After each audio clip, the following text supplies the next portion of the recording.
viewer, and welcome to the stream.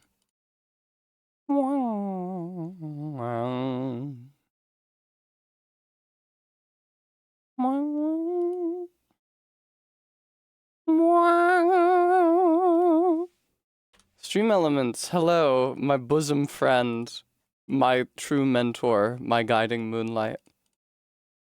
What if I did a stream, what if I disabled chat and just did a stream imagining that no one was watching me? It might be kind of liberational. Could be nice. Oh shit, never mind. Hi, Beans. I'm back from the gym. It was very, very, very, very tiring. Hello, Just. It's good to see you. I was unfortunately away from the gym for a full week because I had to take a trip up to New York, and that ate both my Monday, rather my Tuesday, and my Friday. So, hi Gooey. Hi Locktar. Oh shit, it is Pride. Well, I'm sure that won't negatively impact my viewership. There's nothing that my viewing demographic specifically might be doing today other than watching me. Oh man. I hate going to the gym on Sunday because there's always people there. I'm thinking of reorienting my gym visits to go Monday, Wednesday, Friday instead of Friday, Sunday, Tuesday. Friday, Sunday, Tuesday makes more sense with my work week, but it's a lot nicer going to the gym on a weekday morning when all the other honkies are at work. Because, oh, how upsetting, Maddox. Because today, both squat racks were occupied for the entire time that I was at the gym.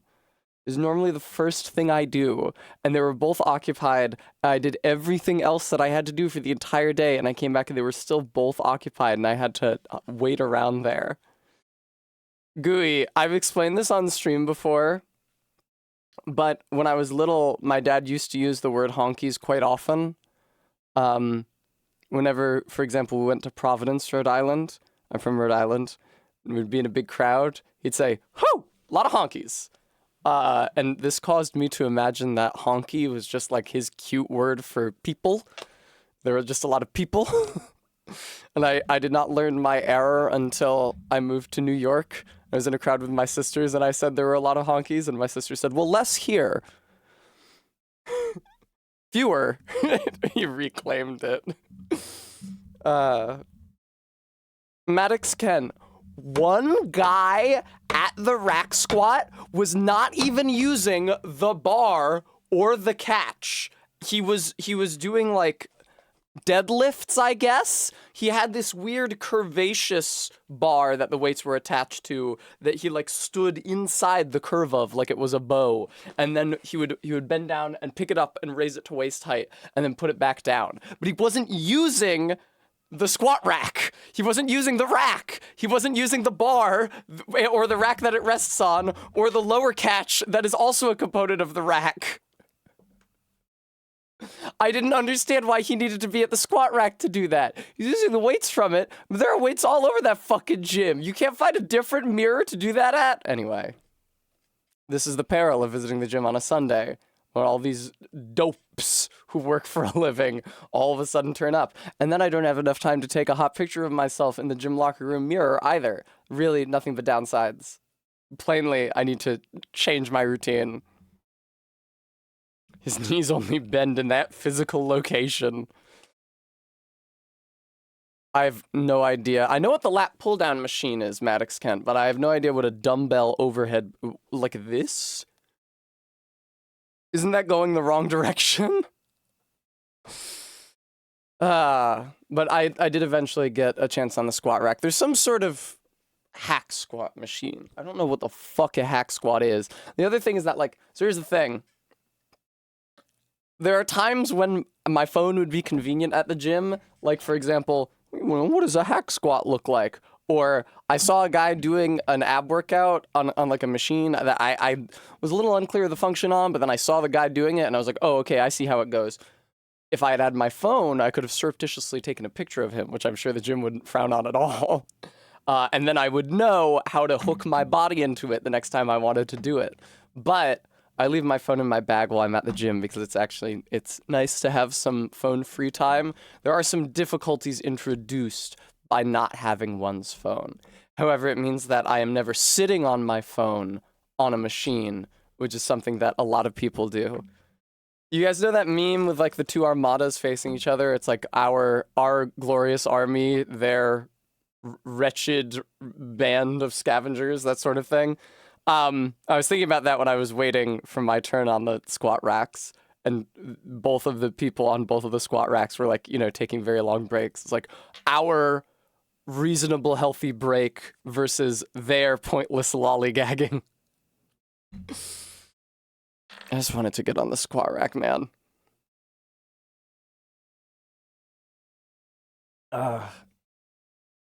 The lat lifts were very difficult today, as were the split squats. I really got to figure out if I'm doing the split squat form correctly. It's quite difficult to tell. The only way that I can tell is when my glutes start hurting. That's an indication, that I'm working them. But they often don't start hurting until the end of the workout. And only then, if my form has been correct. So I don't get to find out if I'm fucking up until the end, basically. Hi, Faith. I think that guy, the guy who approached me at the gym, hi, Bremy, and said, what you're doing, the way you're doing it, you could really hurt yourself doing it that way. I think he's been fucking me on my rack squat form. Not rack squat, split squat form. Because he said not to overextend my leg that's resting on the bench. Good morning, Arby. But if I'm too close to my leg that's resting on the bench, then when I go down, I'm working out like my hamstring and stuff, as opposed to if I am further away from the bench, I can more properly work out my glute. Thanks, Reza. Happy Sunday. Bremy, you should go to the gym sometime. I'm not the only one who does these exercises. R-Beat, I have, but it turned out not to be a one-on-one, it was a class. With everybody else in the class was older and in worse shape than me. It was not useful. Yeah. It would have been cool, like, if it was what I thought it was, not only would it have been cool, but it also would have been a much better incentive to pay for that regularly. Like, yeah, have somebody there, or even like a per session basis. It's like, maybe today, I want to try some new machines. Maybe today I'll pay for a personal trainer and they can show me the ropes. No such luck. Not how it works. The only personal trainer who can show me the ropes is Cassie. A phone can also be good for recording yourself. Yeah, Scapeworm, I want to do that, but it would be deeply humiliating. Because while Cassie claims to have seen it, I have never seen fucking anyone set up their phone to record themselves at the gym. And I would do it, but Sunday is not a good day for it. Sunday when fucking everybody's at the gym. I'm hoping that when I go back, either tomorrow or Tuesday, depending on how soon I want to swap over to my new schedule so that I stay away from weekends like the plague, I can bring my phone with me and gratuitously record myself doing lat pull downs and stretches. I'd record myself on the squat rack as well, but I'm not doing that next time. You did that once when you were working on your deadlifts, once. No, RB, they don't have that program. It's not a thing. Kate and I were fucking doing this bit to each other nonstop. The 2010s Marvel movie.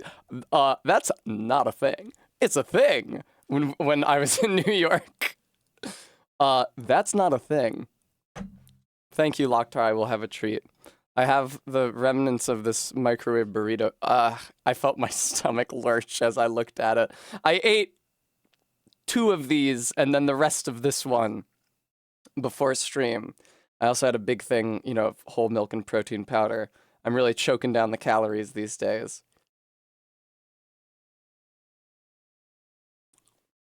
I don't know what the deal is, Bremy. Maddox form check, Kent. Thank you for the $5 donation.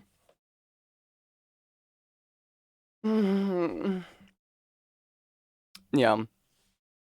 Yeah, that fucking guy. I don't think they do, Bremy. That fucking guy who came over and said you're gonna hurt yourself doing that. You're overextending your back leg. You're gonna tear your sartorius. I swear to you, he fucked me, because I try to do it with my support leg closer to the bench, and I don't feel it on my glute at all. And I do it. It's like, because I was trying to do it further out, but with just my toe, the toe of my support leg resting on the bench. Oh God. Okay, it's fine. You guys can't see it anyway, but like with just the toe resting on the bench, but then that doesn't give you enough support. You really need the roof of the foot resting on the bench and also to be really far out. Todd, thank you for the 27 months. It's really, really, really, really, really, really hard to get form good on the split squats. They should make some kind of a machine for it. But while I did have to wait for the squat rack and that sucked, I at least did not have to wait for the hip adductor abductor today, which usually I have to wait the entire day for that. And it ends up being the last thing I do. When really, the Bulgarian split squats should be the last thing I do because they're so fucking enervating. But what are you gonna do? Gym Muppets. Hi, regular zebra. Yeah, Maddox. So here's the thing. If I encounter that guy again, the guy who gave me tips on my form, I have some ideas on how to get back at him. I don't necessarily need to articulate them on the stream. But Ellen suggested, and I think that this is a worthy suggestion, that's just how guys at the gym hit on you. So I have some techniques in mind so as to imply conversationally that he's just debasing himself for a chance to hit. No, Maddox Kent, not that. You know, something like, oh yeah? Yeah, you want to show me? You want to maybe put your hands on my body and guide me? Is that what you're looking for? Yeah, Faith. Maddox, I need you to understand, I'm not in the men's locker room, okay? I don't have access to his shorts to put itching powder in them or his locker to put custard in. I'm not in the men's locker. God fucking help me if I was in the men's locker room. I'm not.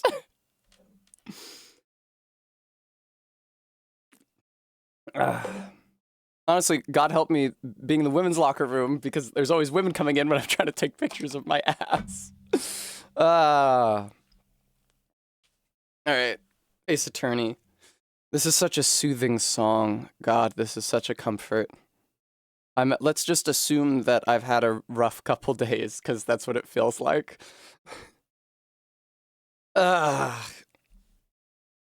Mercy. Todd, what if they don't have their phone in their hands, so they're obviously not taking a picture of my ass? Hang a sign. So here's the thing, Reza, here's the thing. On one occasion, the women's locker room was virtually deserted while I was taking pictures of myself. And you know why that is? It's because at my gym, there's a sign outside the door. It says, employees of all genders are responsible for cleaning all locker rooms. And they put up a notice when a male employee is cleaning the women's locker room. And when that notice is up, no women want to go in there. Meaning, when I went in there, he was cleaning the showers or the toilet stalls or something on the opposite side of the dividing wall. On my side of the dividing wall with the lockers, I had it all to myself.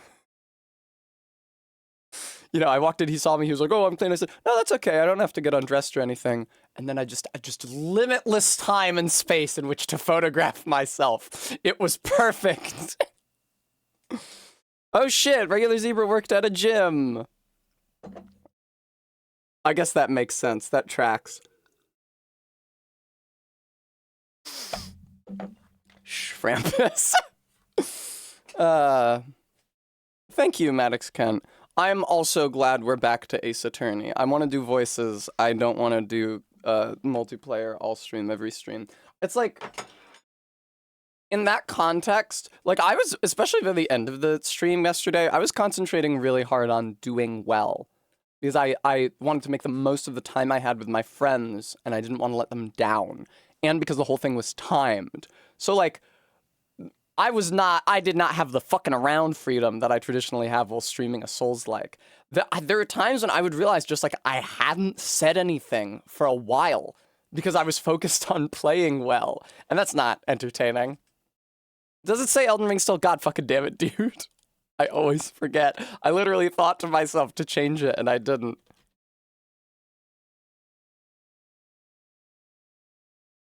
There we go. Bremy, I might try it solo. I would try it solo off stream first.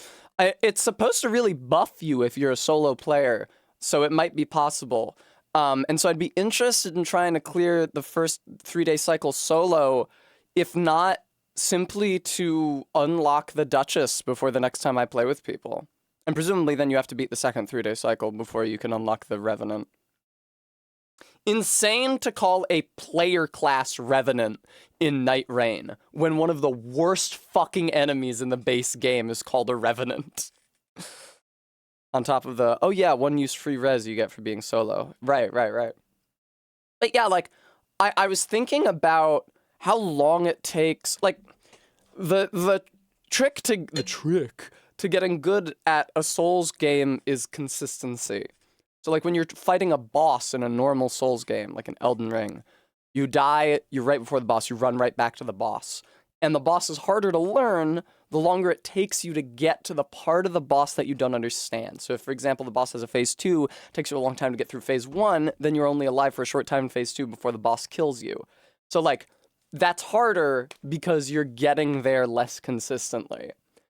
And in order to get to the fucking 3-headed wolf at the end of the first cycle, you have to get through 2 whole days consistently. Like, I don't know how long that is. It's probably the same length of time every time because the storm advances, and plus however long it takes you to beat the boss. That's a really long time before you end up at the end boss with 2 other players who are 2 other sources of entropy. And then you get a shot to beat it, which is crazy. Can't you play Av and get more time?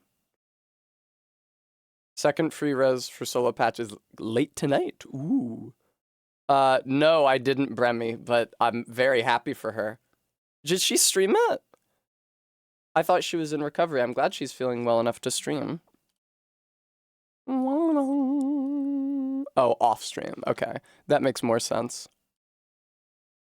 All right. I'm gonna begrudgingly lower the volume on I'll Be Seeing You, even though it's a good song.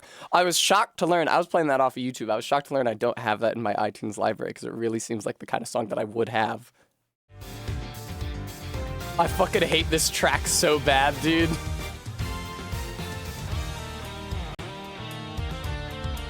RB, tell me. And initially I thought you were talking about somebody who raided me yesterday, but now I know you were talking about the class. Hit me with it. Lay it on me.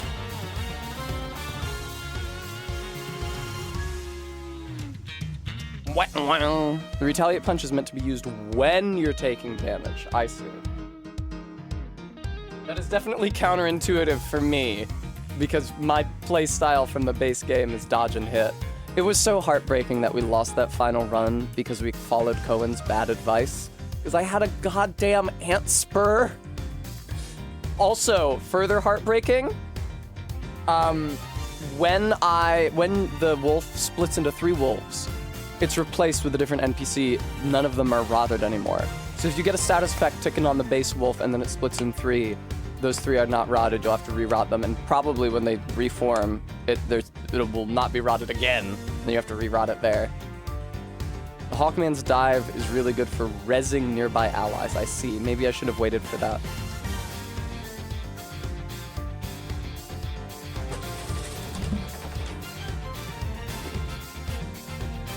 That darn Cohen. Guys, I have to stand up to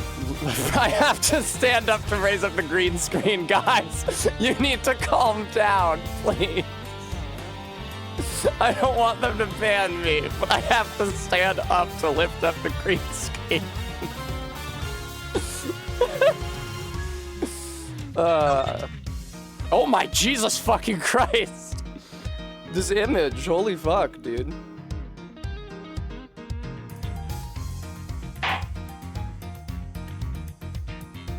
Yeah, I'll resume.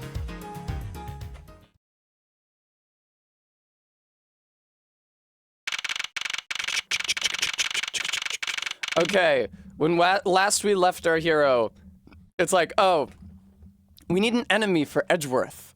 But how can we make an antagonist for Edgeworth, Mr. Law and Order, without making the antagonist a defense attorney who the player is used to playing as and probably won't want to fight?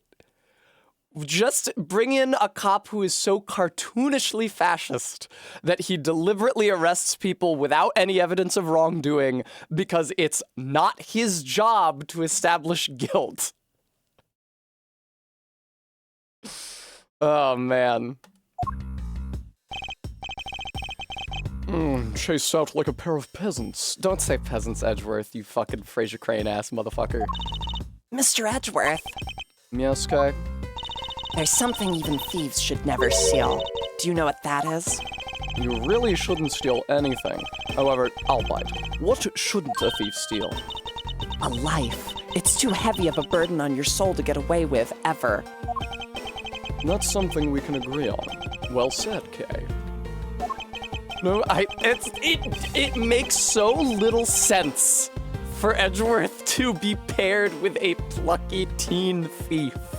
It makes so little sense. It makes even less sense than if Phoenix was paired with one. Phoenix would be like, don't let the cops see you do that. God, Jesus Christ, dude, I hate this character. No matter what we may try, murder is the one crime that can never truly be hidden. No murder has ever gone unsolved. You heard that right. I intend to prove that by my own hands. When I apprehend the murderer myself. Krampus, it unlocks her skull, which then hinges open like a car hood. All right, and I'm gonna work extra hard to be a good assistant. Let's go. I still never said she could be my assistant. I'm just gonna drop the issue. That's right, Edgeworth. You shouldn't assert your boundaries with a woman. The first thing we should do is locate the real scene of the murder. Mr. Edgeworth! Revealing an even younger assistant riding in the skull. Detective Gumshoe. Mr. Edgeworth, the stadium. Hurry, sir. This is supposed to be hush-hush, but they found a witness at the stadium. A witness? You, what did we tell you about leaving your assigned post? The jig is up. Mr. Edgeworth, remember that I'm always rooting for you, so go get him, sir. Those detectives sure look like they're enjoying themselves. It's not all fun and games, Kay. Now then, let's head to the stadium and meet this witness. Who would make more sense as a plucky sidekick? First of all, yeah, Gumshoe is already the perfect sidekick for Edgeworth. I don't know why they thought they needed a different one, but Emma Skye, actually. I didn't even need to think about it. Emma Skye, who is an aspiring forensic investigator and who is the Gumshoe figure in Apollo Justice, and who was already an assistant to Phoenix in Rise from the Ashes, at the last case of the first game, at least the DS version. Emma Skye! There you go. You probably would have guessed that his plucky teen sidekick would be Emma Skye. If somebody told you he had a plucky teen sidekick before you played this game, why would you use anyone else? And if you needed a woman, then why not Francisca? I get not using Francisca because she kind of dominates, so to speak, or the interactions she's a part of. But yeah, just use Emma.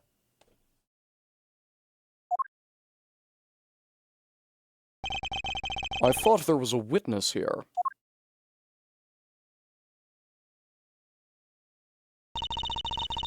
Yeah, I don't see anyone. Mr. Edgeworth. I don't know who's speaking. Ah!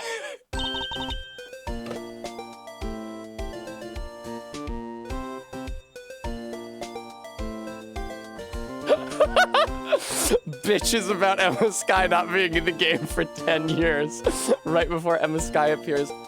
Long time no see. You are Ms. Emma Sky, correct? This girl is the younger sister of my former superior, Lana Sky. 2 years ago, we stood in the same courtroom together as witness and prosecutor. But I thought she had gone to Europe to study forensics. I can't believe you remember me, Mr. Edgeworth. Of course I do. How have you been? You look to be Genki. Are you still studying abroad? You bet. More than anything, I want to investigate crime scenes, scientifically. I've been studying non-stop every day to become a top-notch forensic scientist. But it's spring break now, so I thought I'd come back for a bit. I see. I'm sorry about that. She just started following me around. Actually, do you think that you could maybe... I'm bad at setting my boundaries with women. Do you think that you could maybe... I genuinely think that might be the reason, yes. She's a ripe old 18 years old. Oh, Jesus Christ, dude. Okay, good. I saw that Lance Amano's girlfriend was 19, and I was like, how old is he? But he's 21.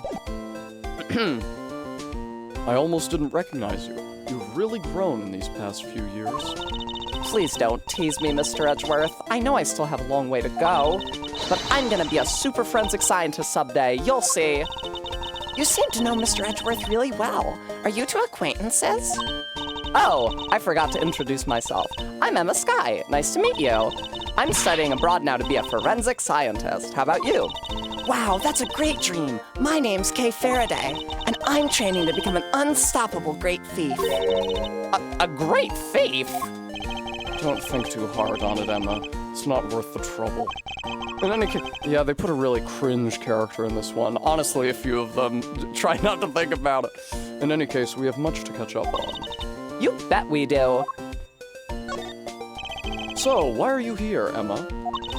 Well, I just happened to decide to come back home for spring break.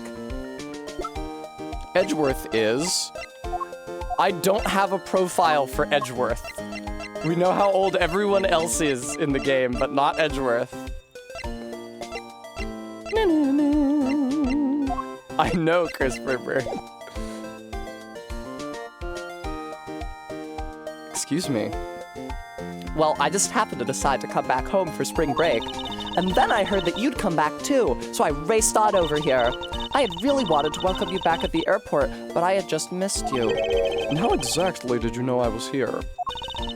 Through the power of science, naturally. Never underestimate what science can do for you. Look, I have a Nintendo DS. I used these to track your footprints, and I followed them straight to you. This set is the greatest. It's so wonderfully scientific. You spray this chemical on the ground, and when you shine the special light on it, zing, the footprints light up like an electrified noble gas in a glass tube. It's almost like magic, scientifically speaking. Forensic science has never seemed more ominous to me than at this very moment. Yeah, Edgeworth, maybe this is not a good thing that you do, being able to track people like this. Maybe there is some troubling ethical questions that it raises, Edgeworth. The Witness. One of my favorite video games. Emma, I'd like to ask you about what you witnessed. Huh? What are you talking about? Are you not the witness Detective Gumshoe told us about? Well, I did get a call from Detective Gumshoe earlier. He was practically yelling at me. Mr. Edgeworth needs your scientific doohickeys right now, pal, he said. What was that man thinking? Or rather, not thinking.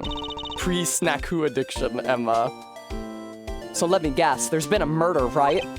Yes, unfortunately. There's a sudden glint in her eyes.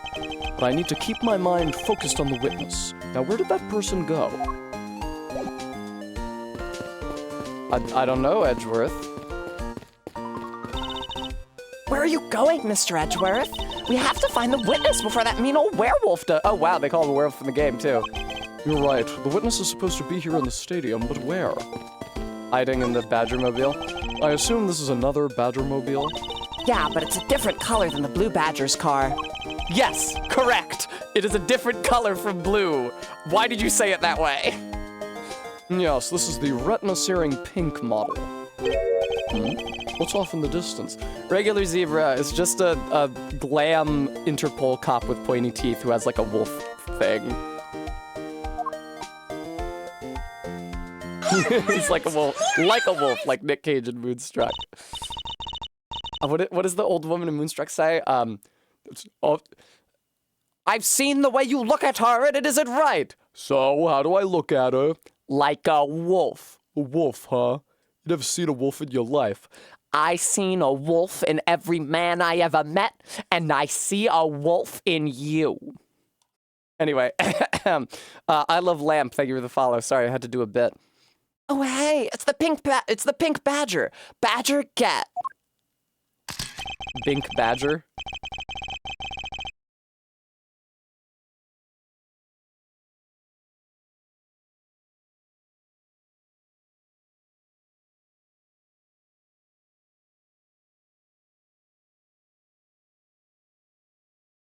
This fucking game, dude. Oh, I will have a treat. Thank you. Don't worry, I have candy for when I run out of this tiny little stub of a burrito.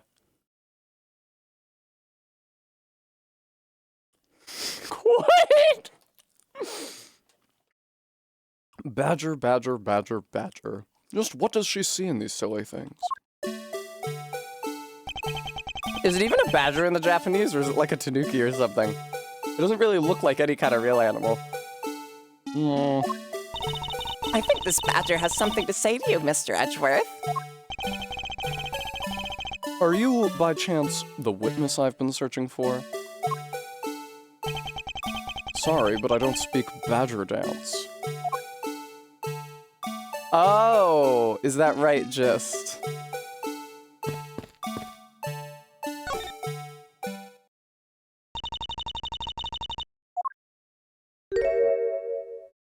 Oh god. It's Look Who It Is!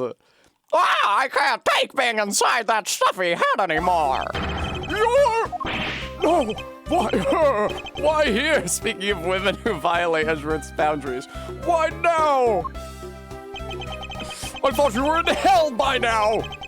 I first met this woman 3 years ago. She was a witness in one of my cases.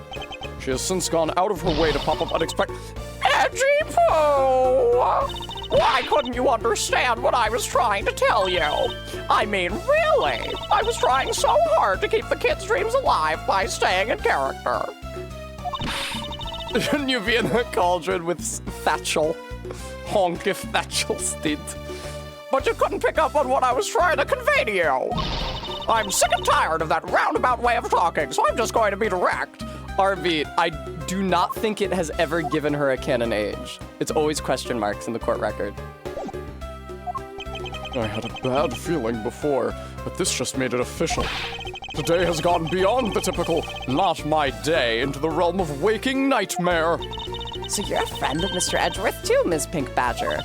You could say that, but right now I'm just the Pink Badger, dearie. She's 40. She may look the part, but I know better than to trust my eyes around this woman. My name is Wendy Oldbag. Maybe she really is the murderer today, regular. But you can call me Wendy or Granny or whatever suits your fancy. Nice to meet you, Miss Oldbag. I'm Kay Faraday. What do I care about a young whippersnapper like you? Yeesh, I was just trying to be polite. Weren't you a security guard at one of the Gatewater hotels the last time we met? Oh, I go where I'm needed. I'm very good at what I do, unlike the youth of today. I get called in all the time to fill in when there aren't enough hands. But enough about me, Edgy Pooh. I'm thoroughly dejected right now. I finally get the chance to see you again, and here you are talking with 2 young girls. One of them is 18 and one of them is a minor, Wendy. What kind of person do you think Edgeworth is? A straight man?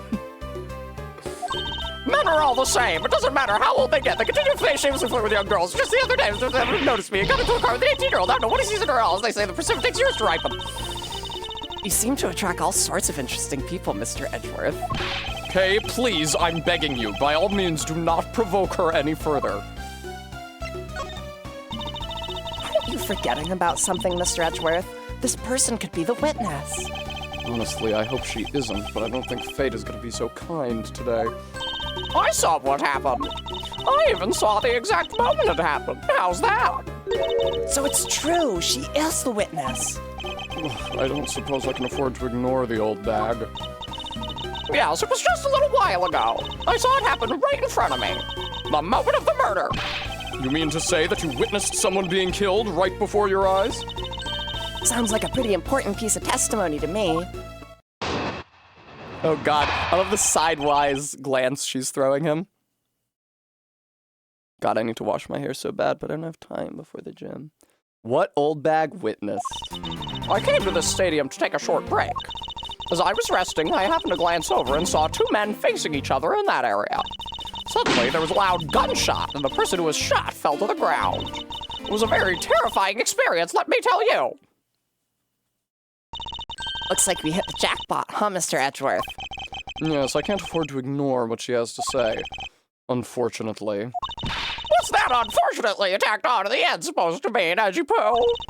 Well, anyway, let's see if we can find out what we can find out from this little old lady. Bum bum. Her name used to be Young Bag, but she changed it. Frampus, true story about me. So Strong is not my original last name. I chose the full name Tessa Strong, first and last. And one of the other names that I was considering was Young instead of Strong, which I scrapped because I didn't want it to become horribly ironic as I aged. I preferred Strong, which was actively ironic as soon as I chose it. I came to the stadium to take a short break. You mean you took a break from being the Pink Badger? You may not think it, but it's hard work keeping kids' dreams alive. You smell a sweat, your hip creaks with pain, even begin to dream about work. Oh, you even begin to dream about work. That's the kind of story that would scar a kid for life, you know. Well, that's why I chose to come take my break here, Whippersnapper. I don't plan on playing the part of the dead badger in front of a bunch of kids. So what did you see while you, the Pink Badger, were resting? Oh, yes, that. Well, Hold it! as I was resting, I happened to glance over to somewhere that Tessa didn't read. You saw two men? Can you describe them for me? That's what I was wondering. They looked like your average Joes, completely uninteresting and not worth fawning over. I'm telling you, they were so boring, I don't even remember much beyond that. One of them shot the other. But did they have any special features? Anything you can recall would be very helpful. Oh my, don't tell me you're jealous of those two men. Hey, she's right. You do seem pretty worked up over them, Mr. Edgeworth. I'm not worked up over anyone, and I'm not jealous. It's all right, Edgy-Poo. Those two were just foals compared to a stallion like you. I thought so little of them that I lost interest the instant I laid eyes on them. One had a bullet in him, I think. Suddenly, there was a loud gunshot, and the person who was shot fell to the ground. Hold it! Miles Stallion Edgeworth. You're claiming to have seen the exact moment in which the murder took place? Absolutely! That gun made a terrible racket when it was fired. You didn't try to go help the person that got shot? I'm only one person, you smart-alecky brat. What could I have done? But I took off as soon as I could to find someone who could help. Two men, one bullet.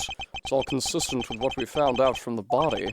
Sadly, there wasn't a lot of new information to go on in your testimony. Yes, there is, because the shooter was supposed to be wearing a blue badger costume, wasn't he? Well, if I saw the guy again, I'm sure I could identify him for you. I mean, how do you expect me to remember anything without something to jog my memory? Self-centered, aren't we? Well, it was somewhat useful. Her testimony also presents us with a new problem. Mr. Edgeworth. Yes? So, about this new problem. What is that giant grin on your face for? Do you want me to show you something really nice? No, thank you. Don't be so mean. I swear it's something you're gonna like. What is that gadget you're holding? I've never seen a flip phone before. It's 2017. What you see before you is the secret weapon of a great thief. I should have known it would be worthless. Don't be like that. Oh! What do you think now? I think that I need to put an epilepsy warning on the screen now. What is it doing? It's projecting something into the air. I'm gonna input the necessary information to run the simulation now. Once I'm done, I'll increase the size of the projection to its maximum size.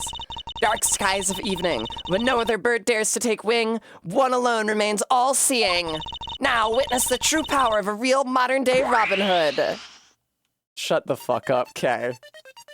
Why can you do this? Wouldn't it make more sense for Emma to do this? What is this? This is our gimmick for this game. This is a recreation of the murder based on the info I inputted into Little Thief. Also known as Thief Chan in the original Japanese, which rolls off the tongue a lot better. Little Thief? I dare say I think you're taking the Robin Hood thing a bit too far. Little Thief is actually meant to be a simulator for me to plan my thefts. But I suppose if I use it like this, let's see. Ms. Oldbag said that the two men were facing each other, and then a gunshot rang out and the victim fell to the ground.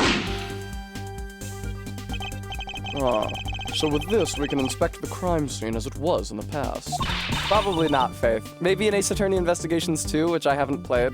See? So what do you think? Because it didn't get an English release until this PC collection that I'm playing right now. I have to say, I'm impressed by the technology thieves have access to these days. Well, it is the super secret weapon of the mighty Yatagarasu. Indeed. It's... In the original game, she was just kind of like a otaku kid who has based her identity off of a certain yokai. But the fact that she is supposed to be apparently white in this game makes her a horrible fucking weeb who is completely intolerable to have a conversation with. Arbeat, her name is Kay Faraday, and when we were talking about the Chinese zodiac yesterday, she said, I have an Asian friend who was born in the year of the horse. Oh, but if there isn't enough information, or if something is out of place, the recreation could come out a little strange.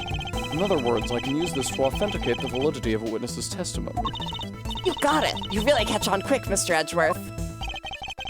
Right now, the simulation is a recreation of that witness's testimony. Actually, now that I think of it, wouldn't it have made more sense just to leave the character as Japanese since she's named after a yokai? I'm looking up her name in the Japanese version of the game on court-records.net, my favorite Phoenix Wright / Ace Attorney fan site. Where is she? Where's Kay? Jesus, where the fuck is she? Did you put her in the main characters zone? You really shouldn't have. Alright, I've lost interest. Oh, there she is. Ichijo Mikumo. The kanji for Mikumo are beauty and cloud. Ah. For now, I should re-examine everything. If I find anything illogical or strange, I can then ask for clarification. Feel free to examine anything in this simulation in the way you always do. You can even present evidence when you find a contradiction. That would be great, regular zebra. And if you find something, I've got Little Thief with me, so you just let me know, okay? Begin investigation. It's the silhouette of the killer with his gun at the ready. He's left-handed. Okay, is it not possible to recreate the face of the killer? Edgeworth, what the fuck are you asking for? She just put Oldbag's testimony into the computer.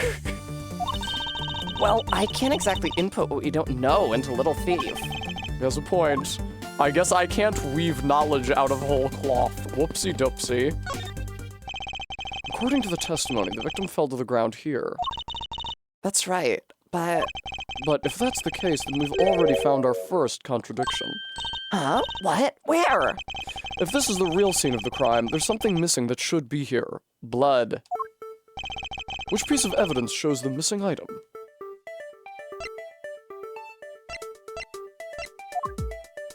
That's actually a great question.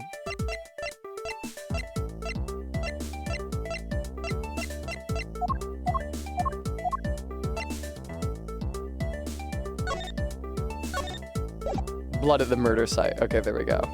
Take that! This is the contradiction. Something wrong with my recreation? If this is the real scene of the crime, something specific should be here. If you think back, how did we deduce that the other crime scene was not the real one? Oh, I get what's missing now. There's no blood on the ground here. There's no blood on the ground here either, right? Right. The fact that there's no blood here casts doubt on the witness's testimony. Edgy Poo, how could you doubt me like that? Are you calling me a liar? I know what I saw, and I saw the victim get shot down. You know, I don't think she's lying, Mr. Edgeworth. To be honest, I can't think of a reason why she would lie to me. In that case, maybe there's another explanation for the distinct lack of blood. Why is there no blood?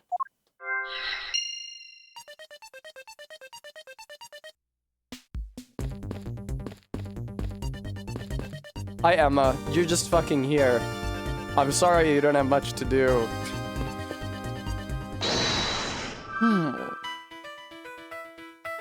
Oh. Is that why? Because he was in a costume? Is it not possible that the victim was wearing a costume? Were they in a dumb badger suit? So you really think that Mr. Deacon was one of the kidnappers? I think we can reasonably assume there's a very good chance, that's a lot of hedging, Edgy, that he was. And if he was shot while he was inside one of those stolen costumes, Then Mr. Deacon's blood would be inside the costume instead of on the ground. well, except for however much leaked out through the bullet hole. Precisely. Now, if only we could prove that the victim was wearing a costume. That's a lot of edging, Hedgeworth. You'd think it'd be pretty easy if we could find some footprints. But the problem is finding them, since there doesn't seem to be any around. There don't seem to be any around, sweetheart. Footprints, huh? I wonder how we can go about finding some of those. Oh, Emma! Oh, okay, there's no way to exit the simulation view. This is amazing! Just feel the power of science. Why aren't you doing this? Emma, about that method you were talking about for finding footprints. Ah, finally, my expert knowledge in forensics is needed. Yes, well, can you detect and trace even partial footprints? Hi, Lockshield. Leave it to me. My cutting-edge detection kit can find anything. Very well. If you could please analyze the footprints in this area. Okay, stand back now and witness the power of science at work.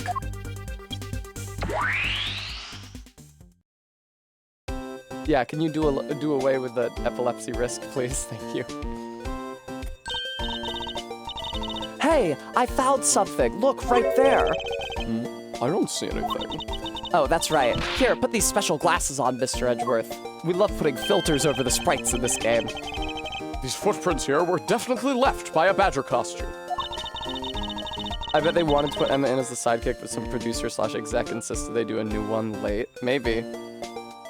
Judging by the way the prints are layered, those seem to be the newest. Then we can conclude that the victim was definitely wearing a costume at the time. Victim's costume data jotted down in my organizer. He was likely wearing one due to footprint's shape and the lack of blood. Almost certainly RB. It's very weird for Edgeworth to have a sidekick who isn't Emma, who does forensic science. Okay, in that case, I'll update Little Thief's simulation parameters. I can't wait to see what we find out from this new info. It was always 1M, Lockshield, Emma. Investigation complete. Except, Old Bag didn't say that one of them was wearing a badger costume. This is thief science, plainly. The victim was wearing a costume when he died. And with that, we should be one step closer to the truth, right? I see the recreation has changed in accordance with the new information. We may be closer, but now something else has caught my attention. Old Bag, why didn't you say that one of them was in a fucking costume? What? What do you want? Your testimony, naturally. I'd like to hear it one more time, if you please. I love how she glares at him. Suddenly there was a loud gunshot. That person who was shot fell to the ground. It was a very terrifying experience. So, does this mean that Ms. Oldbag's testimony has a contradiction in it? Yes, and I believe our best course of action is to compare it with your recreation. See, I just knew Little Thief would be of help. Now let's see if we can pull more info from Ms. Oldbag to put into the recreation. For that, we must first find the contradiction in her testimony. Let me see if Kay Faraday's page says anything about her being added extremely late. It doesn't. Although I note that Court Records lists Kay Faraday as Edgeworth's obligatory teen girl sidekick.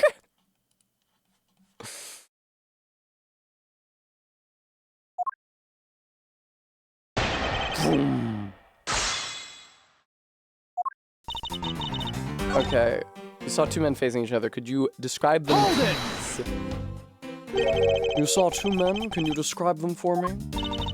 They look like your average Joes, completely uninteresting and not worth fawning over. I'm telling you, they were so boring that I don't even remember much beyond that. But did they have any special features? Don't tell me you're jealous. You're right, you do seem jealous. We did this dialogue already! Huh. Hold it! That's odd. I thought that I would press her, she would say there's nothing distinct about their appearance. That would get added to her testimony, and then I'd be able to object with the badger costume evidence. Hold it! I guess I have to, RB. Okay. Boom, boom, boom, boom. This is literally the only new piece of evidence, so... Objection! Yeah, quite odd. Normally there's a direct textual contradiction between the evidence and what she says.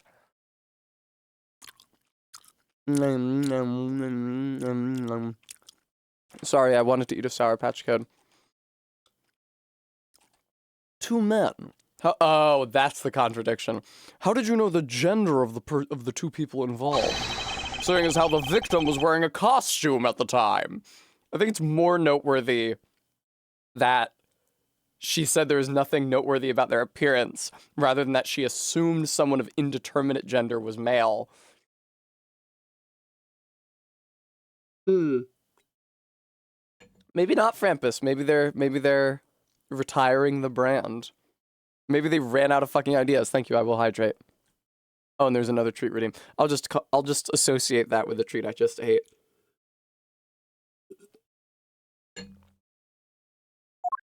Ah! Furthermore, I have another matter I'd like to inquire about. I'd very much like to know why you failed to mention the costume in your testimony. Wow! I'm beginning to doubt if you really witnessed the murder at all. But I'm telling you, I really did see it. I saw it with my very own eyes. From a seat in the second tier. I couldn't come up with a new teen girl. Well, isn't there, what's her name? Athena, the redhead from the 3DS Phoenix, right?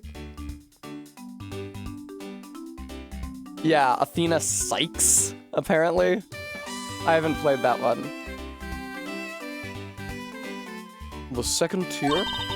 Hey, didn't you say you saw it right in front of you earlier? That was, I was using the phrase in the metaphorical sense. Yeah, that's true, Bremy. Maybe they just ran out of ideas. They should have me do one. I would be really good at making an Ace Attorney game.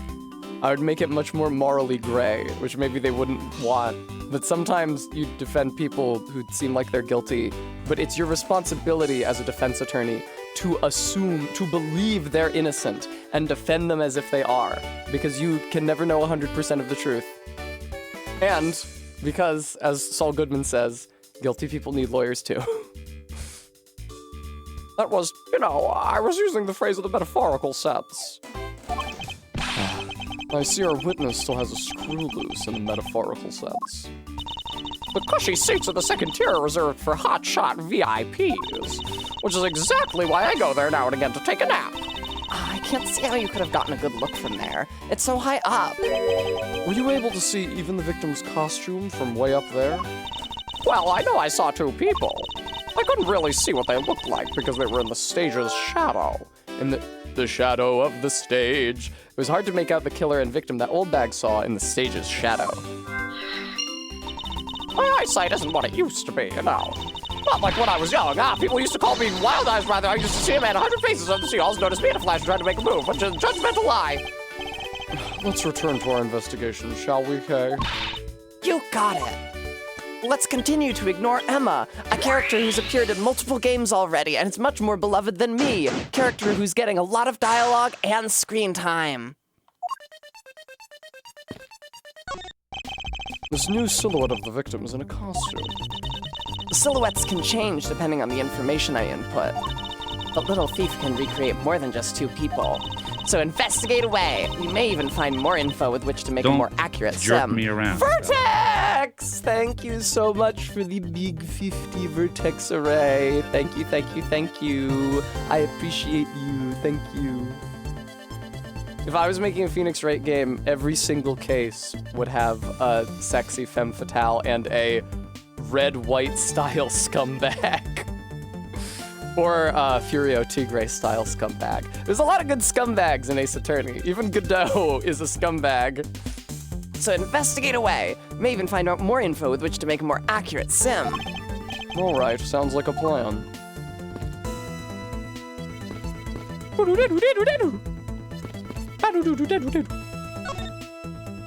This is amazing. Just feel the power of science. Thanks to you, I'm able to proceed with my investigation once again. Thank you. You think Furio Tigre would critique your split squat?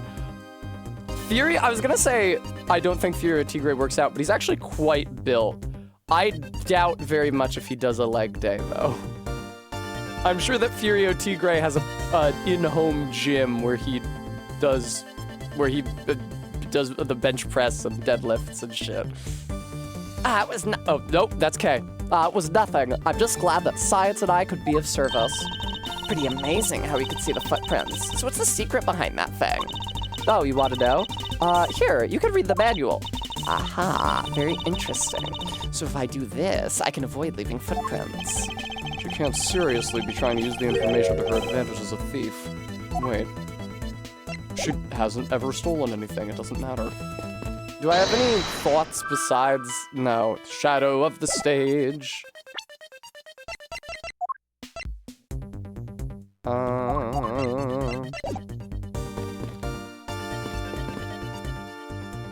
Is this in the shadow of the stage? It's not now. But I guess the sun will have moved. Talk to Old Bag. I talked to Emma. I investigate everything. I guess I have to start showing them evidence. What is this? Some sort of new attraction?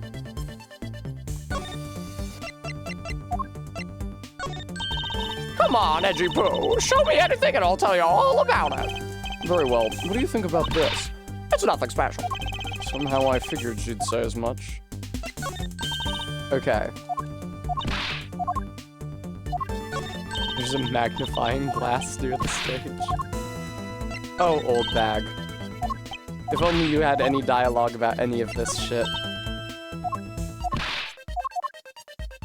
What about the... Oh, yet another blue badger. I've had my fill of those things for a lifetime. Thank you for the extra commentary, but all I wanted was for you to take a look. Oh, all right. I guess I can do that. But only because it's you, Edgy Poo. What is wrong with this thing? Why is this blue badger wearing sunglasses? How could she have not noticed all this time? You really? Thanks to this, people have been taking my picture all day. It's like I'm one of the mascot characters of this park. I think you are. It's not like that. You are one of the mascot characters of this park. Oh, okay. It's Edgeworth moment. But you have no idea how hard it is to be one. You're not allowed to talk at all. Taking away my ability to talk halves my effectiveness as a human being. You have a hard time not talking, but it seems like such an easy thing to do. What do you know, young'un? Just wait until you're my age, then we'll see. Is it possible this loud old lady was once a quiet fair maiden? Raven-haired maiden? Impossible. It's like a lineup of ugly thugs. You cut to the quick. Only behind the scenes. I'm the pink badger right now to the kids. But don't you think I'd be even more lovable if I kept this headpiece off? Rebel, thank you for the follow. Think of the children. You're the one who wants to keep their sweet dreams alive, right? Okay, nothing to say about it. And nothing to say about it. I'm gonna show Emma the photo of the body to see if she can contribute something to that. Feel the power of science. Scientifically calculating and thinking critically about this. Then putting it in a way that transmits the feeling that I understand. Whew! Done!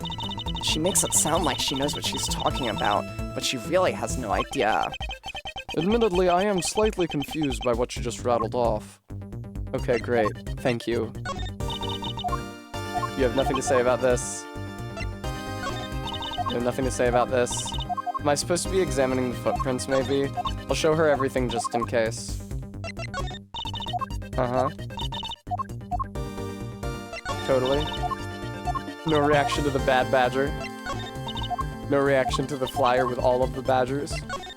Oh, what? Shit, what did you say? Shit.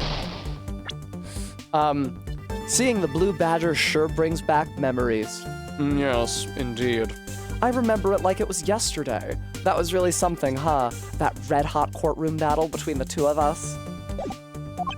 I don't think it was quite as dramatic as that. Now, if I calculate this out scientifically using my time scheduler, aha! I can definitely see all of the attractions before the park closes. Science sure is useful, huh, Mr. Edgeworth? I'm not even going to bother asking Emma how she calculated that. Check it out, I'm a prosecutor. This is the symbol of a prosecutor, right? But I don't think I've ever seen you wear it, though. Well, I'm not as enthusiastic about wearing it as you are with your pin badges. I know, right? I mean, I really wanted to put even more on today. Oh, hey, I like yours, Kay. Do you have any extras? Sorry, but there's only one of these in the world, and it's proof that I'm a great thief. These fucking kids. The footprints are not examinable. It doesn't look like. I've examined the blue badger.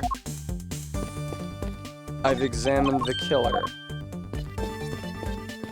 Oh, fuck, the fucking stage. It looks like they broke the stage down. The stage I saw this morning in the center of the stadium has been packed away.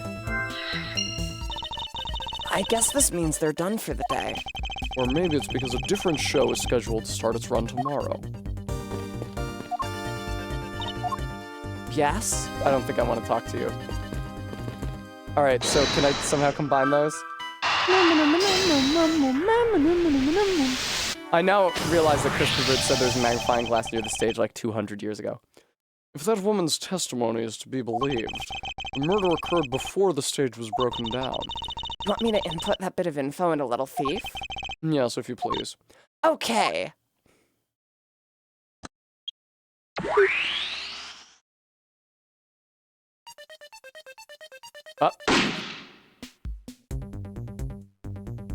Oh, that's right. This is where the Gaviners their thing was set up. Which is how young was Clavier when this game takes place? Like a teenager?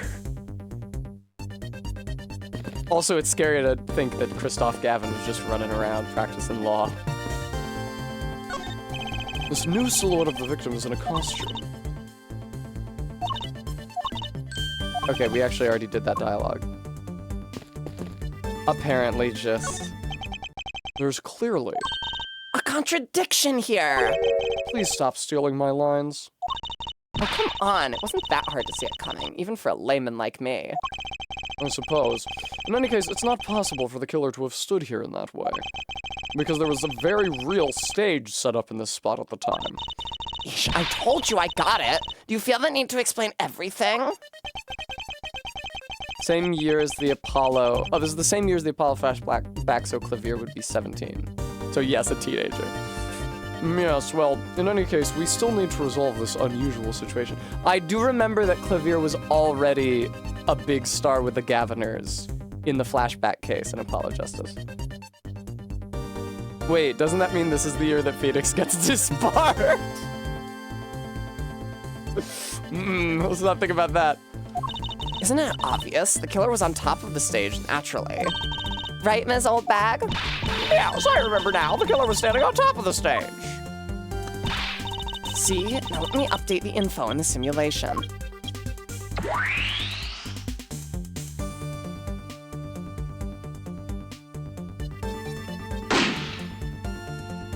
Okay. Investigation complete. That does not track with the entry and exit wound we got from the corpse, does it? Hi, MK. Oh, fuck, here he is. Right. The bullet wound exited through the abdomen or entered through the abdomen and exited through the shoulder. So he would have been on the stage. Well, well, what have we here? A bunch of hooligans from running amok, I see. Hang on, my throat is not damp enough to do that voice.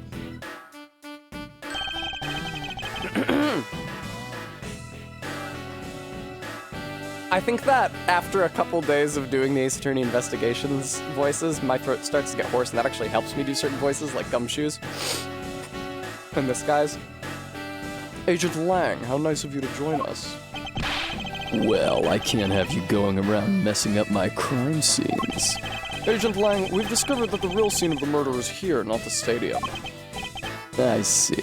Thanks. For what? I'm just trying to show you my appreciation for all the time you saved me. Who knew that such a strange little toy could recreate a crime scene like that? Little thief is not a toy. Fuck off, kid. You two. Sir!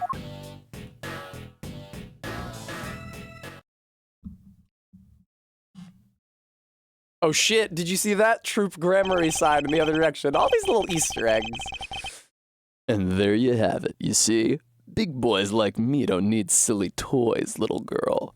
I'm a big man. I'm 27 whole years old. Fuck you, dude. Now this is a recreation. So what? Do you still intend to assert that Officer Meekins is the killer? I'm 27 and I beef with children. Of course, even knowing that the crime took place here doesn't let him off the hook. Even knowing that the crime took place here doesn't let him off the hook? Like that, I guess? Agent Lang's logic. This is the real scene of the crime. Officer Meekins lay in wait for the victim on top of the stage. When the victim finally showed, he shot him from on high. That's the truth your little recreation showed. How far will you go to accuse Officer Meekins of the crime? He's the most likely suspect we've got, especially given the situation with his gun. Well, even if he is the killer, at least my recreation was on the mark. You see? Thank you for understanding, my little crow girl. I don't know why I know that Karasu means crow. It doesn't really make sense if we're supposed to be English speaking, and also I'm Chinese, but whatever. I'm not some common crow. I'm the Yatagarasu, the Raven of Legend. I'm also a weeb. Unfortunately, your conclusion is yet to be tested, so let's see how well it holds up.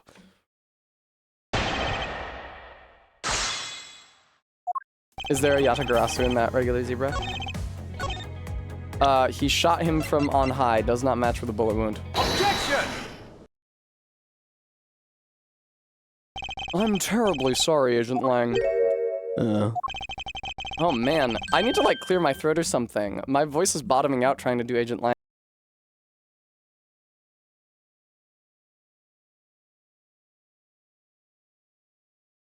Hello. I should have warned you that our recreation is incomplete. You cut in quite unexpectedly, after all. Hi, Gooey. What's that supposed to mean? You said that the victim was shot by the killer from up above, correct? I hate to break it to you, but that's not possible. Huh? Why not? Recall Mr. Deacon's body, specifically where the gunshot wounds were located. Actually, I didn't get that good of a look. Oh, well then. The bullet entered Mr. Deacon in his abdominal region and exited his right shoulder. This is more consistent with an angled shot from beneath the victim. Then, Yes, our recreation had the victim being shot at an angle from above. a clear contradiction. You're discounting your own conclusions? No, this one point is the only flaw. This was the mistaken parameter in our recreation. The killer and victim's locations. Yes, the locations of the killer and the victim were wrong. I get it. I see what you're trying to say. I believe the killer and the victim were standing opposite to what we initially thought. It was the victim who was on top of the stage as he was being shot by the killer. All right, time for me to do forensic science. Oh shit, that was a very weird hybrid voice of a bunch of that was like Maggie. Ahem. If this is what happened, it'd also explain the positioning of the gunshot wounds. But then, what about the footprints? Since footprints don't lie, we can assume then that the killer also wore a costume. Are there court cases in this? No. Okay, I'll try using that data instead. It would be cool, Frampus, if there was a defense attorney defending the people that you accuse. But I think that they maybe didn't want to put you in that situation where you're like the bad guy putting someone in jail, even though the entire game is making you the bad guy putting someone in jail. When will the badger on badger violence end?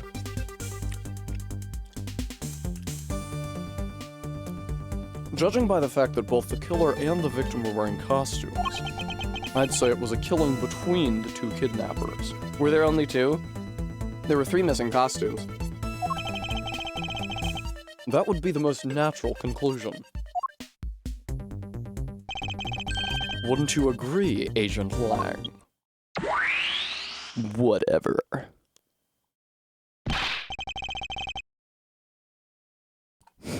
Well done, Mr. Prosecutor.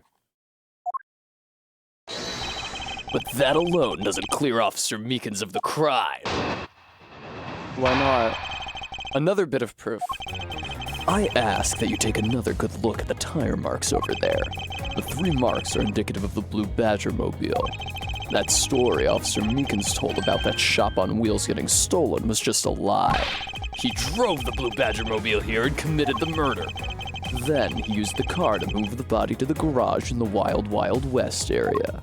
Can you just say Wild West? Do you have to do all 3? Thank you. I am having a fun weekend. You believe he moved the body with the car?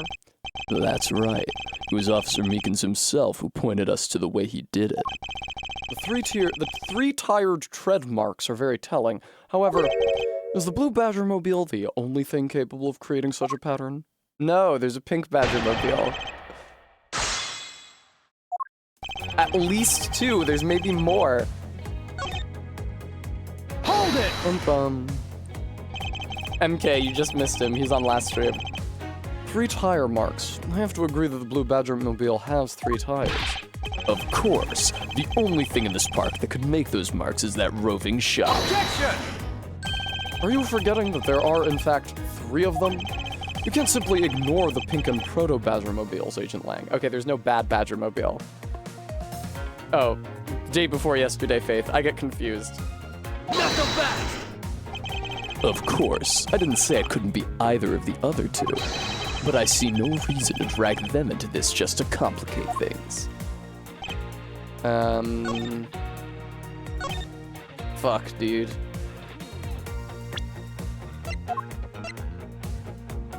Mobile shop on 3 wheels was parked inside the Wild Wild West area garage.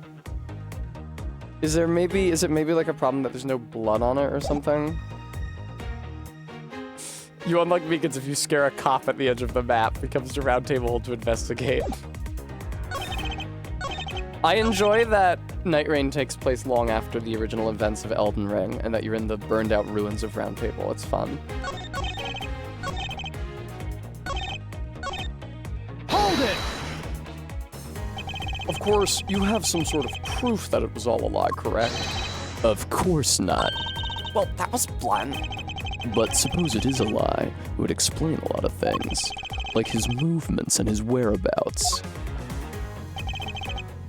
Hold it! Hold it! So you still claim that the tire marks belong to the Blue Badger mobile? You must have arrived on the scene after the ground had become wet with rain. Yeah, there we go. No mud on the wheels. Officer Meekins committed the murder.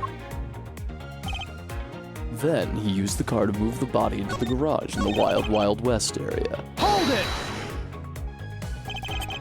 Besides the Blue Badger mobile, there are other ways the body could. Not so fast! Recall what the Wild Wild West area looked like. Only the Blue Badger mobile and Mr. Deacon's body were in the garage. I'd say that's proof. I suppose if one were to look at that place, that would be the only logical conclusion. However, my experience tells me that the truth is usually not so easily found. Is there some sort of problem with Agent Lang's statement with regard to that scene? Looks like the only thing that car was selling was death, not dreams. Fuck off, Kay. Only if what Agent Lang believes turns out to be true. Stop saying it. The 3 tired tread marks are very telling.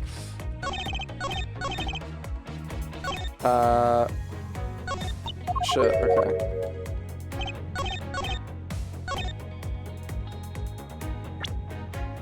But there's no mud on the tires? Objection! Okay, nice.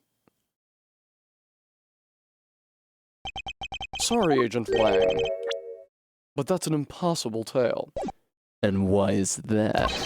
Those tire marks could not have been left by Officer Beacon's blue Batmobile. One look at the car would have told you so. What proves it? The fucking tire. Take that! Take a good look at the tires. There's not a single dollop of mud to be found on it. If this car had come to the backstage area and left those tire tracks, then the lack of mud on these tires stands out as very peculiar indeed. Then how do you explain the tire tracks, genius? Hey, I've got it. What about Ms. Oldbag's pink Badgermobile? Don't be ridiculous. I was sleeping the entire time in second-tier seats. Indeed, I believe we can rule her out as someone related to the crime. However, there's yet one more roving store, as I recall. Oh, you mean the Proto-Badger? That's right. There was one more parking space inside that garage. And it proves the existence of a Proto-Badgermobile. Agent Lang, I suggest you find this Proto-Badgermobile post-haste. There must still be some sort of incriminating evidence in it. The old bag voice sounds like the teacher from Jimmy Neutron. Yes, correct.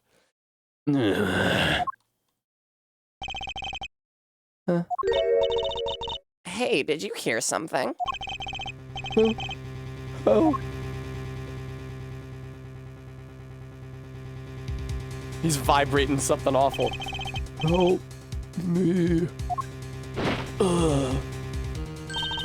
Are you all right?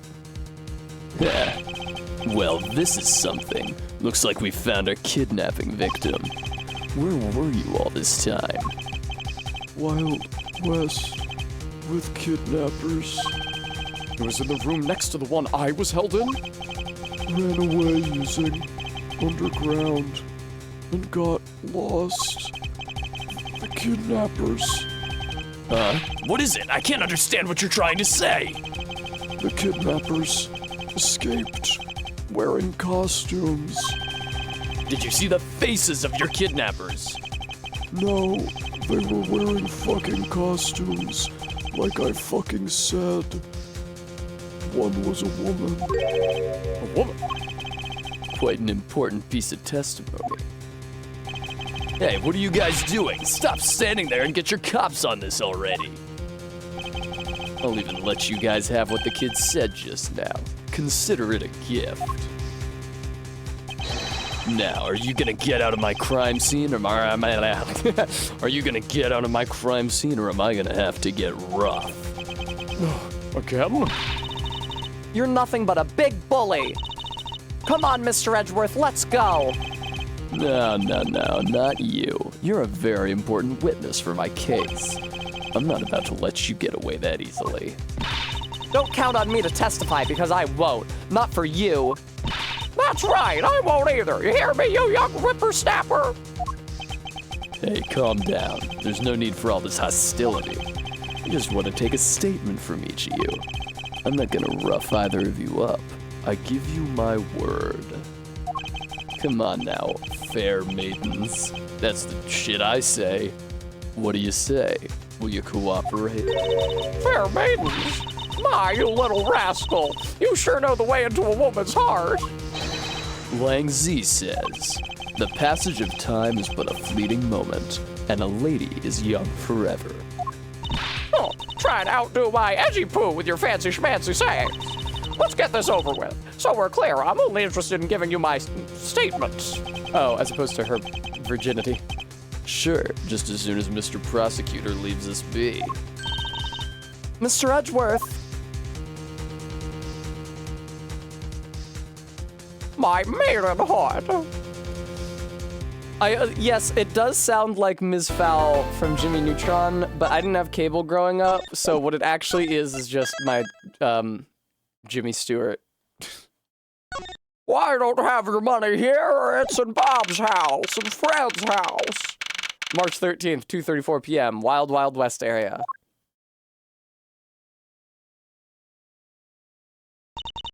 looks like we got the boot again. With Lance safe, the focus of my investigation will shift solely onto the murder. You mean the infighting between the kidnappers?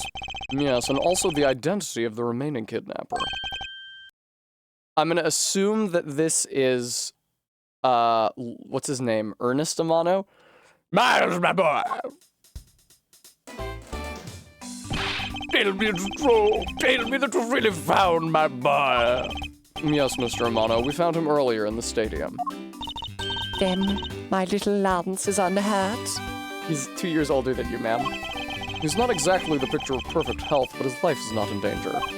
He's being questioned right now by Agent Lang. Poor Lance. It must have been so horrible for him. Locked up like a... Yay, 2 NPCs whose voices I love doing. Miles, my boy, I can't thank you enough. It was nothing. I'm still in shock over what happened to Oliver. But I have to say I'm relieved that Lance is all right. Oh, that's right. I mustn't forget to pass this on to Lance as soon as the police are finished with him. A letter? Oh god, was she crying? Oh shit. Okay, Claire.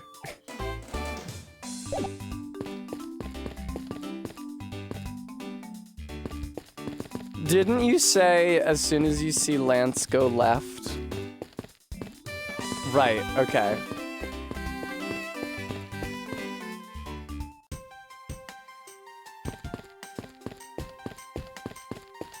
Oh! Look, it's Phoenix and Pearl and Maya on a gondola. They say that couples who cross this bridge together will find happiness. Or so the Gatewaterland pamphlet says. But you'd think that they'd already be happy because they were able to come together. Logistics aside, I wonder who came up with this tale and when. This bridge doesn't look old enough to be the stuff of legends. Well, some things are better left uninvestigated, don't you think? Ignorance is bliss. Right!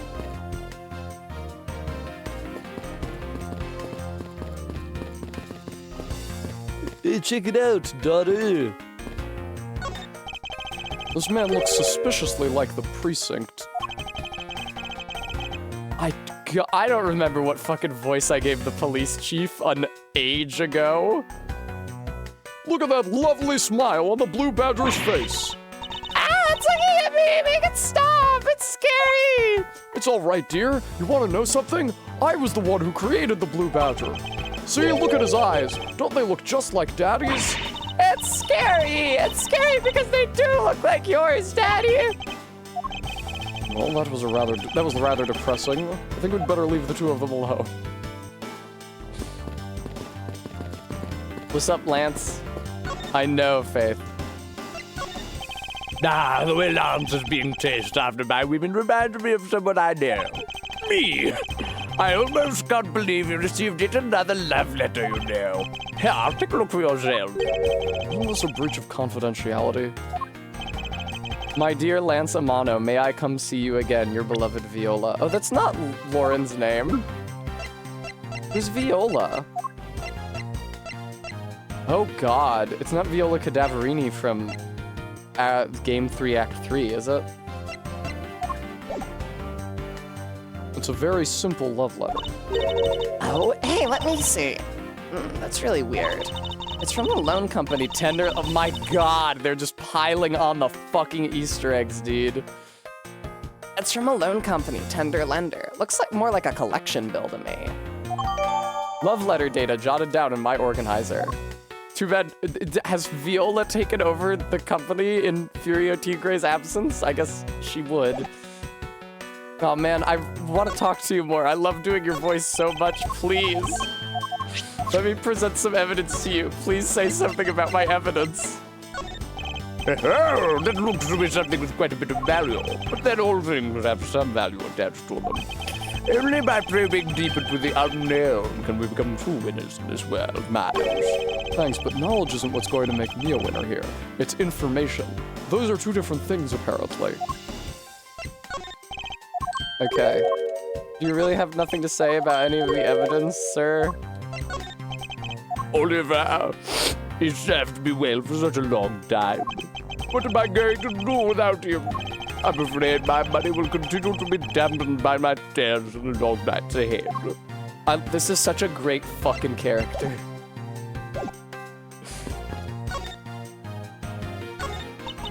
He loves me not. He loves me not. Ah, that's the 12th one. No, you can't give up, Lauren. Just one more try. Excuse me, but I can't help but feel a bit sorry for all the flowers you've gone through. I suppose if they were me, then I believe you said that you're Lance's girlfriend when we first met, correct? yes, I am, but it's not like we both think of each other as lovers. But he did give me this ring, so I guess we're not just friends either. I mean, because this isn't just any ordinary ring. It tastes so sweet when you lick it. Ah, it's so wonderful. You mean to tell me that he gave you a lollipop ring? So which is it? Have you guys not decided if you're going out, or is it just one-sided? Decided. Shouldn't the parties involved naturally just know? My father used to work for Mr. Amano, and so Lance and I grew up together. I said it out loud. I don't see how that's anything to be embarrassed about. So your father was an employee of the Amano Group? What did he do? I heard his job was to fly around the world on Pegasus. Pegasus? Oh, Pegasus was the name of the airplane. The airplane belonged to the company. You had me there for a second. Did she? Now it's all changed. My father, he isn't around anymore. Oh, I see. About 10 years ago, he rode in Pegasus off to somewhere and never returned. Riding Pegasus to whereabouts unknown. Sounds like the stuff legends are made of. It's been so long. I don't think I'd recognize him if we were to ever meet again. Oh God, is it your dad who got murdered? That would be really bad. I'm so sorry, Warren. But I won't give in to the sadness. I have to live. Yes, Lauren, live. About this incident. But isn't the kidnapping already over and dealt with? I've been here this whole time, so I'm afraid I don't know much about any other incident. How did you come to know that Lance had been kidnapped? That's because of my woman's intuition. You based everything on that? I know everything which comes to my Lance. It's really strange. It really must be destiny. Oh. She started fantasizing again. So what are you gonna do now, Mr. Edgeworth? We already established that there's a good chance that the killer is the other kidnapper. It's my duty to figure out who this other person is. Right, Arbeat, I was thinking that as well. I believe there's one location that might hold a clue or two. Isolation room? Because Lance was there? A place where we were held as prisoners. Hold it! Don't let me in with you! I can't allow you to slander my good name as a great thief by saying I was captured. Not being able to escape from somewhere qualifies you as a caged bird, Kay. Besides, we checked that place out pretty well while we were in there, remember? Don't you think it'd be an even better idea to check out somewhere else? Perhaps you're right. Okay, I didn't think we knew where the killer's hideout was. The obvious location is the killer's hideout. But we're still not allowed in, remember? Agent Lang and his men should be done with this area. In that case, there's no harm in asking that officer over there to let us in.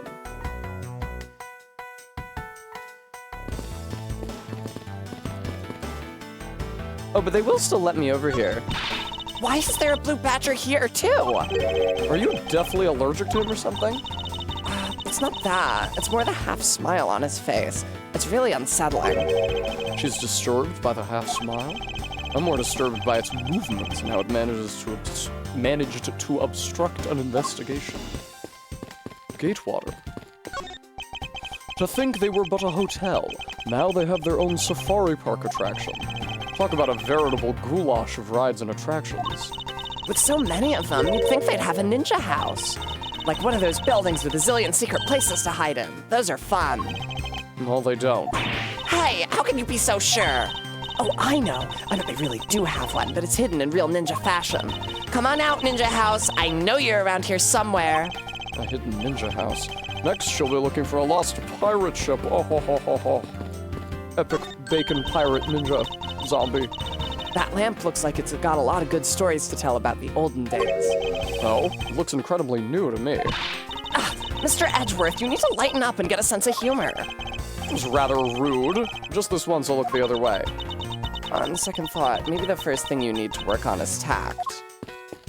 Sounds like you need to work on tact, bitch.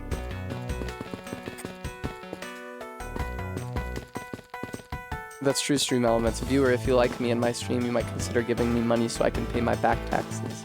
It would mean ever so much to me. So this must be the Blue Badger mobile that Officer Meekins was driving.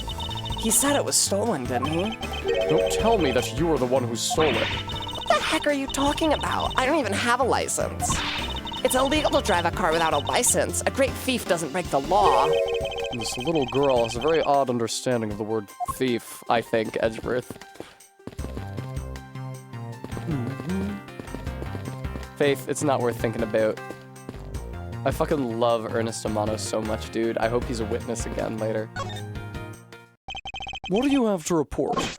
Sir! Nothing unusual or out of the ordinary, sir! Where have I heard such redundancy before? Is it possible for you to let us take a look around inside? Sir! Roger, sir! That was surprisingly hassle-free. Are you certain? Didn't Agent Lang order you not to allow me in? Sir! That's true, sir, but Detective Gumshoe asked me personally to let you in, sir. And I couldn't refuse a request from him. Wow, looks like Detective Gumshoe has a following. Furthermore, I was asked to give this document to you, sir. What is this? The man in this picture. Isn't this Mr. Oliver Deacon? Okay, so he is Colin Devore. He did have a different name on his lockup. But that's... Devore is also not Lauren's last name, which is Pops. 5'8", only 123 pounds. Whereabouts unknown after his escape from Pen E. Dent Prison. Stole a gun from a guard during his escape. We thought he might head for where his wife and sole daughter are. Yep. But despite our surveillance, he has yet to show up. Oh god, is it gonna turn out that Lauren killed her own father? That's horrible. The name here says Colin Devore. That's the same name as the one on the back of the pendant. It appears that Colin Devore was his real name. What's this? He was convicted in a case 10 years ago and sent to prison. What? Then what was he doing here? Apparently, he broke out of jail and then just vanished. Last boss of this game should be sending an innocent man to prison. No, baby. Like, if you were actually taking on the opposite role, the antagonist role for the Ace Attorney games, you'd be doing that. But for some reason, they also want Edgeworth punching up. So his antagonist is an Interpol cop who's even more fascist than he is. He must have become Oliver Deacon to cover up the fact that he was an escaped felon. Colin Devore dossier data jotted down in my organizer. Now I'm not sure what's going on anymore. Is there some sort of link between the victim's past and this current case? These police documents are rather detailed. I should take the time to give them a thorough read eventually. It's fine. Let's focus on one thing at a time, starting with the kidnapper's hideout. Yeah, I agree. We should investigate first, think later. More than thinking things through, I think you should try remembering things first. Now then, if you could please unlock the door, officer. It was locked up until a little while ago, but since then the door's been wide open, sir. I'm not sure I follow what it is you're saying. Care to explain in a bit more detail? Sir, the door was locked down tight when they went to check out the room. So they got about 10 officers to help out and break the door down, sir. I see. I guess that means I got Agent Lang's leftovers. I guess that means I got Agent Lang's sloppy seconds. Well, let's see what we find. March 13th, 2:55 p.m., Kidnapper's Hideout. Blue Badger Photo Rally. So this is where the kidnappers planned their foul deed. Why, you were tied up for a while in the room next door. Kate, please, must you bring that up again? Now then, down to business. There might still be some clues left in this room. Let's try to find out what we can of the other kidnapper's identity. Begin investigation. Hey, there's a trapdoor in this room, too. It's not a trapdoor. It's an entrance to an underground passage, Kay. I know that. The door leading to the outside world was locked, so Lance must have escaped his prison through here. Unused folding chairs lean against the wall in their folded state. Wow, whoever lined these up did it perfectly. They're not even a single hair off. I'd feel bad using these because it'd be like stealing the perfection away. I suspect it's more like you wouldn't want to be the one to put them away. Watch out, Mr. Edgeworth! It's a broken mirror. It probably came from the haunted house. Why is this here? Are they planning to repair it? A sign advertising the photo rally, something I have absolutely no interest in. Yeah, but I do, and I'm gonna get my hands on the rest of the Badger family. You'll see. She definitely brings a decidedly different atmosphere to a criminal investigation. I won't rest until I've inspected every suspicious-looking nook and cranny.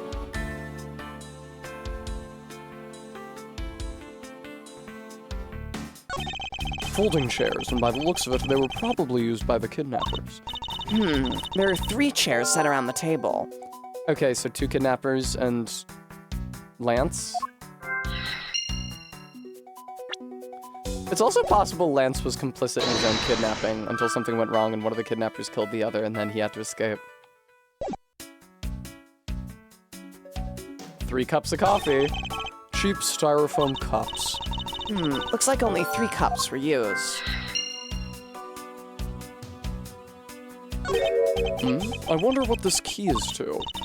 You got me. It reminds me of the key we found in the other room. That's it. This must be the key for one of the trapdoors. That wasn't a trapdoor. You only call it one because you quite literally jumped into it. Hey, but isn't that what you're supposed to do when you see one? I am not having this conversation with you. A poster of Gatewaterland is stuck on the wall. Intrigue, fun, prestige. Gatewaterland has it all, and it's waiting for you. It's not especially catchy, is it?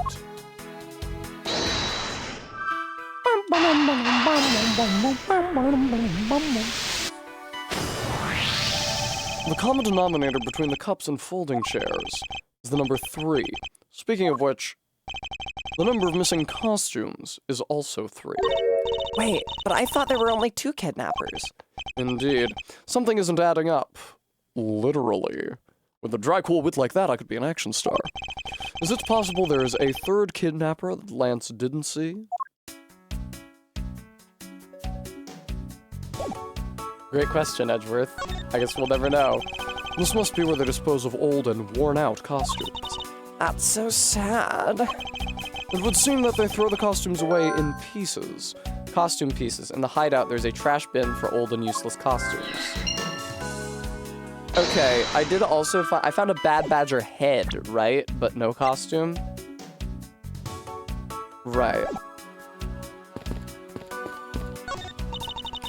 Oh, they have barrels just like these outside. Yes, and? Well, I know I already asked you when we were out there, but if these were real, what would you put in them? How is it not a real barrel? There's an expectant gleam in her eyes that I'm about to dash. Beyond this door Is where the kidnappers held you after getting the jump on you. must you keep reminding me? But it's the room where I got to see your awesome face. Hey, gal. You didn't need to remind me of that mortifying moment either.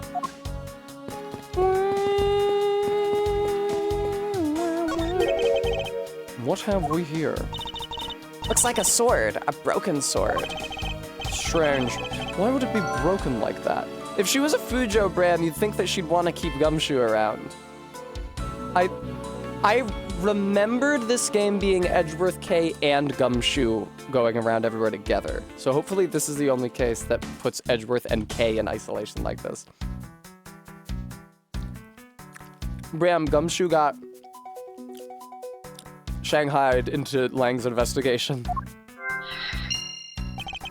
Swords don't usually break on their own. That's true. All right then, let's think about it in this way. Maybe it broke when someone was trying to use it for or on something. Hypotheticals aren't going to get us anywhere. Perhaps we should think more on this later. Did Lance need to pry the trapdoor open? This door is thoroughly broken thanks to the police who forced it open. I won't rest. Okay, here we go. That doorknob handle thingy is looking pretty beat up. I suppose that's what happens when 10 officers break their way in with brute force. Hey, that's odd. The lock on this is completely fine. Look, not a single dent. How's that possible after what that officer told us? Yeah, if the lock had been in use when the door was busted down, then the lock itself should be completely wrecked. So the lock on the door leading to the outside is undamaged. How can that be? Because they barred it with the sword, and when the police broke in, it broke the sword.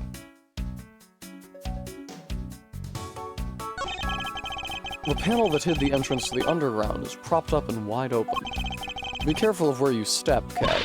I only fell into that other opening once, you know. Broken prop sword, there we go.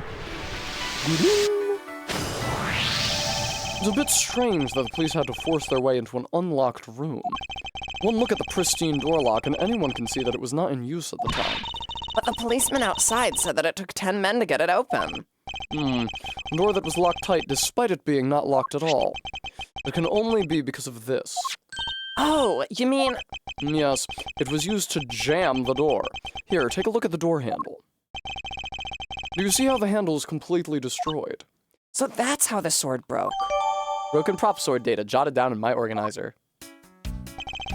I thought that we might uncover the true identity of the kidnappers, but instead we've only uncovered more questions that need to be answered. Oh! Jesus, fuck. Ah! What is it? Well, Mr. Edgeworth, am I correct? I have no idea who this is, so... What are you doing suddenly popping out of the secret entrance like that? This is an underground passage used by staff members, sir. We badgers also make use of it in our duties. Look, why don't you get out of there first, and then we'll talk, okay? Ah, I beg your pardon, miss. Proto Badger, get! All right, only one more to go. Is this the same Proto Badger that beat me over the head? What are you getting all excited about? Oh, Claire says you won't see his face, but people theorize he's the bellboy from the hotel in the first game. Oh, you girl two hats, I can do that for you, and also take care of 20 yards from earlier.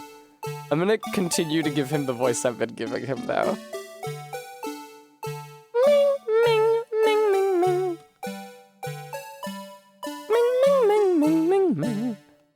See, look, now all I have to do is to get a picture of the bad badger and I'm done. No, yes, I vaguely recall a contest or something of that sort. Banger alert. What? It's gone! But where did it go? What happened? We know it's gone, but where did it go? And you say, oh. We know it's gone, but where did it go? And where do we go? What's wrong? A bad badger costume is missing, sir. Oh, is that all? Well, it's missing because the kidnappers stole it. I heard about how they were stolen. But they said that only 3 of the costumes had been taken. What? Is he saying that more than 3 of them are gone? Mr. Proto Badger, please tell me a little more about these costumes you use. What did you mean by a bad badger costume is missing? Why, just what I said, sir. Oh, look, you're right. He does the pose of the waiter from the Gatewater. We are 1 bad badger short. Counting the spares, we have 2 of each costume on hand at all times. Oh, so because one of them is walking around in the park. The other should be in that room. Actually, both of them should be in that room. Huh? What do you mean? Normally, we don't use the Bad Badger costumes. In fact, we only use them during a certain event at a set time each day. It's the stage show where the Bad Badger wreaks havoc around the park. And the other Badgers must work together to apprehend him, sir. I'm speechless that such a show exists. Well, sir, I was just trying to explain to you the only time we use that costume. Then doesn't that make it near impossible to take a picture of the Bad Badger? Personally, I can't believe that it's this close to showtime and there's no costume. Oh dear, what am I to do, sir? All this basically means is that the kidnappers stole 4 costumes in total. Then are you saying that there are 4 kidnappers? No, maybe 3 kidnappers and Lance? No, I don't think that's very likely. Oh? Recall the costumes for a minute. Stolen ones, you mean? What proves that a 4th kidnapper does not exist? Because there's a pink badger costume still here? I guess. I don't know. Take that! If you had 4 people and you wanted to steal a 4th costume, wouldn't you naturally go for the full set and steal a pink badger costume instead? Not sure I agree with your logic there, Edgeworth. Yeah, that makes sense. And yet the kidnappers decided to steal another Bad Badger. I believe the culprits needed 2 Bad Badger costumes, but the question is why? Bad Badger sells much more reasonably sized monster dildos.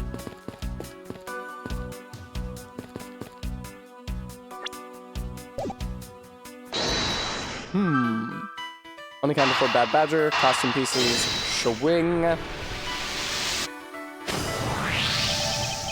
The second Bad Badger costume.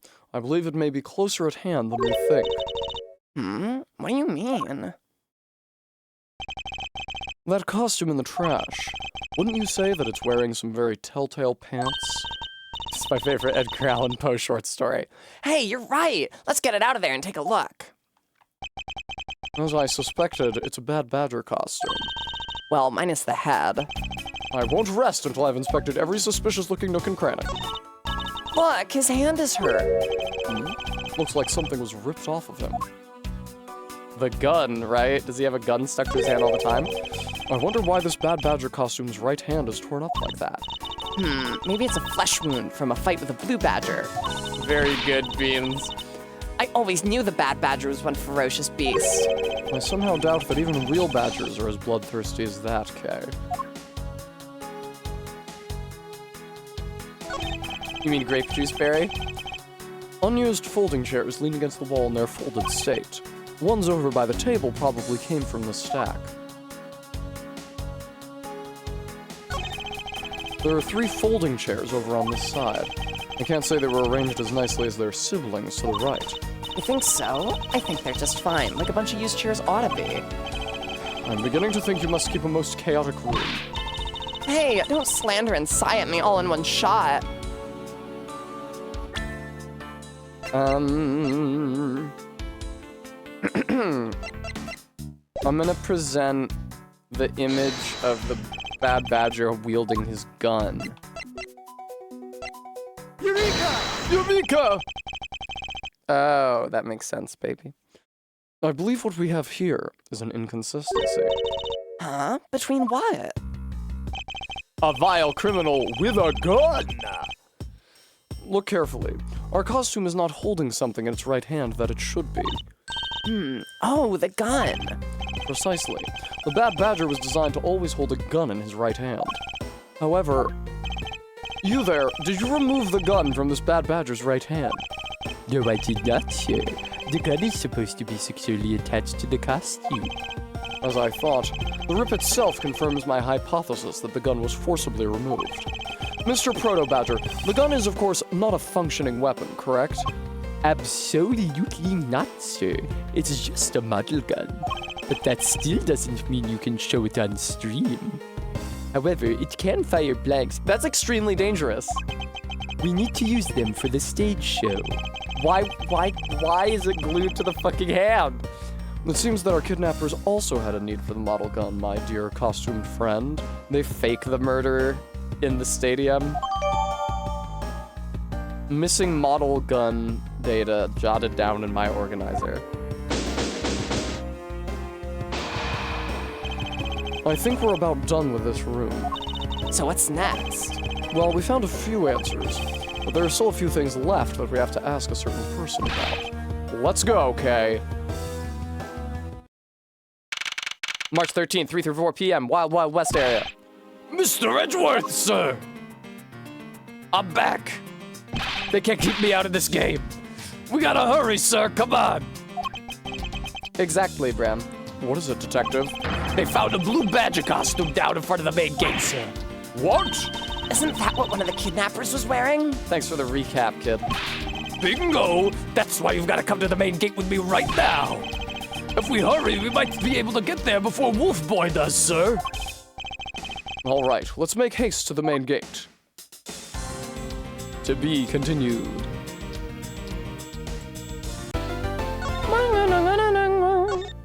I miss Ernest. I have a feeling that Ernest Amano isn't a particularly prominent NPC in this case, but I really wish he was, because I love doing his voice.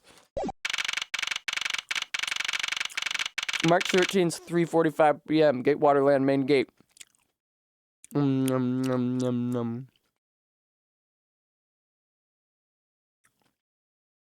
I see gist. Yeah, I'm pretty sure a blank is still a physical object. Not that I know a ton about guns. Where's the costume, Detective Gumshoe? Just on the other side of the fountain, sir. A cap gun, there we go. Was it out here in the open all along? No, it was discovered in the tall grass back there. We moved it out here in order to examine it more thoroughly. Then let's get down to it. I won't rest until I've inspected every suspicious looking nook and cranny. What do we have here?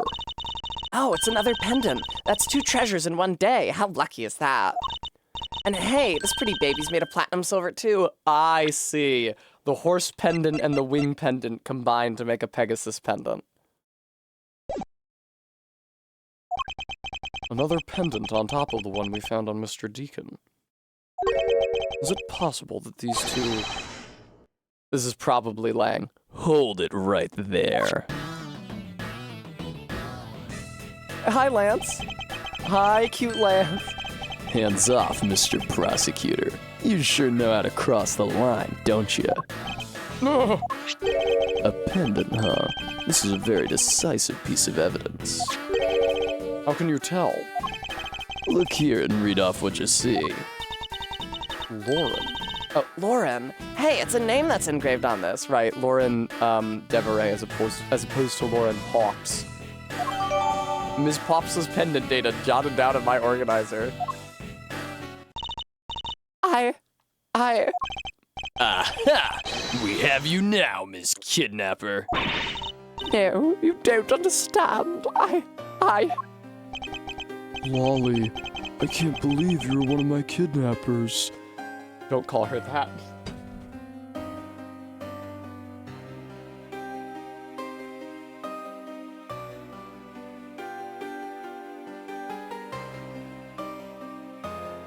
Okay, so what they're going for, her last name is Pop, which if you have the cot merger is just Pop. So they're going for Lollipop, but it does mean that I'm going to be calling her Lolly in Lance's dialogue kind of a lot.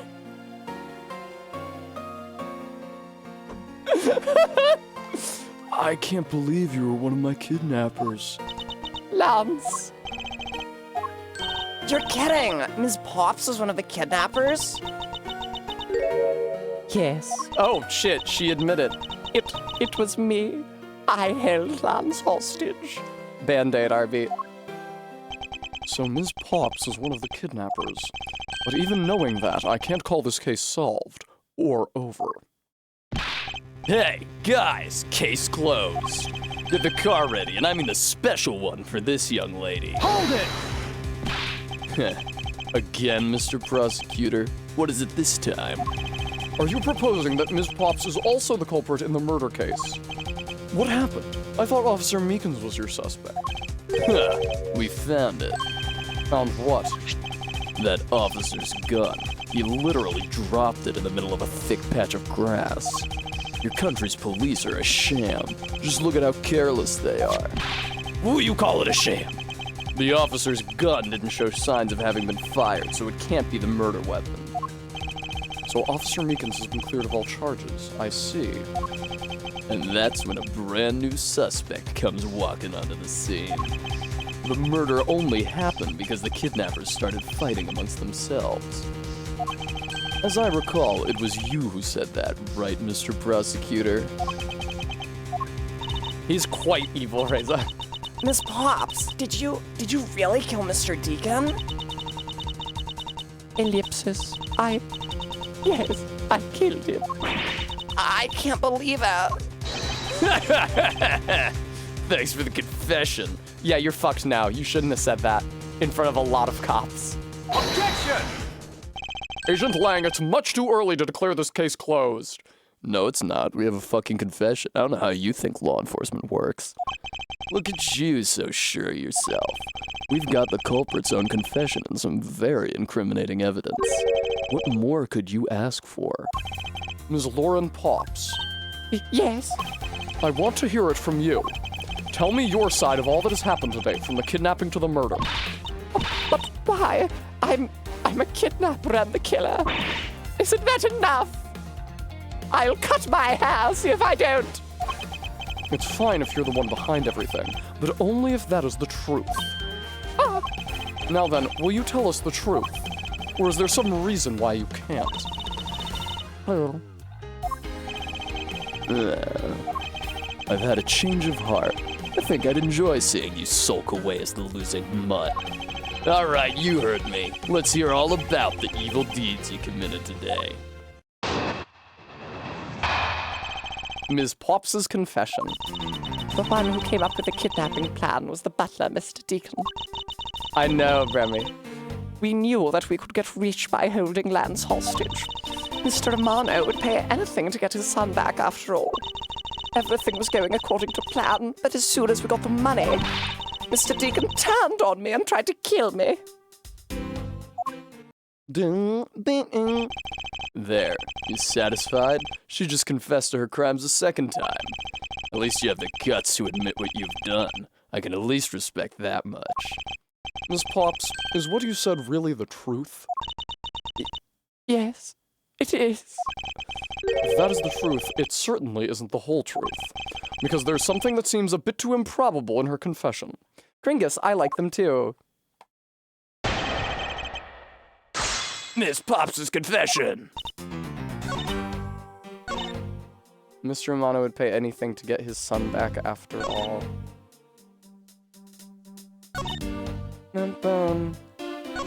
I think I gotta just press her on everything here. I don't know that I have any evidence that directly contradicts anything she's said. I think the chief problem here is that she hasn't talked about the third kidnapper, and we know there's a third kidnapper. Hold it! Or I could present the fact that his name wasn't really Deacon. How well did you know the victim? I've spoken with him only a few times at Lance's house. A few times, that's it? Yes, If they only met a few times, I don't see how they could have trusted each other. but if you hardly ever talked, then how could he trust you not to steal his plan? That's completely irrelevant. He was planning to betray her from the very beginning, which is why he chose someone he wasn't especially close to. Isn't that right, Sheena? Yes, however, Mr. Deacon made a very poor choice.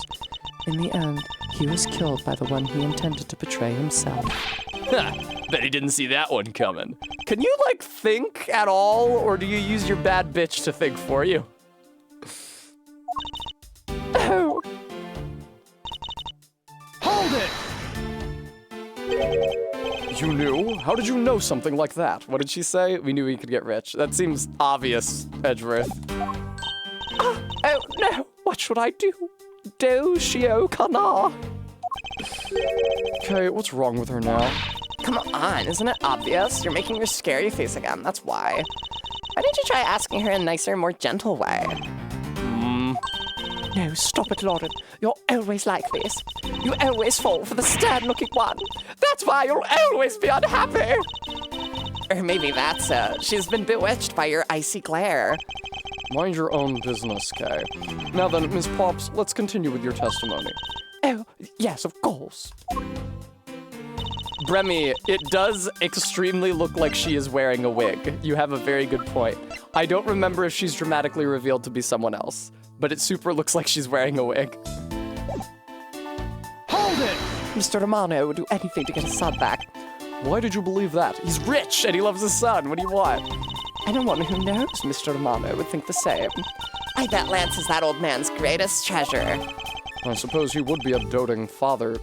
He would be to a doting father like Mr. Romano. I always figured that was it too, and I was always envious of Lance for it. Oh, because your dad's... I got this pendant from my father, and I believe that as long as I have this, I'll find my father again someday. He'll welcome me into his arms, riding on the back of Pegasus. Yeah, she doesn't understand that her father's just been killed. Heartbreaking. That pendant, she must truly believe it to be the wings of Pegasus. It is! Oh my god, they're really bashing you over the head with this. As soon as we got the money... Would you mind telling us a little about the plan itself? It's like, I think 10 years, Ardbeat, and she is like 19. So she would have been 9 when he went down. Yeah. Well, first we captured Lance. Oh, how'd you do that? Well, Mr. Deacon did that on his own, so I don't quite know. Bah. And here I thought you knew how to steal people away. I shudder to think what you would do with such knowledge. Sorry, I really don't know, but somehow Mr. Deacon was able to contain him. All we had to do after that was to wait for the ransom to be paid, but... Mr. Deacon turned on me and tried to kill me. Hold it! Why do you think he did? I have no idea, but maybe he'd planned on doing so from the very beginning. Miss Pops. Wait, Mr. Deacon planned to kill Ms. Pops from the very beginning? Is that ever really likely to happen? What should I do? Should I raise an objection? Do I have proof that he wouldn't? Oh, he's her dad. I'm sorry, but I don't think what you just claimed is all that likely. Huh? I don't think Mr. Deacon would have ever been capable of killing you. But why? We were total strangers. It's not uncommon for people to kill each other over money. Ms. Pops, you really are clueless, aren't you? Dude, her dad got shot today. What do you mean? You never knew what your role in the kidnapping was, nor do you know who you really are. But I do, and I can show you with this piece of evidence. This proves that Mr. Deacon wouldn't have been able to bring himself to kill Ms. Pops. The pendant or the note about his arrest? I'm gonna try the pendant first. Take that! Why are you showing this to me? So what about the pendant? This horse pendant, along with this piece of evidence, shows you who you really are. Either her pendant or his arrest record, but I'm going with his arrest record for this one. Take that! Does that really have anything to do with the pendant? What the heck? Of course not. I suppose not. All right, well. The other pendant then. Fucking asshole. Take that! These two pendants resemble each other, wouldn't you agree? Hey, you're right. They're the same color, and they're even made of the same material. I believe that these two pendants are actually one. Oh no! She reacts like she's been slapped. That's so sad. Shall we give it a try? Wow, it's totally Pegasus. But why? Why does my pendant match up with Mr. Deacon's? You're a smart lady. I'm sure you can imagine why that might be. Well, no, that can't be. I'm not smart. Don't even joke about that. So the two make a set. This is just another trinket. It's not as though this changes anything. You lack imagination, Agent Lang. Very well, I'll show you with this evidence. No, Faith, she's got a raw deal here. Take that! Oliver Deacon was just an alias for this man. His real name was Colin Devore, the name that is etched on the horse pendant. What? An alias? You fucking dickhead, how did you not know that?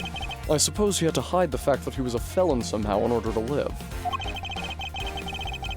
MK is what a pun. Likely, but what specifically are you thinking of? And it makes sense given what is written in Mr. Dvore's dossier.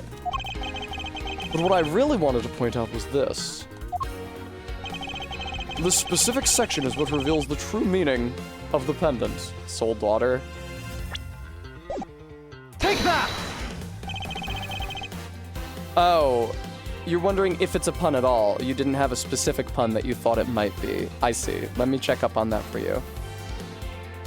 I have court-records.net open on the other screen. His name is Ogura Masumi in Japanese, which they weirdly don't have an explanation for. They usually do. Oh wait, they only have an explanation for the name Deacon and not Dvore. Oh. Sorry, his name is Ogura Masumi. I think I reversed the order. So his name is Colin Dvore, and then when he is a butler, it's Oliver Deacon. It's a anagram. That's why it is that. But that's why it's that, MK. They're anagrams of each other. Because his two Japanese names are anagrams of each other. And anyway, Mr. Dvore had one daughter, and her name is Lauren Pops. Jeremy's Iron. That's a lie! That person was not my father! He couldn't come out and tell you he was your father, because he was in hiding. However, I believe he was trying to secretly watch over you. Do you still believe that a man like that could kill the daughter he was separated from? I mean, people do kill their family members, Edgeworth. Or even that such a man would allow his daughter to get involved in a kidnapping plot? Knuckle back! What is so funny, Agent Lang? You're good at making things up in your head and deciding it's the truth, aren't you? Yes, I'm a cop. What are you trying to say? Your thinking is much too innocent. After all, I've thought of another possibility. After all, I think about killing my daughter all the time. Is that so? Well, let's hear it. Another possibility. I'll grant you that the two of them are father and daughter. But isn't it possible that they both knew that fact? It was no coincidence that the reunited pair became involved in the House of Amano, and the two of them made good use of their meetings to plan this little kidnapping. Wouldn't you say my scenario is perfectly probable as well? No, MK, don't say that. That's a grim vision of things to come. So this is his version of how things might have gone down. You don't have any proof that they didn't know of their true relationship, right? And you're saying that the two of them committed the kidnapping together? That's right, as one really rotten family. Is that really what happened? I'd better take a long, hard look at the evidence.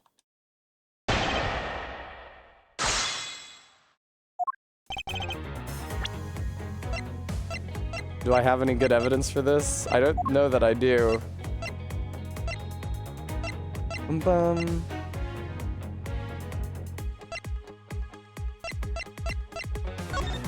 Did he not know she was his daughter? I don't know, I feel like I'm gonna have to press him on this. Hold it! Okay, MK, I'm just gonna go to an anagram generator. Which is usually what I do when I need an anagram.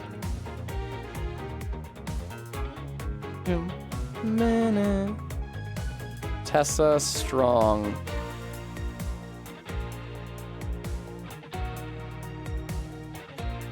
Songsters at Nagor's tests.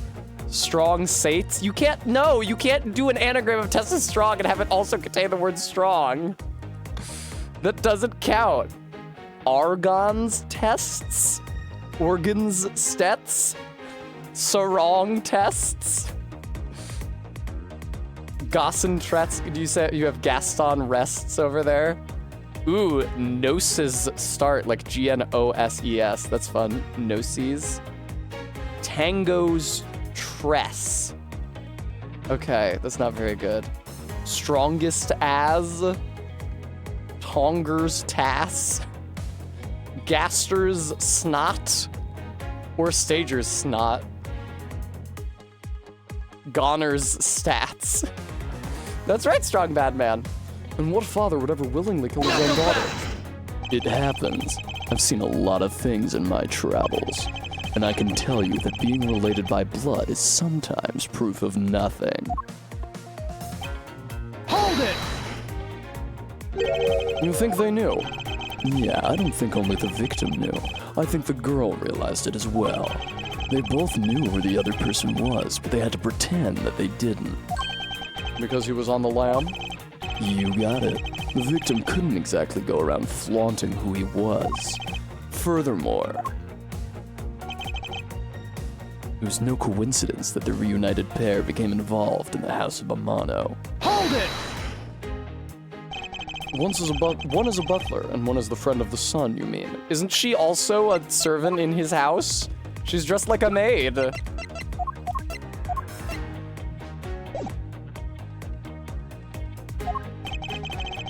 They probably thought that was their best shot. Is that what you honestly believe? Of course. And the two of them made good use of their meetings to plan this little kidnapping. Hold it! Oh shit, are you finally in the game? Alt Universe Blonde you. Yes, MK. Correct, you're in the game. Although we think that this might be a wig. You mean how they plotted to commit this crime as blood relatives?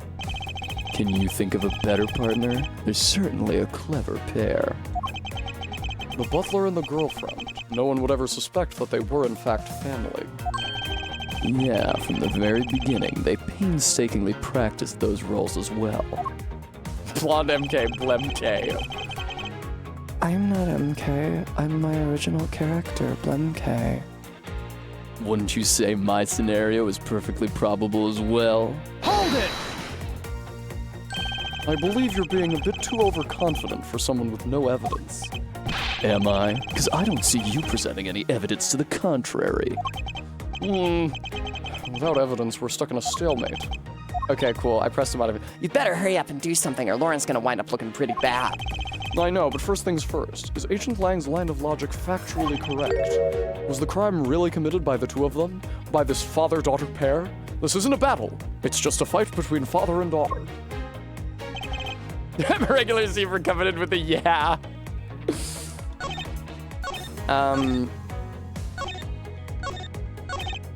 Am I just supposed to present that there's 3 kidnappers when he says the two of them? No shit.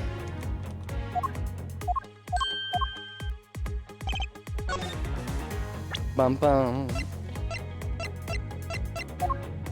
This is kind of tenuous. I don't know how I'm supposed to present the idea that there were 3 kidnappers. That might not even be what I'm supposed to present. I mean, what else could I fucking possibly have?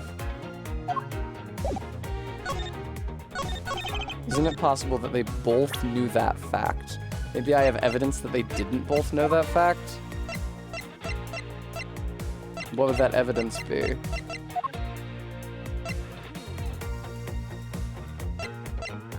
I have no fucking idea, man. So maybe it's I want the 2 of them. Objection! Jesus Christ, are you serious? That is shaky. This kidnapping wasn't planned by just 2 people alone. And what kind of proof do you have of that? Quite simply, there were 3 kidnappers. 3? 4 costumes were stolen from the Wild Wild West area's back room. We found one of them is in the kidnapper's hideout. But as for the other 3, we can assume they were being worn by 3 different people. We also found a set of 3 cups and 3 folding chairs that were used in the hideout. It all clearly points to a 3-man group. And I believe this 3rd person is the real mastermind behind the kidnapping. Who is this mastermind? I present to you the brains behind the Oh no, really? Already? I don't fucking know. Do we think Lance kidnapped himself? There are very few people that it could be. Don't make me do this.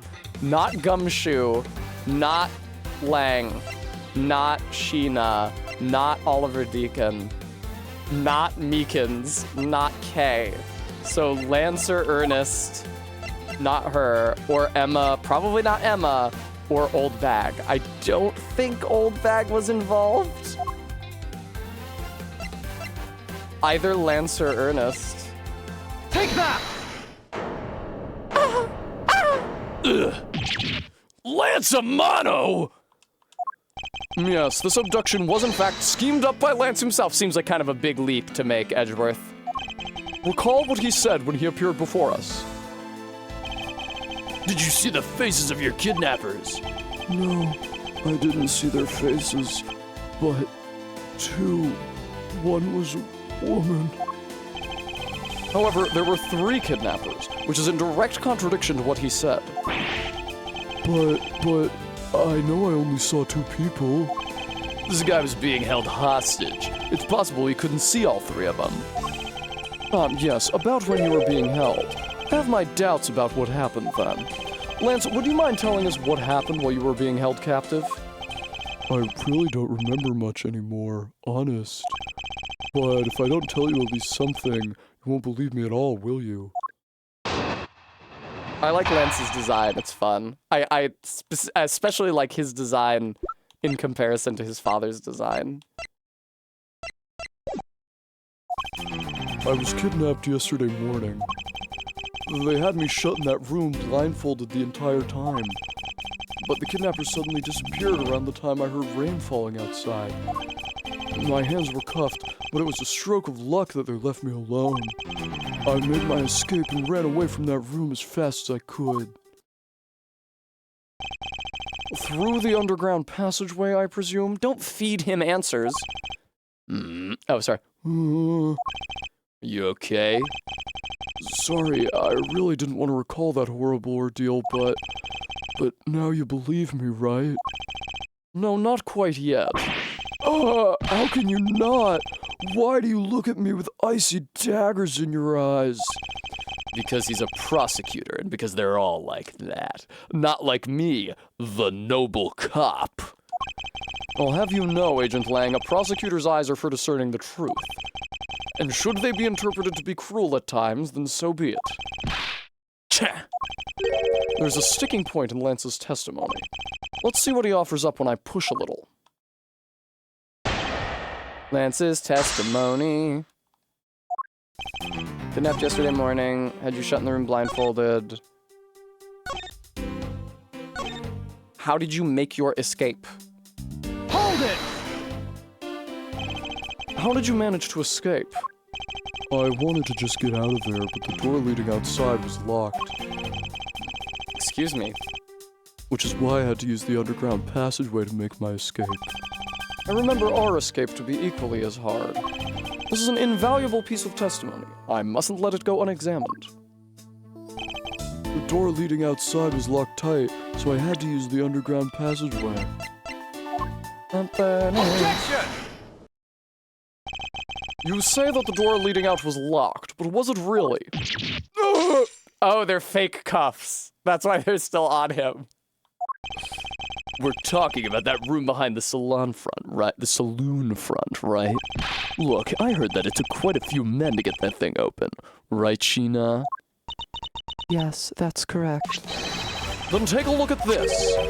What is that? A sword? It's not an especially reliable one if it's broken like that. Allow me to start from the end. My conclusion is that the door was never locked.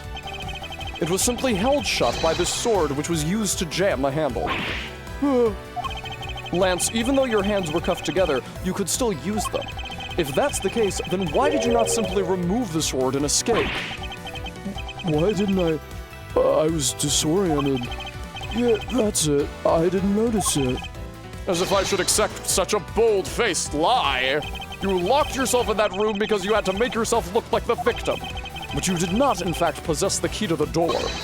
That is why you used the prop sword to improvise and create a prison of your very own. Knuckle back! You've been making this guy out to be one of the kidnappers for some time now. I wonder if you've forgotten something very important along the way. And what would that be? A motive, what else? Do you honestly think an upright, pure boy like him He's up, Lang. would hatch up a completely pointless scheme such as kidnapping himself?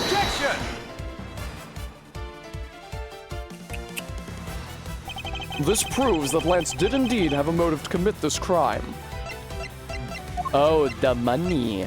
To put it simply, Lance has a very urgent need for money. This is hardly your typical love letter. It is in fact a collections bill. It appears our upstanding boy has accumulated quite a debt. Isn't that right, Lance? Looks like it's hard being the son of a rich. No, Kay, no, Kay, no. Looks like it's hard being the son of a rich man, too. It must be rough when you have to resort to stealing from your own old man, huh? All right, I give up. I abducted myself. Lance! The win. It's over, Lolly. In this life, we really are bound to our fates after all. All I wanted was to go with you to a new town, somewhere where no one would know us. I wanted us to be well off with that 1 million, but now that dream is over. Oh, Lance! Then you were giving yourself up? Yes, I'd planned to run away from this world with my Lolly. Oliver even helped us with a plan, but then he had to go and stab us in the back. He turned on you. Maybe he didn't want to split the ransom money. That's my guess. It happened almost right after he made the drop-off. When we were alone, he attacked me all of a sudden. After a brief struggle, I was able to contain him and keep him under control. We left him inside that room as Lolly and I made our escape. We wore different costumes and split up. Oh, Lance, you're the one who bludgeoned Edgeworth? Lolly left first in the Blue Badger costume. That would mean the person Officer Meekins saw was Miss Potts. But right then, the old man just had to wake up. I was careless, and he tackled me pretty hard from behind. Then Oliver put on a Bad Badger costume, took the suitcase with $1 million and ran. I contacted Lolly right away and warned her that he had a gun. They had no idea that they were related, so I thought that it could only end badly. How did you know that they were related, motherfucker? I still don't believe it. That person was not my father. Because if he was, I just killed my own father. Lolly, then it really was you. Oh man, Lance, did you kill him? Is she covering for you? How big of a piece of shit are you? Shade of events. That man was not my father. I mean, because at the stadium, there was a Bad Badger pulling the suitcase with the 1 million in it. Oh shit. So Lance put on the Bad Badger costume. So Lance betrayed her dad is how it went down, rather than the other way around. And then they went into the other costumes from what Lance said, and Lance shot her dad. Right? Anyway. There was a Bad Badger putting the suitcase with the 1 million in it. That badger pointed his gun at me, aiming to shoot me dead. That's why I used the gun I got from Lance. Oh, okay, interesting. There was a gunshot. The other person crumpled to the ground, and I ran, scared for my life. I think the big picture is finally coming into focus, don't you? Lolly, forgive me. I didn't think it would turn into something so frightening. If only I could have protected you. I love the detail that he's peeking between his fingers. So, Miss Potts, she shot her own dad without even knowing who he really was. If what she says is true, Are you saying she's lying? But why would she lie about something like that? What purpose would it serve? to protect Lance. You would be surprised how often people lie without even realizing it themselves, Kay. Oh, interesting. Could she have shot someone else? Is this a Von Karma situation? Does Lance have a bullet in him? Huh? What's that supposed to mean? What I mean is, listen very carefully to her confession once more and you'll see. It is so weird that Edgeworth just takes this random girl under his wing for no, so to speak, for no reason. No! Okay.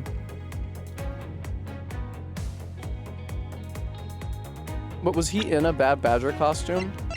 Oh, there was no Bad Badger, or was there? One of them was destroyed, and then they had the other one. Okay. I gotcha.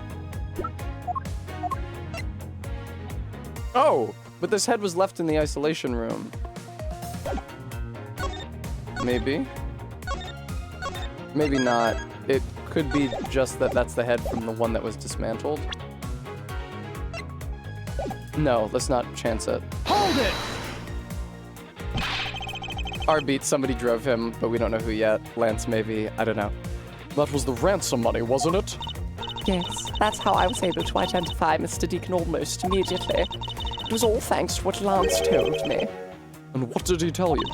Well, he called me on my cell phone and told me that Mr. Deacon had betrayed us and had run off with the ransom money. And about how he had a gun. But that badger pointed his gun at me, aiming to shoot me dead. Oh god, is it just that the Bad Badger costume has a gun stuck to the hand?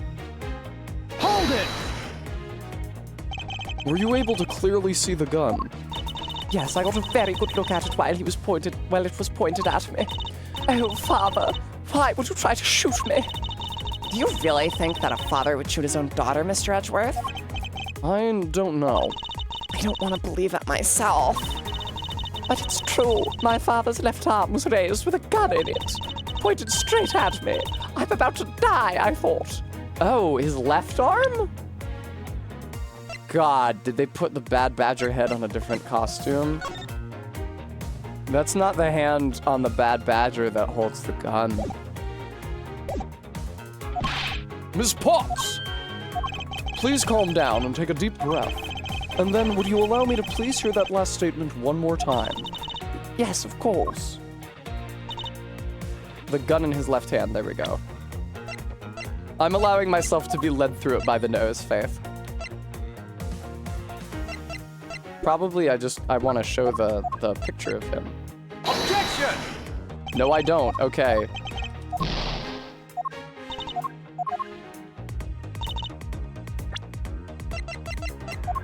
I want to show the close-up on his right hand. Objection! Wait, really?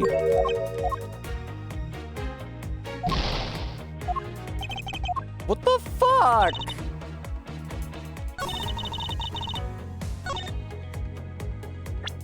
What the fuck do you want from me, dude? Fucking classic Phoenix Wright moment. I present two different pieces of evidence that contradict the statement and neither of them work. Hold it! No, Faith. And you felt that your life was in danger, correct? Yes, I'm about to die, I thought. So.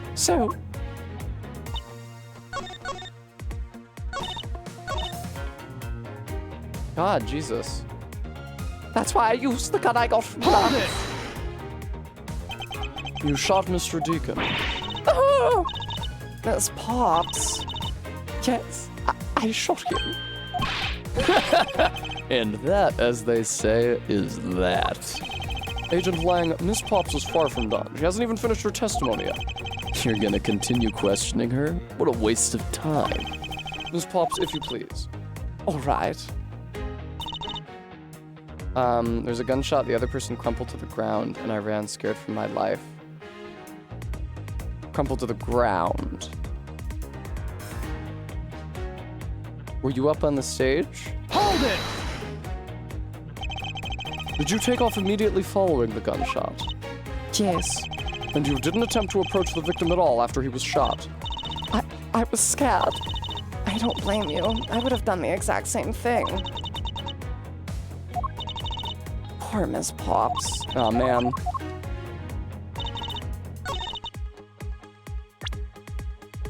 What do you want from me, you sack of shit?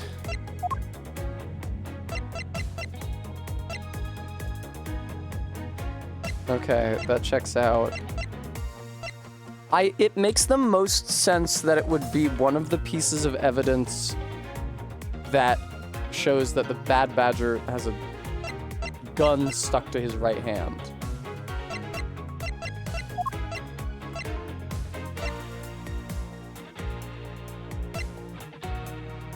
Oh, okay. Probably RB.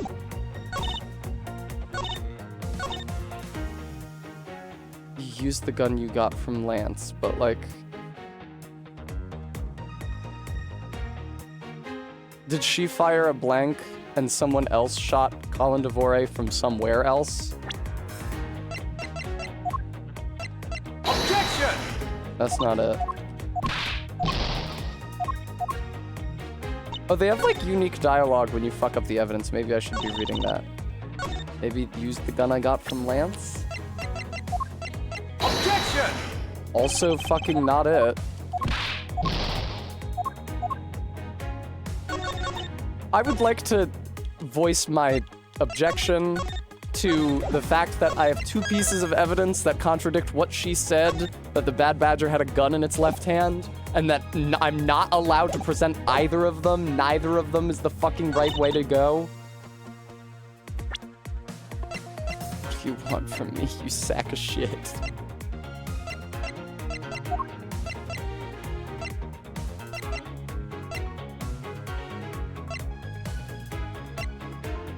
Was it stage left? Hold it! You felt that your life was in danger. Okay, yeah, that give you no more information. So here's the thing. The Bad Badger pointed the gun in his left hand at me to shoot me dead, aiming to shoot me dead. Oh, because it fires... I mean, you could also say the Bad Badger's gun fires blanks. Objection! But they don't want that fucking either.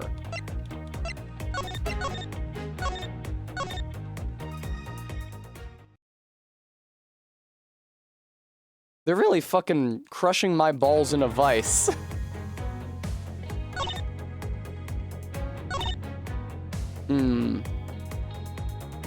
That the hand is wrong, and it's a gun that fires blanks.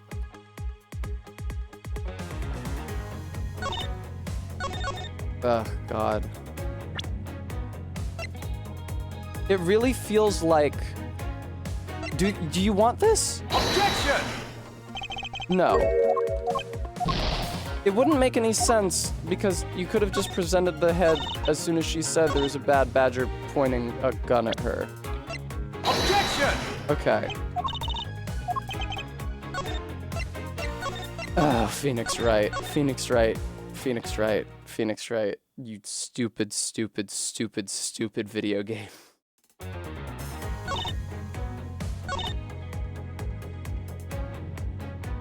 You know, it really seems like it would be enough to just present the evidence that he holds the gun in his right hand. Like, why else would she say that? Because this is the statement that she amended her testimony to include. So either you present something in response to this new testimony, or you press another piece of testimony and that pressing goes differently now that you've unlocked this piece, which is a thing they do sometimes. And I really feel like I've presented everything that could possibly be useful on this new piece of testimony. Hold it!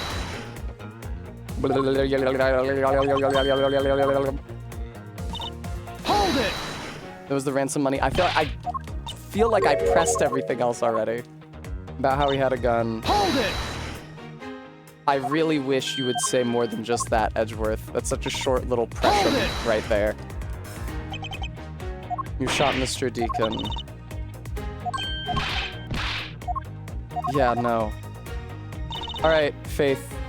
If you know what it is, feel free to tell me, because this is really, really, really fucking stupid.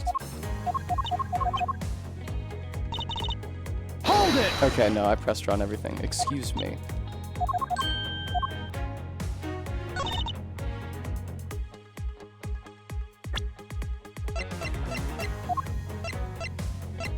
It's weird that the Bad Badger costume that we found destroyed, the gun ripped off of it, isn't a piece of evidence.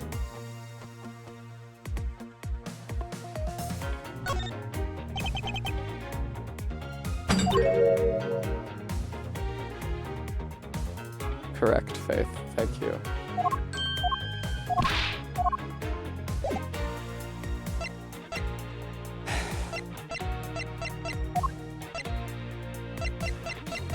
Fucking piece of shit video. Objection!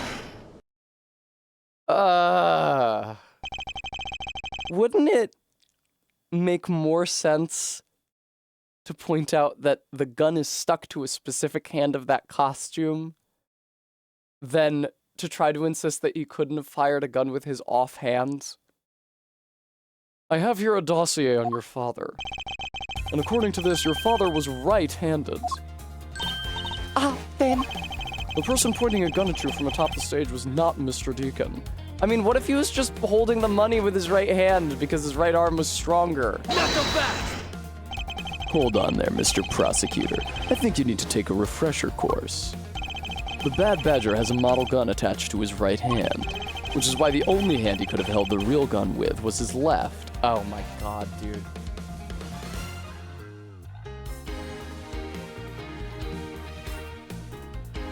Now, why? That's what you wanted me to think! Then how he couldn't have been carrying the money. Isn't it possible that it went down like that? No, and you're an idiot for suggesting it. Agent Lang, were you paying attention to what Ms. Pops was saying? Then again, I suppose I can't expect someone who's never set foot in court to catch it. Enough with the smugness. Out with it already. Ms. Pops told us earlier. There was a Bad Badger pulling the suitcase with 1 million in it. According to you, the Bad Badger had the gun in its left hand, which would mean that he was pulling the suitcase with his right hand. Is that correct, Ms. Pops? Yes, exactly. And I'm sure it was the Bad Badger. It had those huge sunglasses on its face. But if that's the case, even I can see there's a huge contradiction. Yes, Ms. Pops claims to have seen the Bad Badger, and yet the Bad Badger had both of his hands full. These two pieces of information contradict each other, so one must be wrong.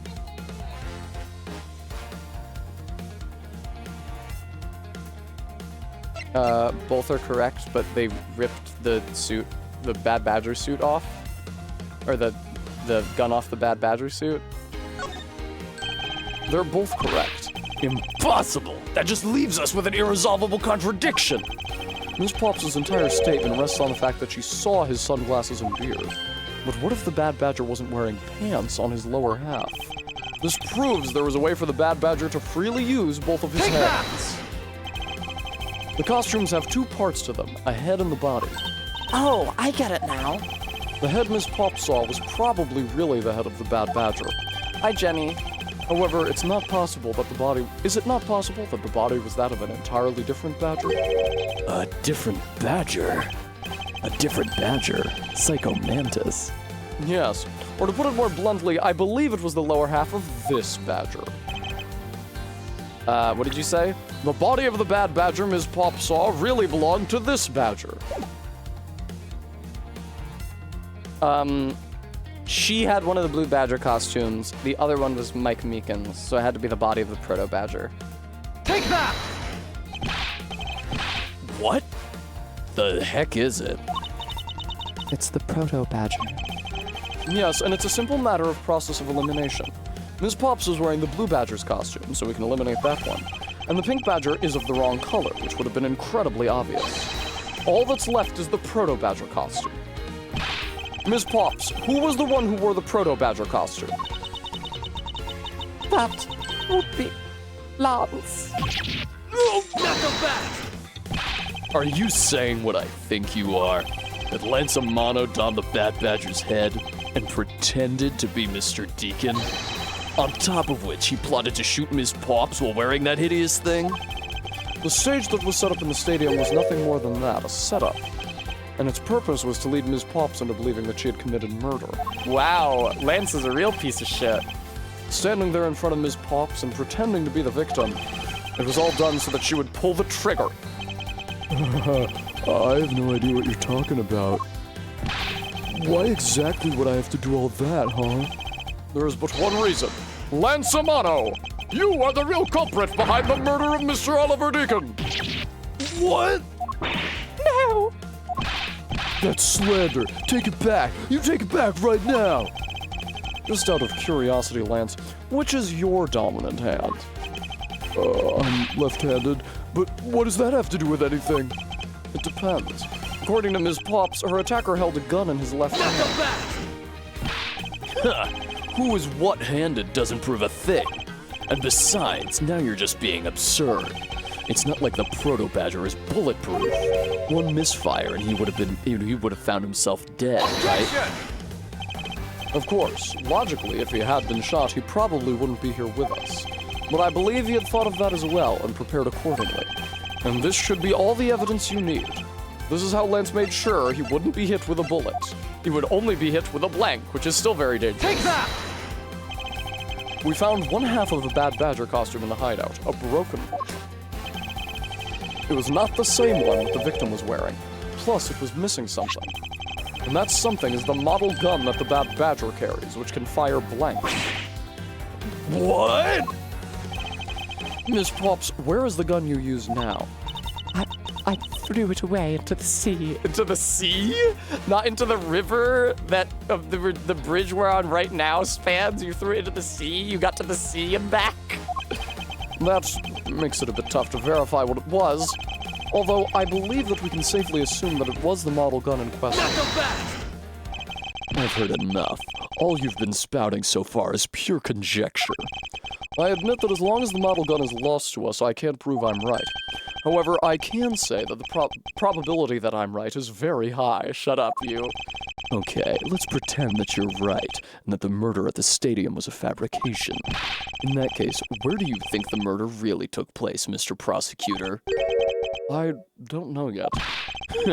I knew you were full of it. However, I do believe that the murder took place during an earlier time frame. Please, wait a second. It's simply not possible. Because I saw Mr. Deacon after he was restrained by Lance. She saw the victim in the state of being restrained. What Ms. Pop saw. I came back to the hideout long after the other two. By that time, Lance had already subdued and restrained Mr. Deacon. He had tied Mr. Deacon securely to the beam in the room next door. After that, the two of us put on our costumes and made our escape. So Mr. Deacon must have escaped after the two of you left, right? We thought that it'd attract too much attention if we left together, so I left first. We planned to meet up again at the stage in the stadium. But then, as I was walking through the park, I got a call from Lance on my cell phone. Oliver managed to escape. Looked like he was waiting until I was alone. He also stole the gun from me at that time. And then the murder happened. Mr. Deacon must have overheard their plan to meet up at the stage. Well, Mr. Prosecutor, Ms. Pop saw the victim with her own eyes, which means that the victim was still alive at that time, wouldn't you agree? Why does that sound wrong to me? There must be something amiss about this account. Let's see what happens when I examine it in more detail.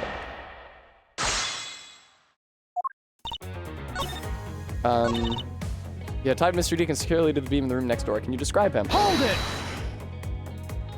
You're sure that it was Mr. Deacon that you saw?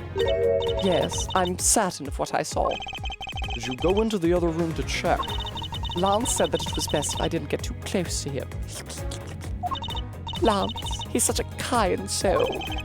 Then are you telling me you did not confirm that it was Mr. Deacon for yourself? I checked through the slit in the door that separates the two rooms. He had a Bad Badger's head on, so I'm absolutely sure.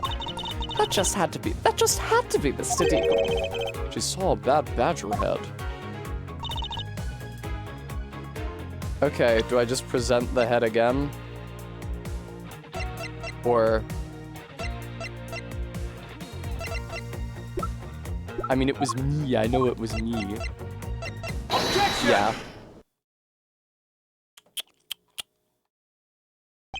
Ms. Pops, the person you saw was not Mr. Deacon at all. Huh? The person you actually saw was this person. Me.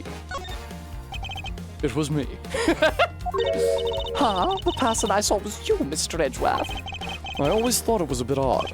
Why would the kidnappers abduct me, even after I had handed over the ransom? It's not as though I saw the face of the kidnappers.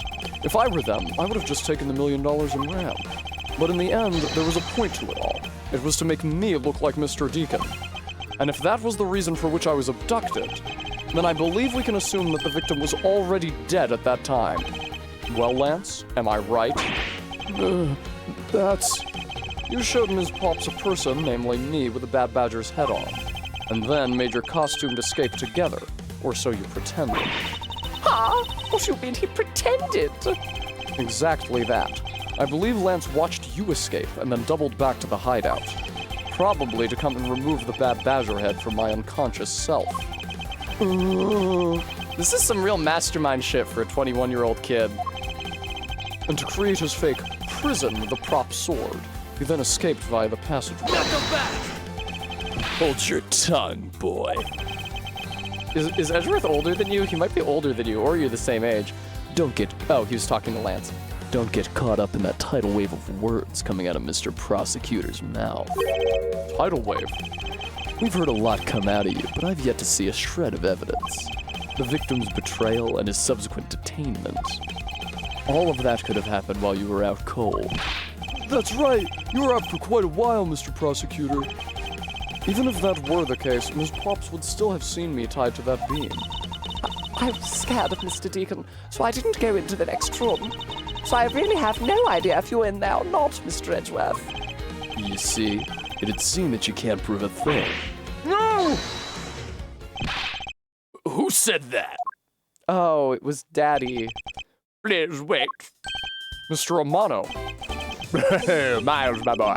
It looks like you're really giving it your all. And Lance, it's not good to cause trouble for others. Dad. Let's see. You're the one in charge of the investigation, correct? Yeah, that's right. He put on his sunglasses. What a douchebag. I'm sorry that my son. Nope, wrong voice. I'm sorry that my son has been nothing but trouble. This probably won't make up for anything, but I have some evidence for you. Oh? Do you now? I'll have my man servant wheeled in. Is that what I think it is? It's the Bad Badger costume the victim was wearing. And a gun. I couldn't wait around for the police, so I went and found these myself. It appears that they were disposed of in the sea. Ugh, is there no one in this country who actually obeys the law? There now. Oh shit, I missed what he said. Agent Lang, please calm down. What the heck is that scrap of paper? This appears to be a letter from the Chief of Police. Please allow Mr. Amano complete freedom to do as he sees fit, it says. What? The Chief of Police? What the? Just who does he think he is? The person who wields the highest authority in this area. There now. There's no need to be so upset. I'm not a cop from this land. What land are you a cop from? Oz? Why do you say it like that? So I'm not bound by the laws of your country. I'm not sure that's how that works, buddy. Now. This wasn't meant to strong-arm you into anything. It's just a request. I'm only asking that you please respect the laws of the land. I can't really say no to that. However, returning to the topic at hand, it doesn't matter who found the evidence. Its value remains unchanged. All right, now, let's take a look at this new evidence. I've already got the results back. If I had a special forensic research lab that I'm on good terms with conduct the tests, they verified that the blood on this costume belonged to Oliver. As for the gun, the only fingerprints they could find were yours, Lauren. What? You disappoint me, Miles. I can't believe that you would cause my son such stress and heartache. Thank goodness I was able to find the final pieces of evidence.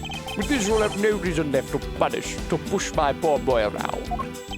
That's it? These are the case-making pieces of evidence? I'll be the judge of that. I won't rest until I've inspected every suspicious-looking nook and cranny. What's this? Looks like there's something inside the costume head. Hey, they sparkle. I bet they're really valuable. Sorry, but they're just pieces of a mirror. Why are they in here? Oh, the broken mirror, Arby, from the hideout.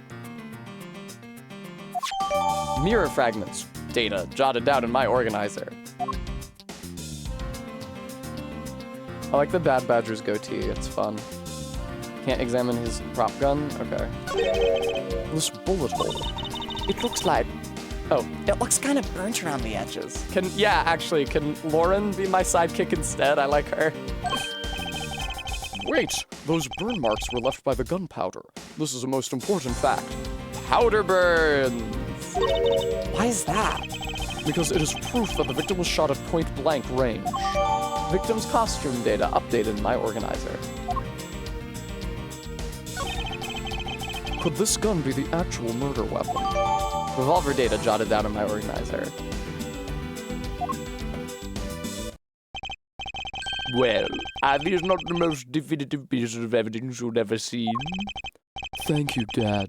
This should be enough to convince even Mr. Edgeworth over there. It's me, Lance. Make no mistake, there are fingerprints on that murderous gun. And they prove that it was Lolly who killed Oliver. But Oliver was also after Lolly's life. So Mr. Edgeworth, even you must see that Lolly was only acting in self-defense. I know, right, Quinn? They love powder burns. The fingerprints on the weapon, huh?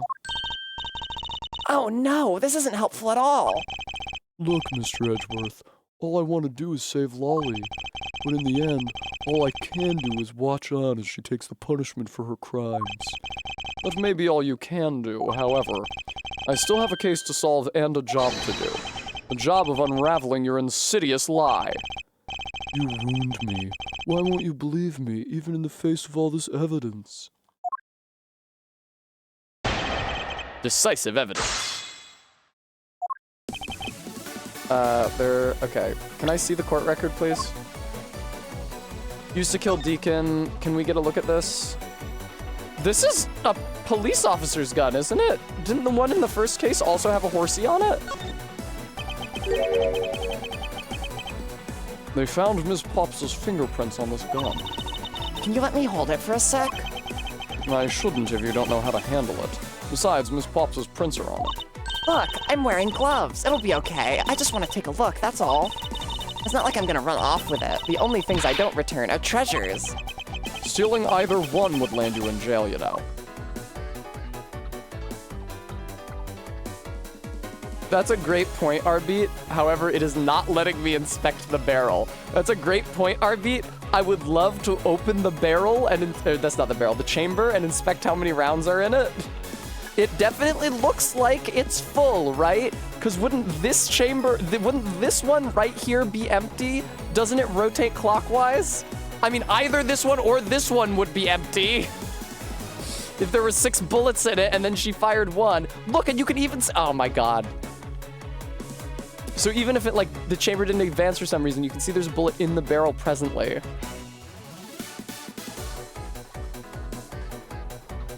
Let me just, oh God. I can't believe they made it a thing in Rise from the Ashes that you have to rotate the evidence to a specific angle in this fucking menu where it's a terror to try to rotate the evidence the way you want.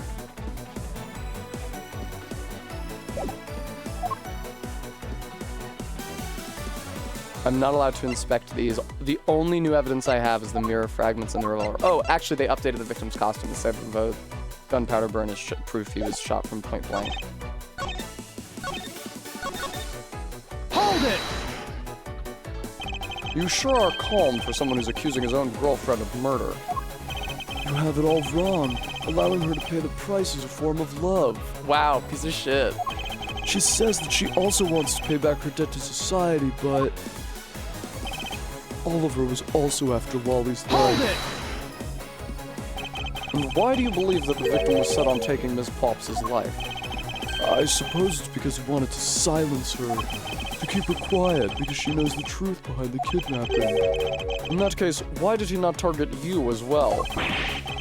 That's because he knew that if he killed me, he wouldn't be able to control my father.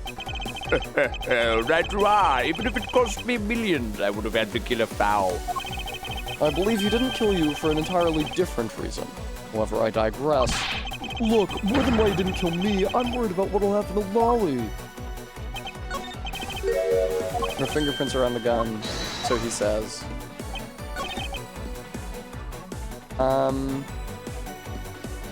I could just present the powder burns when he says it's proof that she killed him.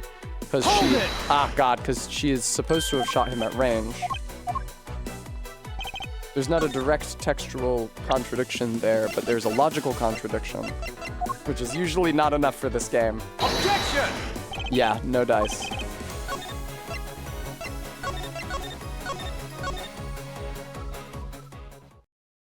I don't like how long it takes to load your save in this. What if you did like hard mode Phoenix right, and if you got a game over, you stopped, you had to restart your playthrough?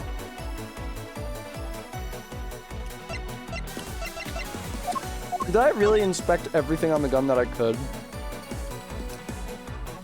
I can't inspect like the horsey.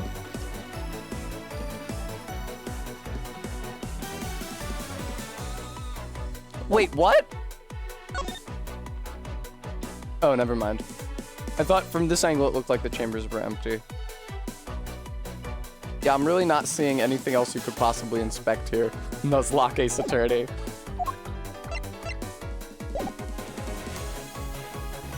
I think I have to press more. Hold it! Those fingerprints. Are you sure they belong to Ms. Pops? Can I read the... Was originally stolen from guard by victim during escape. Who's guard? Oh, the guard... The prison guard? I see. And he kept it for 10 years?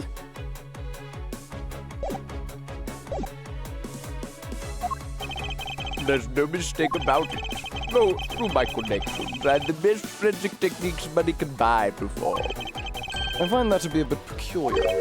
What? Are you trying to pick an argument with me? What should I do? Should I raise an objection?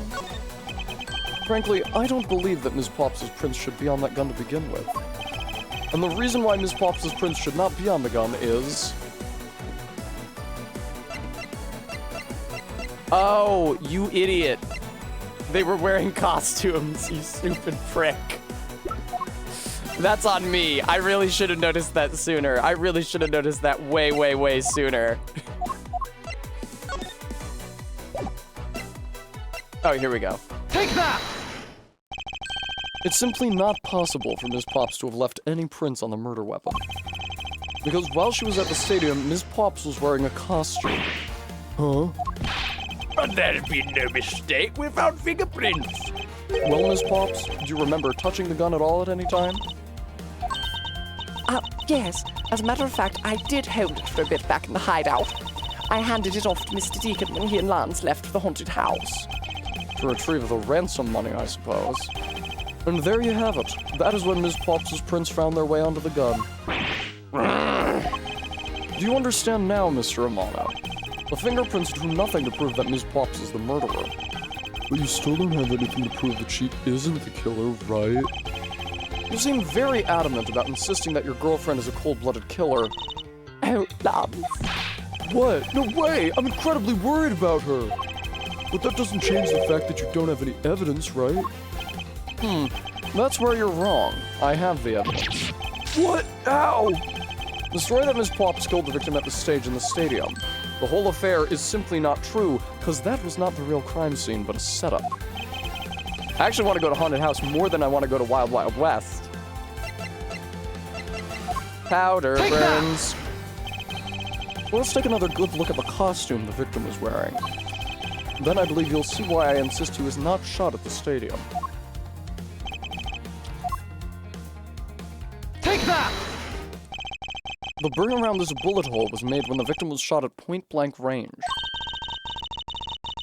Ah, so then you mean the murder Ms. Oldbag saw at the stadium really was... Yes, she saw two people, but they were separated by a distance. If the victim was indeed shot from below the stage, there shouldn't be a gunpowder burn. Ugh! Look at you, Mr. Smarty Pants Prosecutor. Since you seem to know all the answers, why not tell us where the real crime scene is then? Lance set me up to look like Mr. Deacon back at the hideout. If that's the case, then the murder must have happened prior to that. And the location where Lance and the victim were at just before I was imprisoned was...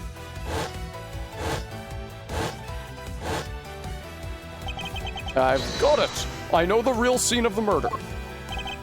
The real location in which Mr. Deacon was killed is here. Haunted house. Take that! I think it's not unreasonable to assume that the murder took place in the haunted house. The haunted house? Yes, and I have proof that it is highly likely that the victim was killed there. What proves that the real scene of the crime was the haunted house? This broken mirror. Take that! These were inside the costume the victim was wearing. They're fragments of a mirror. A mirror? Psychomantis? And what does that have to do with anything? Indeed, you don't exactly expect to find pieces of a mirror inside a costume. Yeah, that's actually pretty dangerous. However, there's one place I can think of where there is a plethora of mirror fragments. And that is the haunted house. Lance Amano, I propose that you killed Mr. Deacon with the revolver in the haunted house. Show the 3 cards, open up the envelope. After that, you stole the Blue Badger mobile to move his body to the Wild Wild West area. Thank you, Stream Elements, guys. I need money really badly. It would make me so happy if you could give. The taxes, viewer, they're gonna break my thumbs. The timing of when the Blue Badger mobile was stolen confirms this as fact. Miles, my boy, say no more. I'm sorry, Mr. Romano, but I cannot do that. So fast! Be quiet. Yes, please do something. Stop that boy from speaking any more nonsense. ZJ, thank you so much for the $25. Ernest Amano, correct? I meant you. Now be quiet, Gramps. How dare you? I don't need words. The only thing I require is evidence. Decisive evidence. And to call these mirror bits decisive is a bit too presumptuous, Mr. Prosecutor. What? Sheena, wasn't there a mirror in the kidnapper's hideout? Yes, there was a mirror there. A mirror that's for the haunted house. You see? Isn't it possible the fragments got into the costume there? But Agent Lang, there were no fragments on the floor, so the probability is very low. Not so fast! Probability? Lang Z says, on truth's path, the word probability does not exist. Really? Did he really say that? Did he really say that fucking shit? The only thing that does is definitive proof. The question, Mr. Prosecutor, is, do you have the definitive proof you need? Well, Mr. Edgeworth, do you? Do I have solid evidence that proves the murder took place at the haunted house? The answer is no. See? So you don't have any, shut up! I don't have the evidence yet, but I'm certain the murder occurred around the time I turned the ransom over. At that time, the only people at the haunted house besides myself were Lance and Mr. Deacon. I can prove that the murder took place at the haunted house, and I can prove Lance's guilt in connection to the murder. What now, Mr. Edgeworth? Agent Lang, I have a special request. Yeah? I'd like to prove to you that the scene of the crime was indeed the haunted house. Why in the world are you asking the werewolf for permission? Because I don't really have a choice if I want to find the truth. Alright, permission granted. But you're not to touch a single thing, got it? That won't be a problem. All that's important to me is that the truth be brought to light. It doesn't matter by whom or how it's done, as long as it is. Sheena, I'm here. put it in. Standard Hunter, thank you so much for the $25. Yay! Thank you, guys.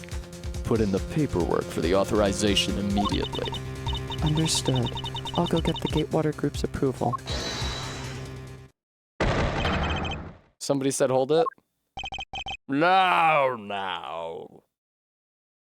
Let's hold on for a second. There's no need to obtain approval. Mr. Romano? Agent Lang, if you would please take a look at this. What is this? Sheena, I can't read. It's the deed to the haunted house. The deed? It's not a real fucking house. Read it out loud. I told you I can't read. Gatewater Land Incorporated hereby bequeaths the property known as the haunted house To Mr. Amano for the lump sum of $1 million, paid in full in cash. Anonymous, thank you for the $5 donation. What? As you can see, I'm now the legal owner of the haunted house. Are you kidding? When did you? It's not a real fucking house. I don't think he can do this unless he owns the entire property of Gatewater Land. When did you? I ran into the owner of the park earlier and we made the deal almost immediately. How quickly things move when you can prepare $1 million in the blink of an eye. That $1 million you paid. Don't tell me it was... No, that's right. This disgusting suitcase belongs to you, doesn't it? I don't have any more use for it, so you may have it back now. Use the ransom money? My Lance is a good boy. He even apologized for the kidnapping a bit earlier. So I do believe that I will forgive him. After all, he did return the ransom money. That's the way things are, so if you would please discuss things with me from now on. Discuss? What is there to discuss? My permission to enter the haunted house, of course. Ugh. I mean, it feels like it would be trivial to get a warrant under these circumstances. Edgeworth, who is a district attorney, was assaulted on the property. I feel like it would be pretty trivial to get a warrant under those circumstances. Well, it's funny you mentioned that. I actually happen to have a notary with me here. I paid him $1 million to follow me around. While we were busy listening to Lance's story, Mr. Amano was out there preempting us. Permission to search the haunted house is denied. End of discussion. No, get a warrant. Agent Lang, I want you to arrest that girl. And Miles, you should hurry on home now, my boy, before I really lose my temper. Ugh, Mr. Amano definitely has the deck stacked in his favor here. What should I do? If I leave it like this, the truth will be lost forever. Not leave it like this, then? To be continued.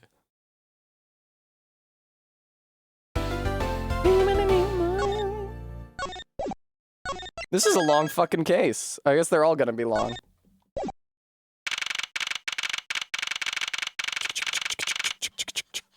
March 13th, 4:27 p.m. Gatewater Land main gate. Thank you, Arbeat and Kate. I'll have some treats. That's very kind of you both. Faith, it did seem that way for sure.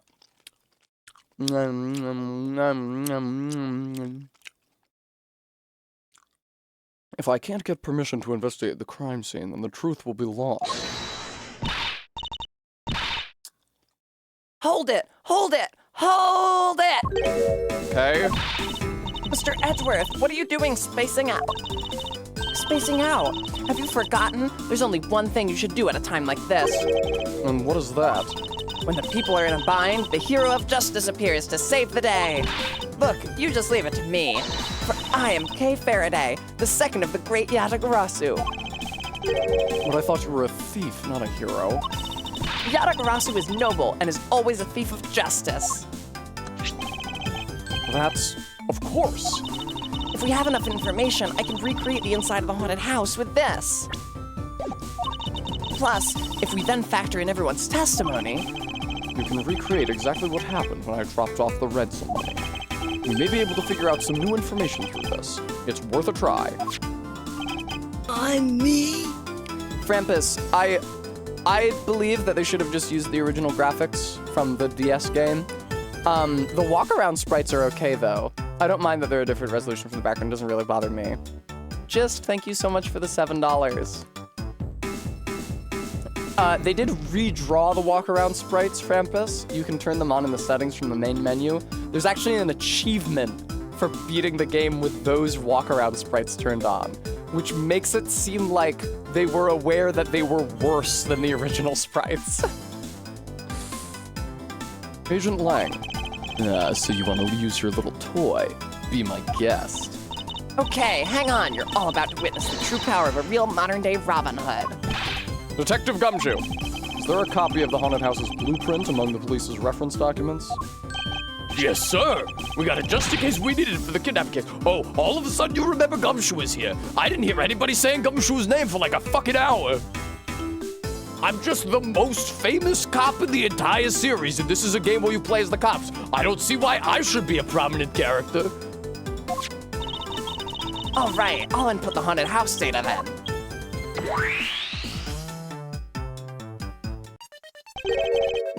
What is this? Where are we?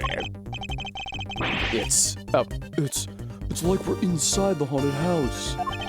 Even if we can't inspect the real location itself, the path to the truth slumbers here. If I can successfully navigate my way using logic, I'll ultimately arrive at the truth. Now then, I believe I'm ready to investigate the crime scene. Okay, what should I recreate first? You haven't figured it out yet? Maybe I have and maybe I haven't, but I'm gonna make you do all the hard work. Very well. I'd like to inspect the moment in which I was ambushed by my abductor. The two of them were definitely in this place at that time. If I can verify that, it may provide me with a new lead. I had just come out into the hallway after leaving the money inside the dining room. At that time, I saw a badger slumped over on the floor at the end of the hall. What was a badger doing all the way down there? I also thought it strange. However, I thought that maybe it was simply a mannequin that was set there for atmosphere. Do you know which badger it was? No, it was too dark to tell. All I saw was its silhouette. In that case, I guess I'll just program the badger silhouette in for now. Okay, programming complete.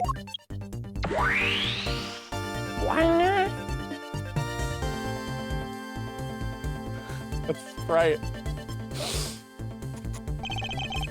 Then I started walking towards the exit. And that's when you were struck from behind, right? Yes. But that's odd. The hallway is a dead end. Where did your assailant come from? There's only one location I can think of. I believe my assailant was lying in wait here because he was the badger I saw, obviously. Come on. That doll I saw wasn't really a doll. It was in fact a costumed kidnapper. Oh, so he used the costume as the perfect camouflage to blend in with the rest of the house. Precisely. He waited until I had made the drop-off and was about to leave. Then, just as he saw me take a step towards the exit, he stood and launched his attack. I can think of no better hiding place than this. Hey, not bad. I'm beginning to think I should steal this tactic for myself. Just don't use it to do anything criminal, Kay. Boop, boop, boop, boop. Look at that judder. Well, Lance? What are you asking me for? As one of the kidnappers, I figured I should give you the chance to confess first. I was one of the kidnappers, but I don't know anything. I did come up to the haunted house, but I never set foot inside. I left Oliver in charge of picking up the ransom money. That fucking wind effect. He didn't set foot inside. Is he telling the truth, or is this another lie? Alright then, you're claiming that it was Mr. Deacon who assaulted me. What hand... Hey, wait a minute. What hand did the badger use? Because wasn't Mr. Deacon being right-handed and Lance being left-handed kind of a big part of the evidence? I feel like in the sprite, in the cutscene at the beginning of the episode, they show the badger raising his right hand.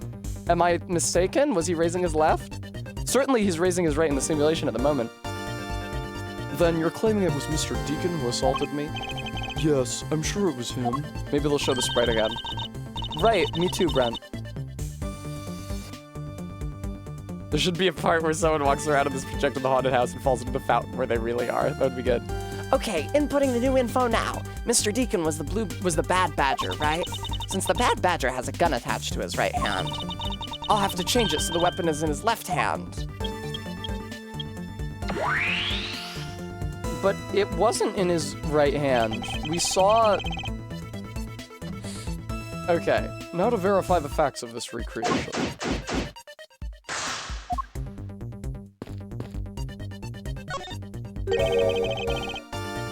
You didn't recreate the weapon. Well, I can't exactly recreate something I know nothing about. So tell me, what were you hit with? The attack came from behind, so I have no idea. But I doubt it was someone's bare hands. Okay, then where were you hit? I was hit on the right side of my head, just above my temple.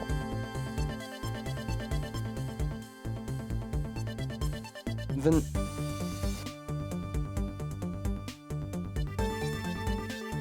If it was a swing from the side, it would have to be with the right hand. It would be kind of awkward to hit somebody on the right temple with your left hand. There was a bit of blood, but it wasn't anything serious. Ouch, sounds painful. Why are you smirking like that when you say it? It's just your imagination. Now let's see. I wonder if there's anything in the hallway that could have been used as a weapon. I'm looking for something the culprit could have hit you with. Duh, sword? Take that! I have it. There was indeed one such object lying here in this hallway. A prop sword. Are you talking about this thing here? Yes, although we did find it at the kidnapper's hideout. Wait, yes, it's possible that the culprit took it with him after using it on me. To leave no evidence behind, right? Correct. It may be worth a more thorough examination yet. Test with luminol for blood, dude. But Emma's not here. The culprit was wearing a costume at the time, so a fingerprint analysis is useless. This really feels like they wrote this case for Emma originally. Let's run a luminol test. It's possible that some of my blood found its way onto this. Agent Lang, may I ask for your cooperation in this matter? Like I have a choice. Sheena, call the lab boys. Understood. Except for a dab on the left side, it would appear that the blade is spotless. That seems like right hand bringing it down. So it must have been the left side of the prop sword that hit you then, right? How do they think this sword is held? The guard is supposed to go over the knuckles. Broken prop sword data updated in my organizer. Okay, I'll update the recreation with this new piece of info.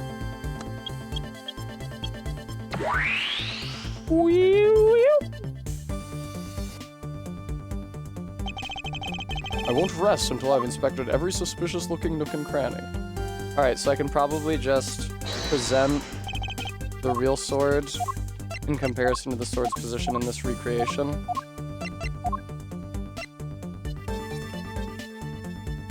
Eureka!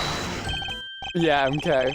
Finally, I found a clear contradiction of facts about this sword. Except for a bit on the left side, this prop sword is absolutely spotless. However, if the culprit had used it in his left hand, the blood would be on the opposite side. The opposite side? Psycho Mantis. Huh? If the culprit held the sword in his left hand, then the sword's right side would hit. I see. But the blood was on the left side of the sword, right? I mean, it's on the edge, why wouldn't it? Never mind. Which means that he used his right hand to hit you. Exactly. This prop sword has a large handguard attached to the hilt. It would be impossible to hold it with two hands while wearing a costume with such big hands. Great line. Therefore, if it couldn't be the left hand or both hands, it must have been the right. I'll change the data to reflect a right-handed swing. I'm me? Conclusively, MK, thank you for the $12.90 tip. Isn't it a big plot point, though, that Lance is left-handed and not right-handed? There's no sense in changing anything yet. If you change the parameters to the right hand, it'd only create a new contradiction. Changing the prop sword to be in the culprit's right hand would conflict with what? I don't know. Oh, the badger is supposed to have a gun. Okay, there you Take go. that! The Bad Badger already holds a gun in his right hand, so he can't hold a sword in addition. Hey, that's right. Then what now? If it wasn't in his left or his right hand, I mean, you know that gun was removed from the costume, but... It means that the one who struck me could not have been the Bad Badger. Are you paying attention, Lance? Mr. Deacon could not have been the one who struck me, which leaves only you as our primary suspect. Fine, it was me. I hit you. It appears that you lied to me yet again. See how quickly they catch up to you, Lance? Wait, isn't Lance left-handed? Ah, yes. But that's what makes this deception all the more interesting. He used his right hand to make it look like Mr. Deacon had been the one to strike me. Why wouldn't he use his right hand to aim? Oh my god. Then why wouldn't he also use his right hand to aim at Lauren when he was setting up the fake murder? Why would he shoot? Yeah, but RB, he didn't need to hit her because he wasn't aiming a real gun at her. Or I guess he wasn't, no, he was aiming a real gun at her, but he didn't fire. So he didn't need to hit her. He used his right hand to make it look like Mr. Deacon had been the one to strike me. For you see, firing a gun with one's non-dominant hand is difficult, but that level of dexterity is required to swing a prop sword, but he didn't fire the gun! Okay, please input this new data. The one who hit me from behind was Lance. Or should I say, the Proto-Badger. Yeah, but MK, the case has to follow a chain of logic because it's a video game, and they made a really big deal about the character's handedness earlier. You got it. Here I go.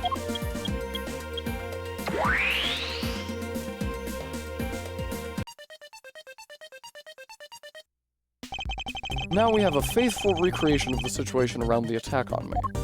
All right. All we have to do is examine this new recreation and...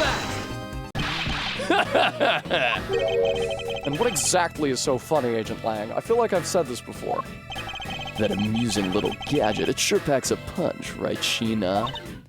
Yes, it was all I could do to hold my laughter in. Hey, don't make fun of little thief, you mean old werewolf. He and Mr. Edgeworth bring out the best in each other. You've had your little fun, but now it's my turn. I've sat quietly by, listening. But the crude conclusions you two keep spewing don't whet this wolf's appetite. There's no guarantee that your toy will always show the real situation at any given time. All it displays is whatever information you put in there, correct? Well, when you put it that way... Your suppositions are wrong. It's not your fault, so I'm gonna let you in on this. There's a trick to this haunted house. And what may that be exactly? A trick beyond what your tiny imaginations can produce. Sheena. Here you are.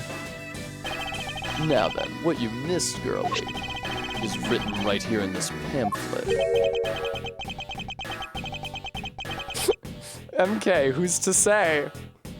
Gatewater Land is full of mysteries. See if you can find and experience them all. The 7 wonders of the haunted house. The disappearing badger! Seeing is believing! The 7 wonders of the haunted house. The disappearing badger. What is this? I'd say that someone around here is fond of theatrics. And as you can see, they set up a doll down at the end of this hallway for that purpose. Basically, the blue badger you saw was just a stupid doll. Gateway Land pamphlet data updated in my organizer. How can this be? Guess that throws your whole theory about it being your attacker right out the window. I mean, no, why couldn't there... whatever. But that can't be right. Maybe the culprit hid the doll somewhere. And then he laid down and pretended to be it instead. If the criminal couldn't even hide himself in the hallway, how could he hide a giant doll? Do you get it now? Thanks to your presumptions. Your logic started off weak and led you to the completely wrong conclusion. Yeah, no. MK, for Sheena's voice I'm doing you, and then for Lang's voice I'm doing me. Now get off your high horse. Mr. Edgeworth. Okay, I wonder if you could please input the new information for me. You don't know when to quit, do you? I can't quit, not until I can declare that I've found the truth. Agent Lang, for the additional information, you have my thanks.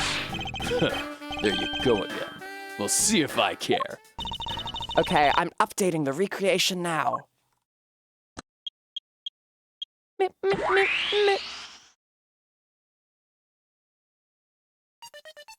Ugh.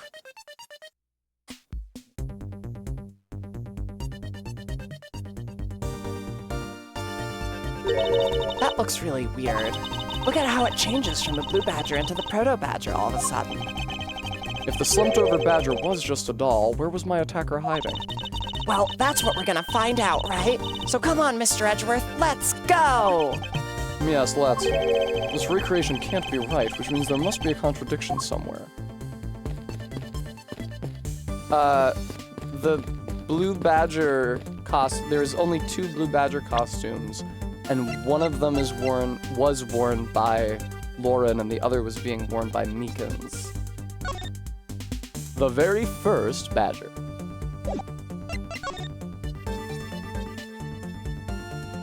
Oh, thanks, MK.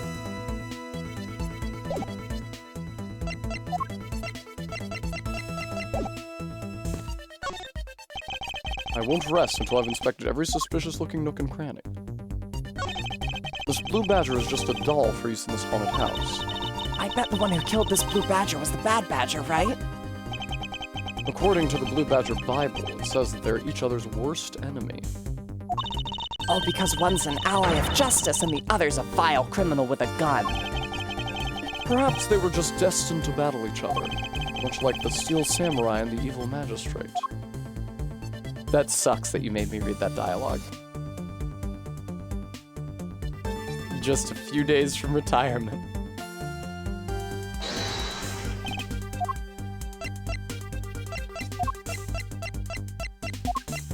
Eureka! This is in complete— okay. This is in complete contradiction to this piece of evidence. Well, maybe it's not in complete contradiction. Hold it, Mr. Edgeworth. Which is it? Is it a contradiction or not? Sorry, I don't quite know. There's something wrong with the scene, that much I know for sure. Maybe it's just a trick of the eye. No, that can't be it. What? What? Oh.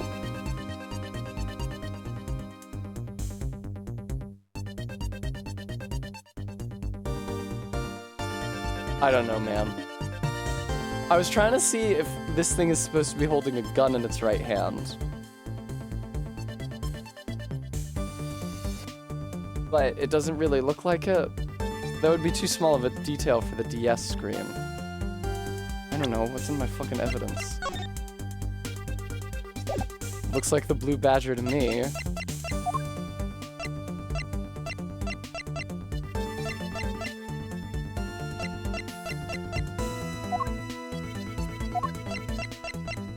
I have no idea, man. Maybe there's other evidence somewhere here. When you take a look around, it almost feels more like a house of mirrors. Indeed. Who's ever heard of this many mirrors inside of a haunted house before? Well, at least we know this is the real crime scene thanks to the mirror shards. Okay, thank you. Hey, wait, these shards, there's something different about them. Oh? The ones we found earlier are thicker than the shards from these mirrors on this wall. How would you know that from the simulation? Do you know how many micrometers thick each mirror is? How the fuck would you know that? And look, there's some sort of design on the back, too. The pieces from that costume are certainly different from the other mirrors. What does this mean? Could it be that our pieces are not pieces of these mirrors? Mirror fragments data updated in my organizer. Huh, interesting. This is where the proto-badger shows up in our recreation. Yes. Now the question is, where did he come from? Yeah, but there's no place to hide in our current model. There must be an inconsistency somewhere. Does it show... It does not show where on the map this badger is supposed to be. So it could be that, like, there is a mirror spanning the hallway, and Edgeworth... Well, then why wouldn't he see himself in the mirror?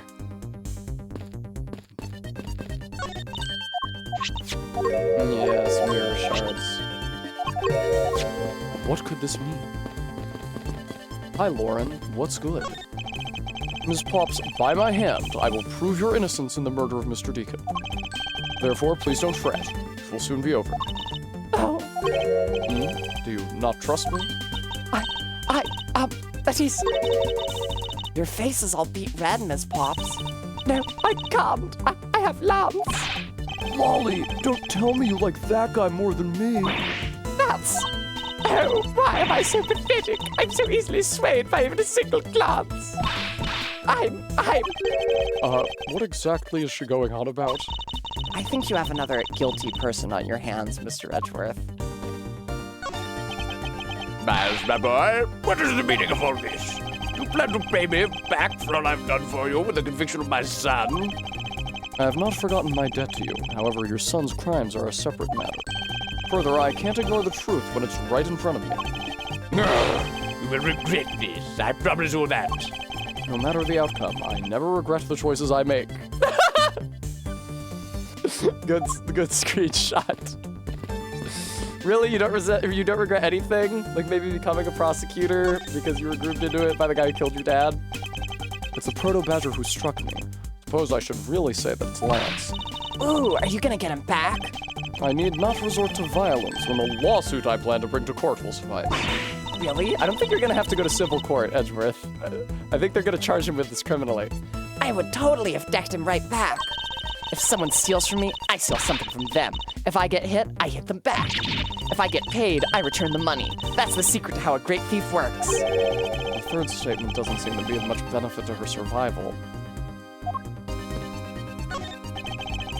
It's a replica of myself. You were totally oblivious to what was behind you, huh? Yes, I suppose I am also to blame for what happened to me. It was incredibly dark, which was all the more reason I should have been more alert. I vow to never be caught by surprise again. Hi, Gumshoe. I can't believe what I'm seeing, sir. The space that I'm standing in. It's like out of some crazy dream. Except that this isn't a dream. This is something Kay's gadget. No, wait, this is exactly like a dream, sir. I've never been so impressed. It's a miracle. Someone sure is easily impressed. Hehe, I'm so glad you like it. Oh, so this is a product of your gadget. Now I wish I had one too. Well, once this is over, I'll let you play with it for a bit if you want. You'll do that for me, pal? Thanks. All right, let's wrap this case up already. It's times like these that I wonder if they understand the seriousness of the situation. Do I have concepts to combine? No, I only have mirror shards. Okay, I need to find a second concept. Pieces of a set of armor are in a pile here. Why do you think they almost always have sets of armor inside haunted houses? I suppose this sort of interior design is meant to bring out a sense of the abnormalcy. You just say of the abnormal. Why do all your explanations have to be so hard to understand, Mr. Edgeworth? Now try explaining it again, this time so that even a thief like me can get it. That may prove to be a most difficult task. I examined that mirror.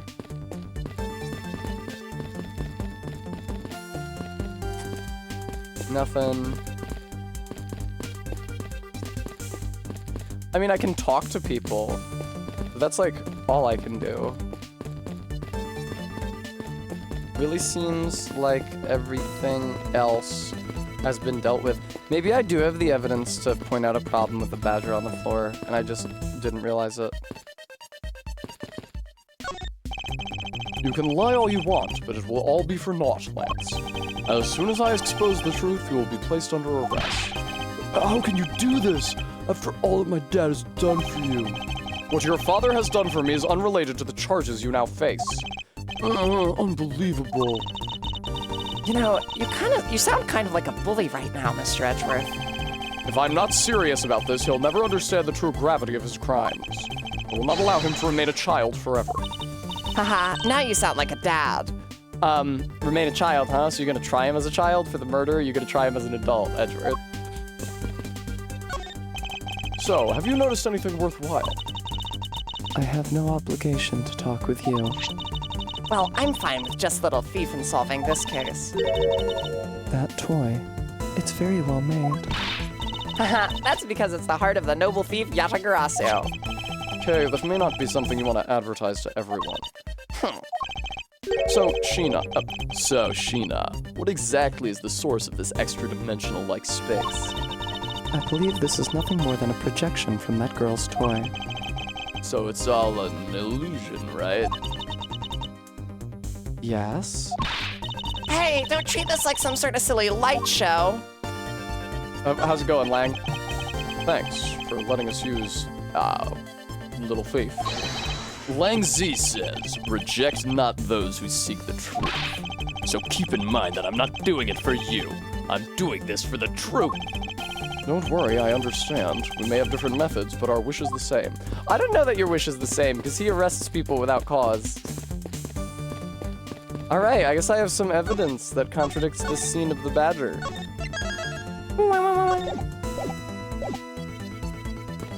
The badger shouldn't have any visual differences from the version in the pamphlet, since that's what it's based on. And indeed, I can see it's the exact same illustration. Oh, but it disappears. Ba-dum-bum-bum.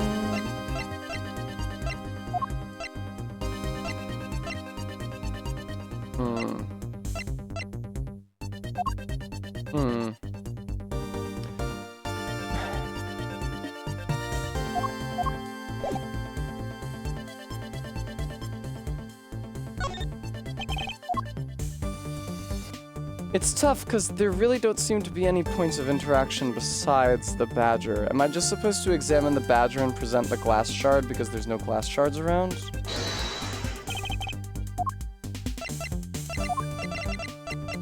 Eureka!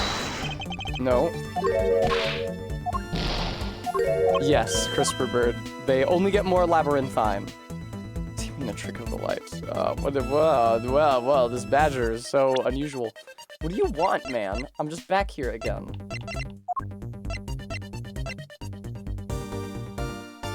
I'm gonna be real video game. I do not know what you want from me here. Viewers, would you like to offer any suggestions? Ba-dum-bum-bum.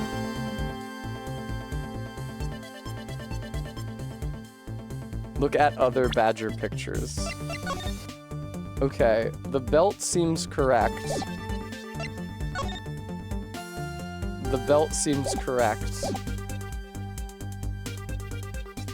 The eyes? Are the eyes weird? No, the smile is also right.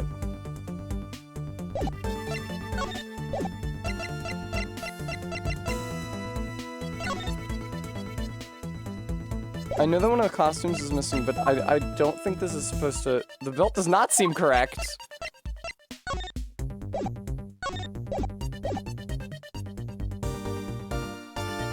Oh, is it slung the other way round? I was specifically looking for it to be slung the wrong way round, and I didn't notice that it was slung the wrong way round. I apologize. I'm embarrassed. Eureka! Hold on a second here. There's something wrong with this blue badger. I'm so sorry. I checked. And I was like, is the belt the wrong way round? And I checked the evidence, and I thought it was the right way round. I would have lapsed in my attention. There's something wrong with this blue badger. Huh? Like what? The way the belt is on him is opposite of how it should be. Did you make a mistake? That can't... Oh, I maybe checked in comparison to this image. Yes, CRISPR bird, rather than the... Okay, that might be how I fucked up. I inputted the image data exactly as it is in the pamphlet. So then why is the blue badger dressed up in reverse? All right, there is a mirror. Okay, I feel silly. I apologize. I really thought that the belt was the right way round. Hey, do you remember what you said earlier? What I said earlier about what? About how this building might as well have been a house of mirrors. House of Mirrors? Oh, that would explain the reversed or mirror image. Yes, this blue badger might be nothing more than the reflected image of a real one. Then was the blue badger you saw just a reflection? When I looked down this hall, I thought it was perfectly straight. However, if there was a mirror... I'm sorry, do you not have the blueprints? Wouldn't you have known if there was a turn in it? Oh, that would actually form an L shape, right? Precisely. I was deceived. The hallway was almost pitch black, and there was a beam in the way that obstructed my view of the other hallway. Wait, but why build this place like that? Sounds pretty pointless to me. Okay, this house is just another attraction at an amusement park. They created a mirror wall for a very specific purpose, one I can point out to you. Take that! For the disappearing badger. As it's written in the pamphlet, the main draw of this attraction is the mystery of the disappearing badger. You mean they built the mirror for that trick alone? But you said you saw the badger, so it's definitely still there. That was true at the time, however. Doing this allows someone to make the blue badger disappear in a flash. To remove a reflected image, simply move the mirror. First, the mirror was constructed so that it could be moved. Then, beyond where the mirror was, an empty hallway had to be created. Oh, so when they wanted... Didn't we get the blueprints? Shouldn't we have known about this other... Or whatever. So when they wanted people to see the blue badger, they would open the mirror. And when they wanted to hide it, they simply had to close it again. This explains why the other side of these fragments have a design on them. Ah, and if the pattern is the same as the other walls in this hallway... Then, when the mirror is closed, it would blend in with the rest of the walls. This is the mirror trick that the haunted house employs. And this also proves the existence of a hiding place for the culprit. Huh? How so? Think about it, Kay. There was a place that was outside of my field of vision.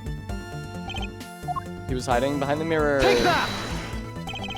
There was a very large blind spot, one I could not see behind, and it was here. If my assailant hid on the other side of the movable mirror, Then you wouldn't be able to see him. He didn't even need to do anything to the Blue Badger doll. exactly. All he had to do was wait for me on the other side of the mirror. Wait, hold on. I just thought of something. Yes? Well, shouldn't the mirror wall be broken right now in reality?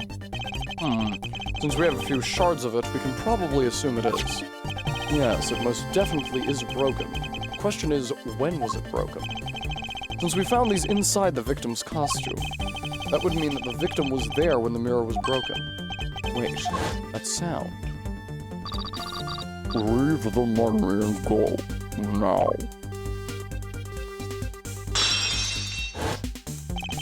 That sound I heard was most definitely the sound of a mirror breaking. Okay, I'd like you to input some new information. Ah, don't scare me like that. Sorry, but I need you to recreate something for me. Sure, whatever you need. So what do you need anyway? If you could first recreate this hallway just before I entered the dining room. You got it. Whee!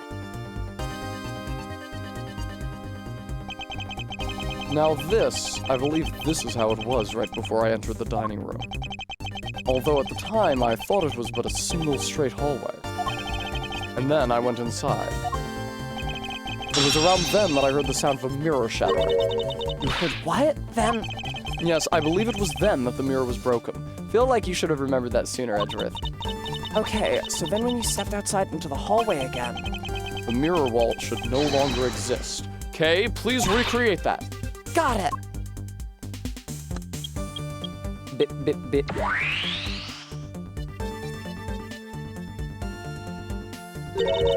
Wait, but with the mirror gone, the culprit lost his hiding spot. So where did he go in his Proto-Badger suit, Mr. Edgeworth? That's easy enough. With the mirror gone, he simply hid himself in the branch hallway. I think this about wraps it up. Looks like we finally solved everything. No, not yet. An even larger contradiction has now reared its head. Huh? Perhaps you did not notice, but this recreation contains a very troubling inconsistency. The inconsistency between what I saw and the recreation lies...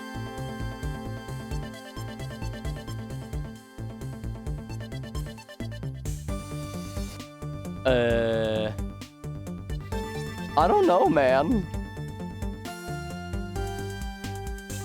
They're gonna kill me for this. Presumably either over here or right here.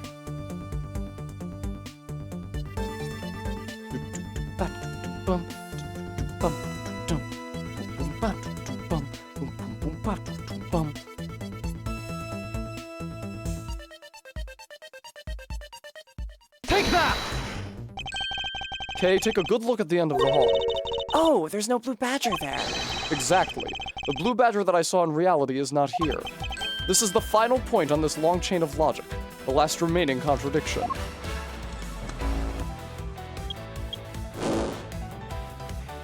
What? You're gonna need to clue me in, video game.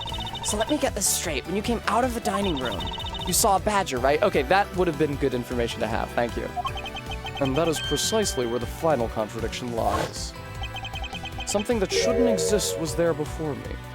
Who or what do you suppose it was? I believe this is the real identity of our mystery badger. Lance? Or no, was it the victim dead already? It has to be one or the other. I've got enough health to guess both. Oh, I can't submit a profile. Okay. Bitch.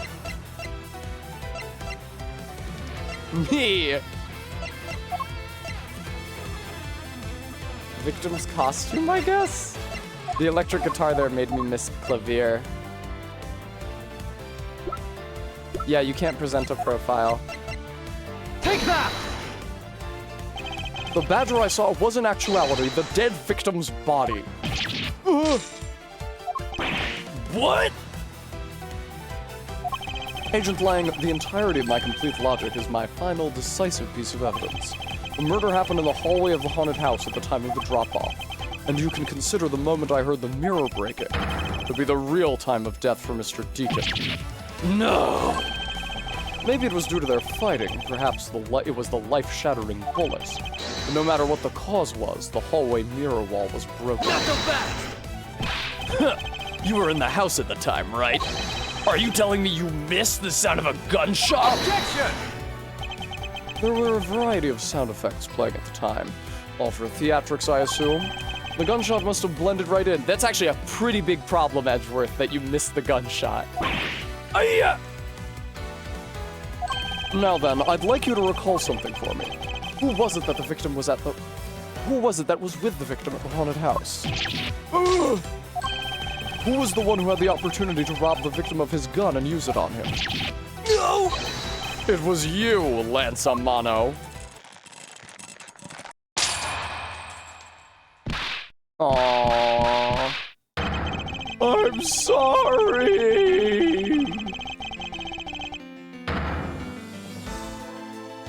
They were fake handcuffs anyway. It's not like I had a choice. Oliver turned on me all of a sudden. He snapped and turned violent right after I hung up with you. He shoved me to the ground and straddled. Okay. He shoved me to the ground and straddled me. I fought back as hard as I could, grabbed his gun, and I shot him. The bullet must have went through his body and shattered the mirror.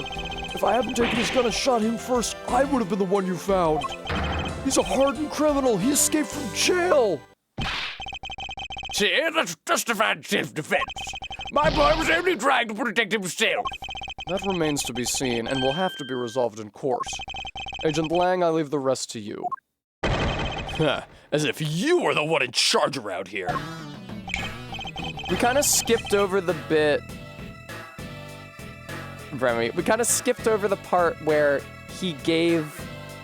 What's her actual name? Lauren, the gun that fires blanks, for her confrontation with. We kind of skipped over how he was the one in the Bad Badger costume, and he had Lauren aim a gun that fires blanks at him so that he could flop down and pretend to be dead.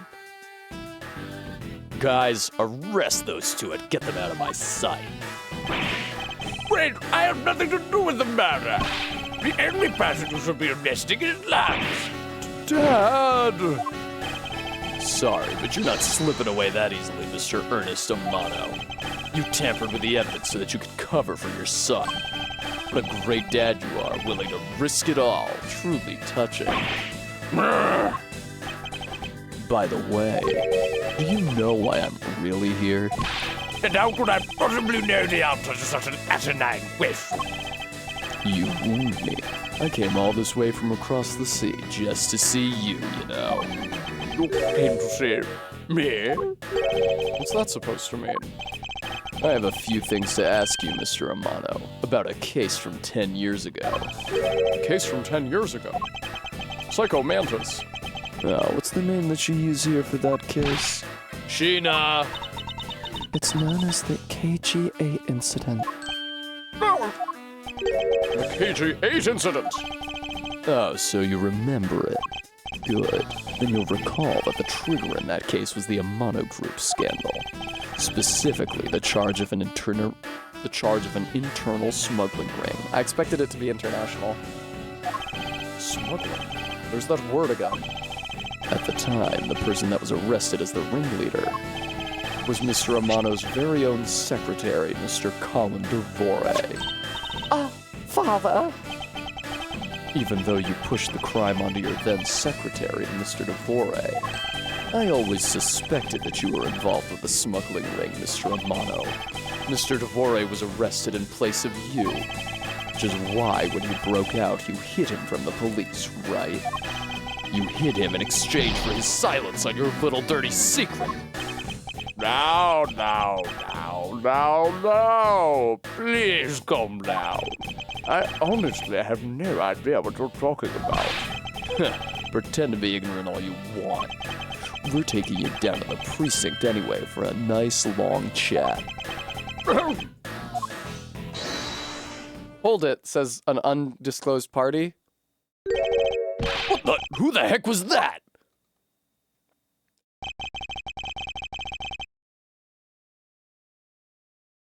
I'll take him down to the precinct, if you don't mind. And who the heck are you? I'm Jacques Portsman, and I'm the prosecutor in charge of this case. Oh, Jacques, thank goodness you're here. This is before the first case, Faith. Don't jerk me around. This is an Interpol case, so keep your paws off my suspect. Sorry, but I can't comply. I've got the backing of the prosecutor's office. See, in this country, we prosecutors work with the police to bring cases to court. So if you could please... Hi, I'm Jacques Portsman. You might remember me from such cases as the first one of this game. So if you could please cooperate with me here, that'd be great. Now, how about a handshake to seal the deal? Sorry, but I hate prosecutors, the whole lot of you. Unlike me, the noble cop. Guys, arrest the two suspects. Sir! Yes, murder on a plane, then the kidnapping turned murder right after landing, and then when he goes to the office tonight is when Buddy and Lance murder happens. No, I almost forgot. Prosecutor Miles Edgeworth, is it? I'd like to thank you. Thank me. Yeah, for working so hard to fulfill my goal. Hey, is that any way to thank someone? And what the heck is that supposed to mean? You were so relentless with Lance that you forced Ernest to tamper with the evidence. Thanks to that, I finally had a legitimate reason to arrest him. So, how does it feel to bite the hand that feeds you? Aren't I feeding the hand that bites me? That really feels like the way it should be around. The hand that feeds me? I'm not sure I follow. It's no use pretending with me. You're the one, right? You're the corrupt prosecutor that's working for Mr. Amano in the smuggling ring, right? No, I would never do such a thing. What the heck? Our intel's never wrong. In your prosecutor's office, there's definitely someone working with the ring. Oh, so Agent Lang suspected my relation to Mr. Amano. That must be the real reason behind his antagonistic attitude. On top of that, your mentor was Manfred von Karma, right? There were non-stop rumors flying around about forged evidence with that guy. You're not twisting the truth behind those closed courtroom doors too, are you? The courtroom is a place where the truth is revealed! Well, don't worry, it's not only you. The whole lot of you can't be trusted. I agree with you, but you're also a cop who arrests people without cause.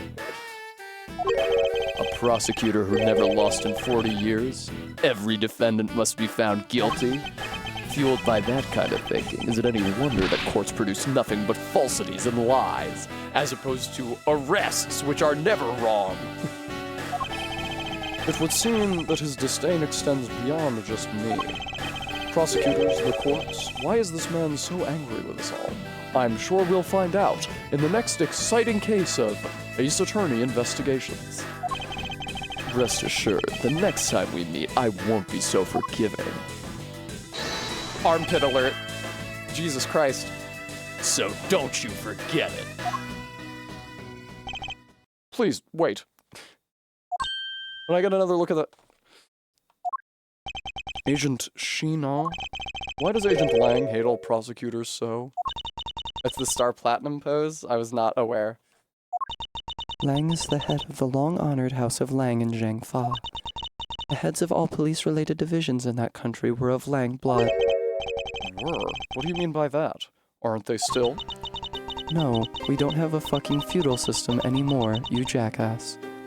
They were revered, but that was long ago. They don't hold that sort of sway anymore. And it was all because of the courts. How could that be? I hate you prosecutors for overturning our feudal monopoly on the police force.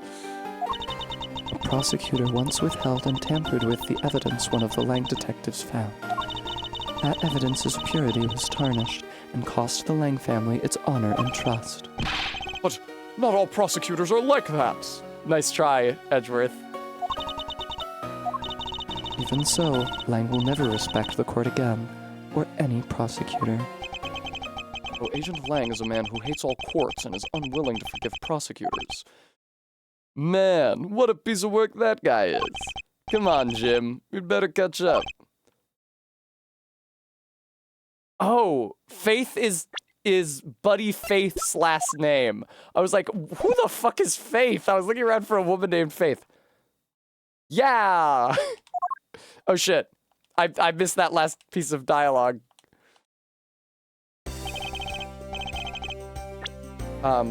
We've still got to deliver that thing to the old man, after all. Detective Gumshoe, I believe it's time we wrapped up and headed out ourselves. Yeah. Are you going home, Mr. Edgeworth? No, I've done nothing but be entangled in one mess after another since my return. If it's alright with you, can you drop me off at my office? No problem, sir. Excuse me. Yes, what is it? That is... Thank you very much. No, it's okay. Don't need to thank me, pal. Just doing my job as a detective. I guess I was fooled pretty badly by Lance. Oh, cruel fate. What's a woman to do when she's been had by the one she loves? And to think I never realized my father was right there. I never said anything to him. I knew it. I'm a failure. Ah, there she goes again, talking to herself. Haha. It's so funny how she's trying to self. I think they might have me present evidence to her in a second, so I'm saving the game. Ms. Pops, I wonder if you know why your father participated in the kidnapping. No, I have no idea. Your father died while he was trying to stop Lance, which means that from the beginning, he had no interest in the staged self-abduction. Wait, then why did he... I believe it was because of your presence, Ms. Pops. Me? Lance realized that the two of you were related, which is why he used you as a hostage to coerce Mr. DeVore into cooperating. Father? As a felon, he could not tell you of his real relation to you. However, as the Amano family butler, at the very least, he was able to watch over you. That was all he could do, but that was the shape of his overflowing love for you. Go on, speak your mind. That is... Thank you very much. It's a ring pop, I'm clung. You're welcome, although there's no need to thank me. No, Lauren, stop. I mean, this man's so much older than you. He's actually only about 10 years older than you. Edgeworth is very young. He might be less than 10 years older than her. Looks like you've completely stolen her away, Mr. Edgeworth. Way to go, sir. Your technique is way beyond the level of a great thief. What are you going on about now? Wow, your deducing skills may be sound, but you have no street smarts. That's Mr. Edgeworth for you. Yeah, I mean, he still hasn't figured out who I am at all. If you haven't remembered in all this time, I guess I'm just gonna have to say it. This isn't the first time we've met, you know. What do you mean, pal? Mr. Edgeworth? How do you know this girl? Looks like you totally forgot me too, Gummy. Gummy? That's a fun sprite. Here, maybe this will jog your memories. A grody old cloth. I promised I'd return this to you one day, remember? That single piece of cloth took me back, far into my past. Scrooge on Christmas Eve. To that fateful day 7 years ago when I first met the then-child Kay. And Detective Gumshoe. Oh, the first day he met Detective Gumshoe. Flashback Case of Go-Go is correct. It is a flashback within a flashback in it.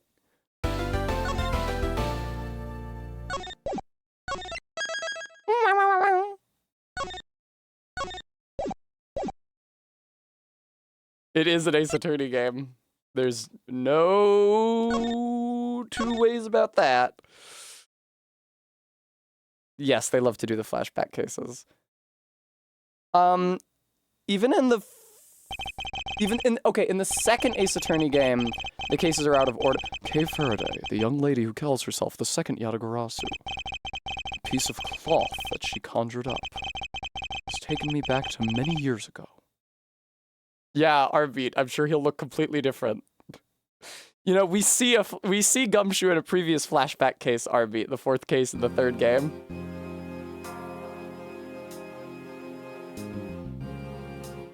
Who is this chump on the left? Yeah, that's right, I did it. I killed the guy. But it was the great thief Yatagarasu that told me to do it. Objection, that doesn't hold up. I ask the defendant, just what exactly are you trying to say? Oh my god. Don't you get it? I know the identity of the real Yatagarasu.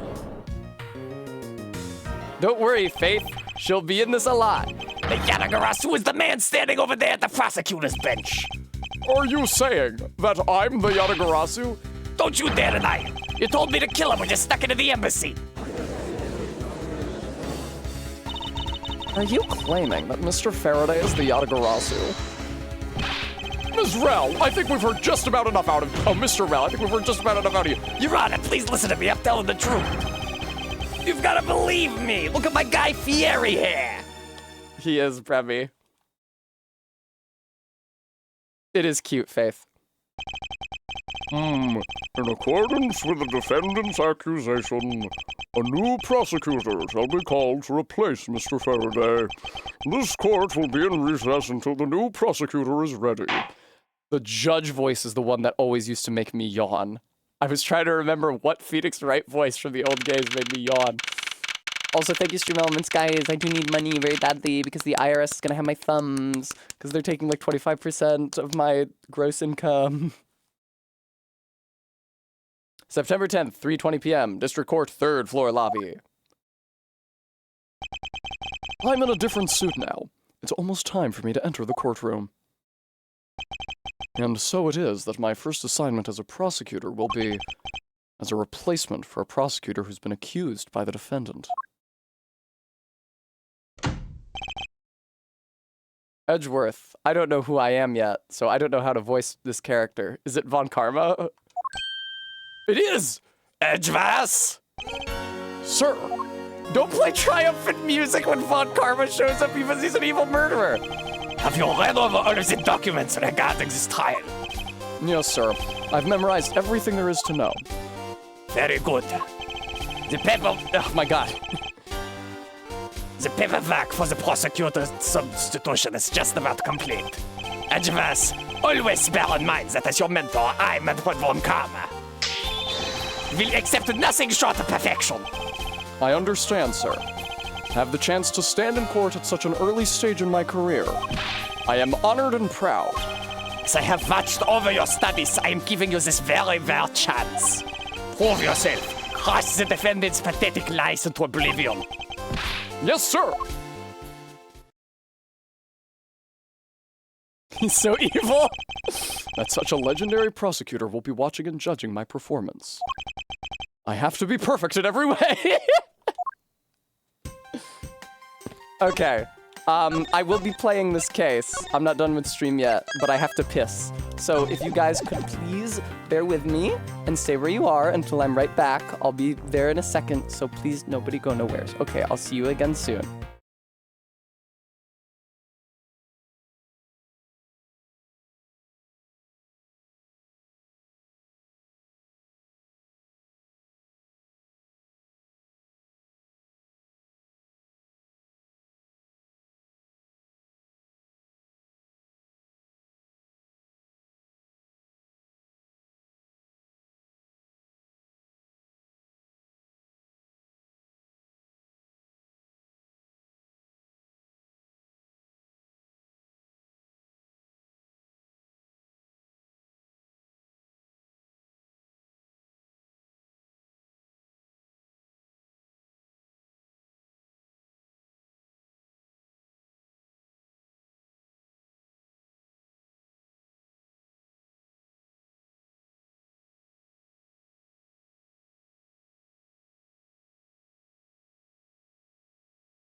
Hello!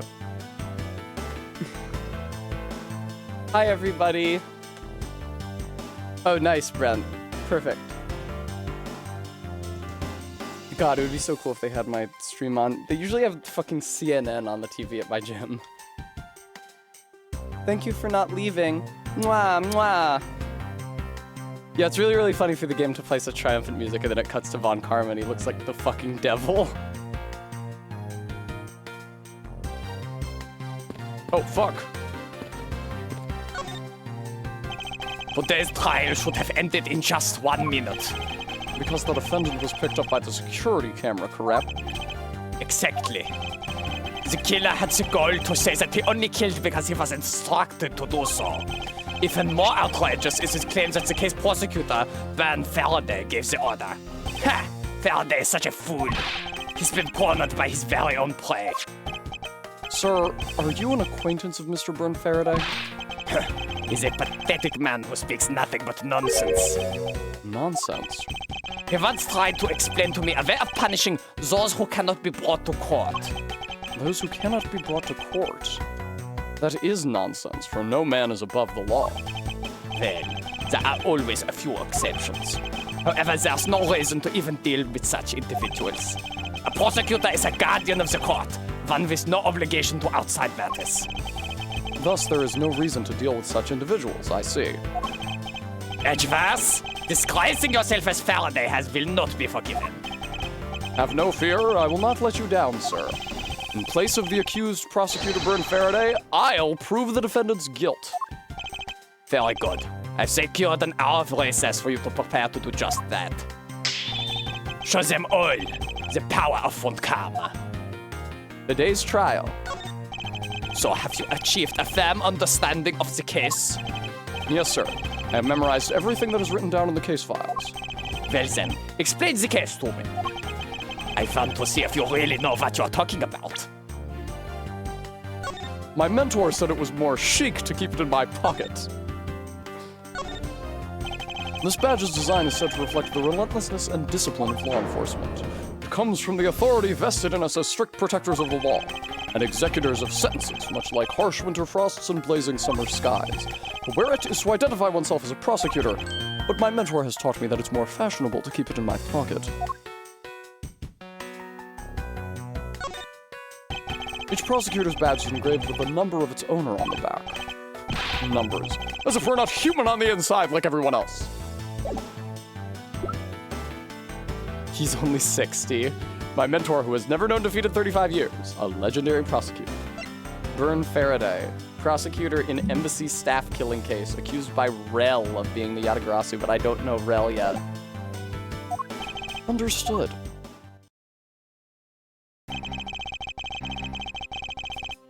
Oh no, a new country. Kodopian? A murder was committed on September 8th in front of the Kodopian embassy. The victim... Fuck you! Fuck you! Go to fucking hell! Ugh. The victim, Mr. Died Man, was a staff... If it was German, it would just be Died. Mr. Died Man was a staff member at the embassy. Or no, it would be Died. Please, forgive me. The defendant in this case, Mr. Mac Rel. Why is he drawn so roughly? Hey, Died Man. I wonder what's gonna happen to you. Was held for questioning the night of the incident as he was deemed suspicious. He was quickly placed under arrest for possession of the murder weapon, a gun. Furthermore, at the time of the murder, the great thief Yatagarasu had successfully infiltrated the Kodopian embassy as well. At first, Rel claimed that he himself was the Yatagarasu, but that he did not kill Died Man. I don't know, man. I wonder what he expected to gain from such a desperate lie. It's possible that he wants to go down while in the spotlight if he is found guilty. There truly is no limit to people's inanity. But I digress. Continue, Edgeworth. Yes, sir. During the trial, the prosecution presented the security footage that captured the murder. The footage clearly showed Mr. Rel as the murderer. The act of Mr. Rel The act of Mr. Rel firing the gun could be clearly seen from the visitors gallery. Upon seeing that, the defendant retracted his statement and admitted to the murder. I did it because I was told to, by the real Yatagarasu, Burned Faraday. That sounds about right. However, you've forgotten one thing. While this may appear to simply be the murder of a Cordopian embassy staff member, people are actually referring to it as the second KG-8 incident. The second KG-8 incident? I'm very sorry, sir. I fear I failed to study hard enough. Well, even among the police, it's information that only a select few are privy to. Would you please enlighten me, sir? Sir, what do you mean by the second KG-8 incident? In order for me to tell you that, you must first learn about the original case. Take a look at these documents. This is a 3-year-old newspaper. KG-8 incident overview data jotted down in my organizer. You have heard of the Amano Group scandal before, correct? Yes, I have. The secretary of Ernest Amano, the Amano Group's director, was arrested under suspicion of smuggling. Correct. CCU was an employee of the Amano Group, and the sole witness to the smuggling operation. It was she who brought the crime to light. However, Ms. Yu was silenced before she could testify in court. Wasn't a Kodopian embassy staff member arrested for the murder? The victim, Ms. CCU, Kodopian embassy staff member Manny Kochin, found not guilty. Yes, a Kodopian by the name of Manny Kochin was the suspect. However, due to lack of evidence, the case went unresolved. Lack of evidence? Ha! If only I was in charge of the case, I would have forged evidence, like I told you always to do, Edgeworth. I would have done everything in my power to prove his guilt. Make sure that all criminals are found guilty. My mentor really is dedicated. Faraday was the prosecutor on the case then, and he was as pathetic as ever. Mr. Faraday was in charge of the KG-8 incident as well? That's right. And now, once again, the victim of the case you are currently assigned to was someone who was scheduled to testify against that smuggling organization. And just like last time, the victim was murdered right before he was to testify. I get a lot of mileage out of my German accent playing Phoenix Wright games. Franziska, Klavier, Christoph, Manfred. That guy in the lederhosen on Edgeworth's flight earlier. And just like last time, the victim was murdered right before he was to testify. You're catching on.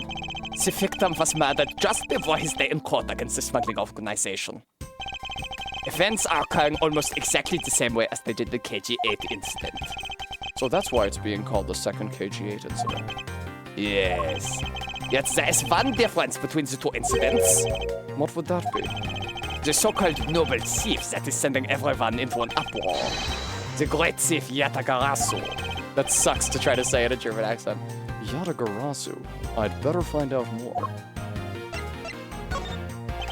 If it is true that the Yatagarasu showed up at the Kodopian embassy, what could he or she have been after? No doubt to steal any suspicious accounting records or to release them publicly. Or more likely to steal secrets from the Kodopian embassy itself, since the items that the Yatagarasu stole from there were sent to the police. What was it that the Yatagarasu sent to the police? I don't know the details. Anything related to the Yatagarasu is getting the top secret treatment. Still, I find it very ironic. By returning the stolen item to the police, it was proof positive that the Yatagarasu had infiltrated the embassy on the same day the staff member was killed. Criminals have a way of incriminating themselves, wouldn't you say? That would have to be the first time the Yatagarasu has left evidence behind, correct? Yes, indeed. Oh, wow. He's doing the thing. Hang on. Let me remove myself.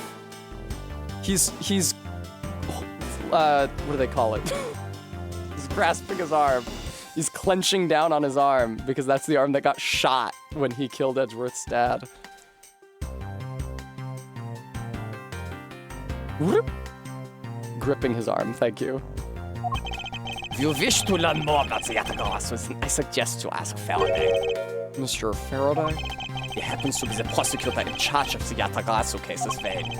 He's the prosecutor in charge of both the KG-8 incident and the Yatagarasu case. Mr. Faraday really has a lot on his plate.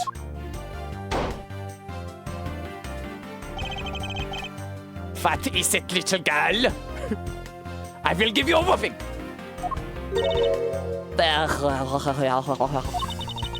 You're scary, mister. Did you need something?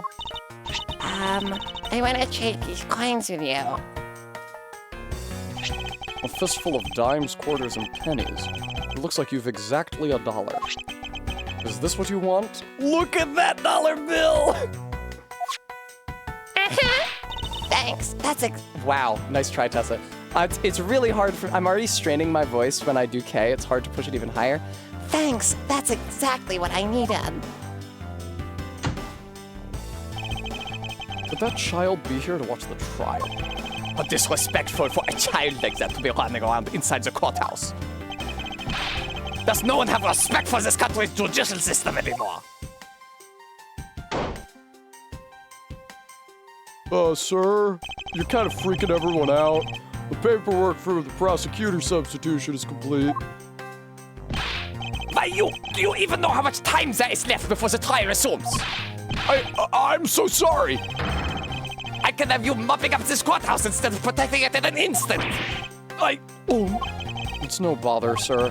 Not being completely prepared could prove to be a perfect handicap for me. A proud one you are.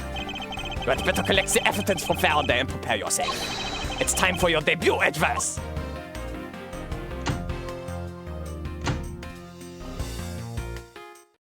A 100 yen, I mean cent note. September 10th, 4 p.m., District Court, courtroom number 3. I guess there is a court scene in this. I hadn't realized. Oh, fuck yes, dude. Remix of the court theme. Go off.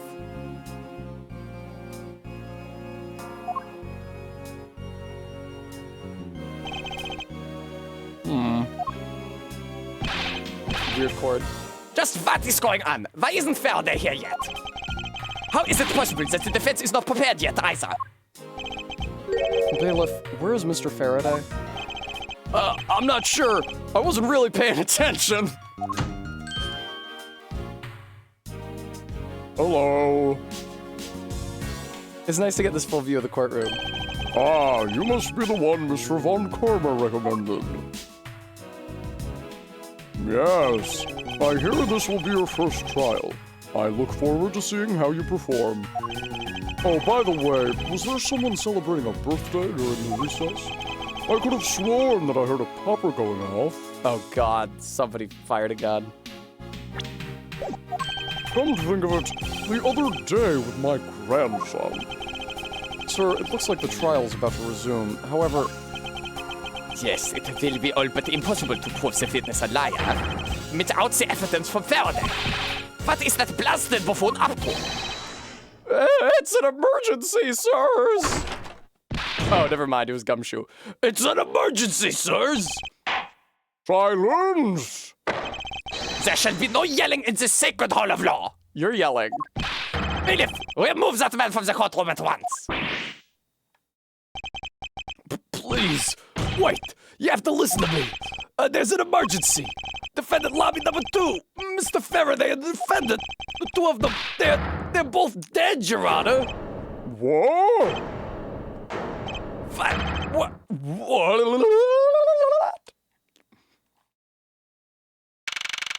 September 10th, District Court hallway. Oh, fuck yes. Stay back. No one's allowed on the crime scene. Period. Just who does this oddball think he is? This is becoming quite the hotspot. Isn't she Mr. Rell's defense attorney? Hey, you! Don't run in the hallway, pal! And who are you to tell me what to do? I'll never find out what's going on like this. It's time for some civil discourse. And you are? Oh, me? Hey, pal. It's common courtesy to tell someone your name first before asking theirs. Ugh, point taken. My name is Miles Edgeworth. I'm a district prosecutor. A prosecutor? I've never seen a prosecutor as young as you, pal. Ah, Manfred. Dyed man. Mackerel. Baby. And the judge, whose age is also not known. We'll talk to him in due time, RB. I've told you my name, now would you mind telling me yours? Detective Dick Gumshoe. And just recently I achieved my dream of becoming a detective. More than a dream, it's what I was born to do.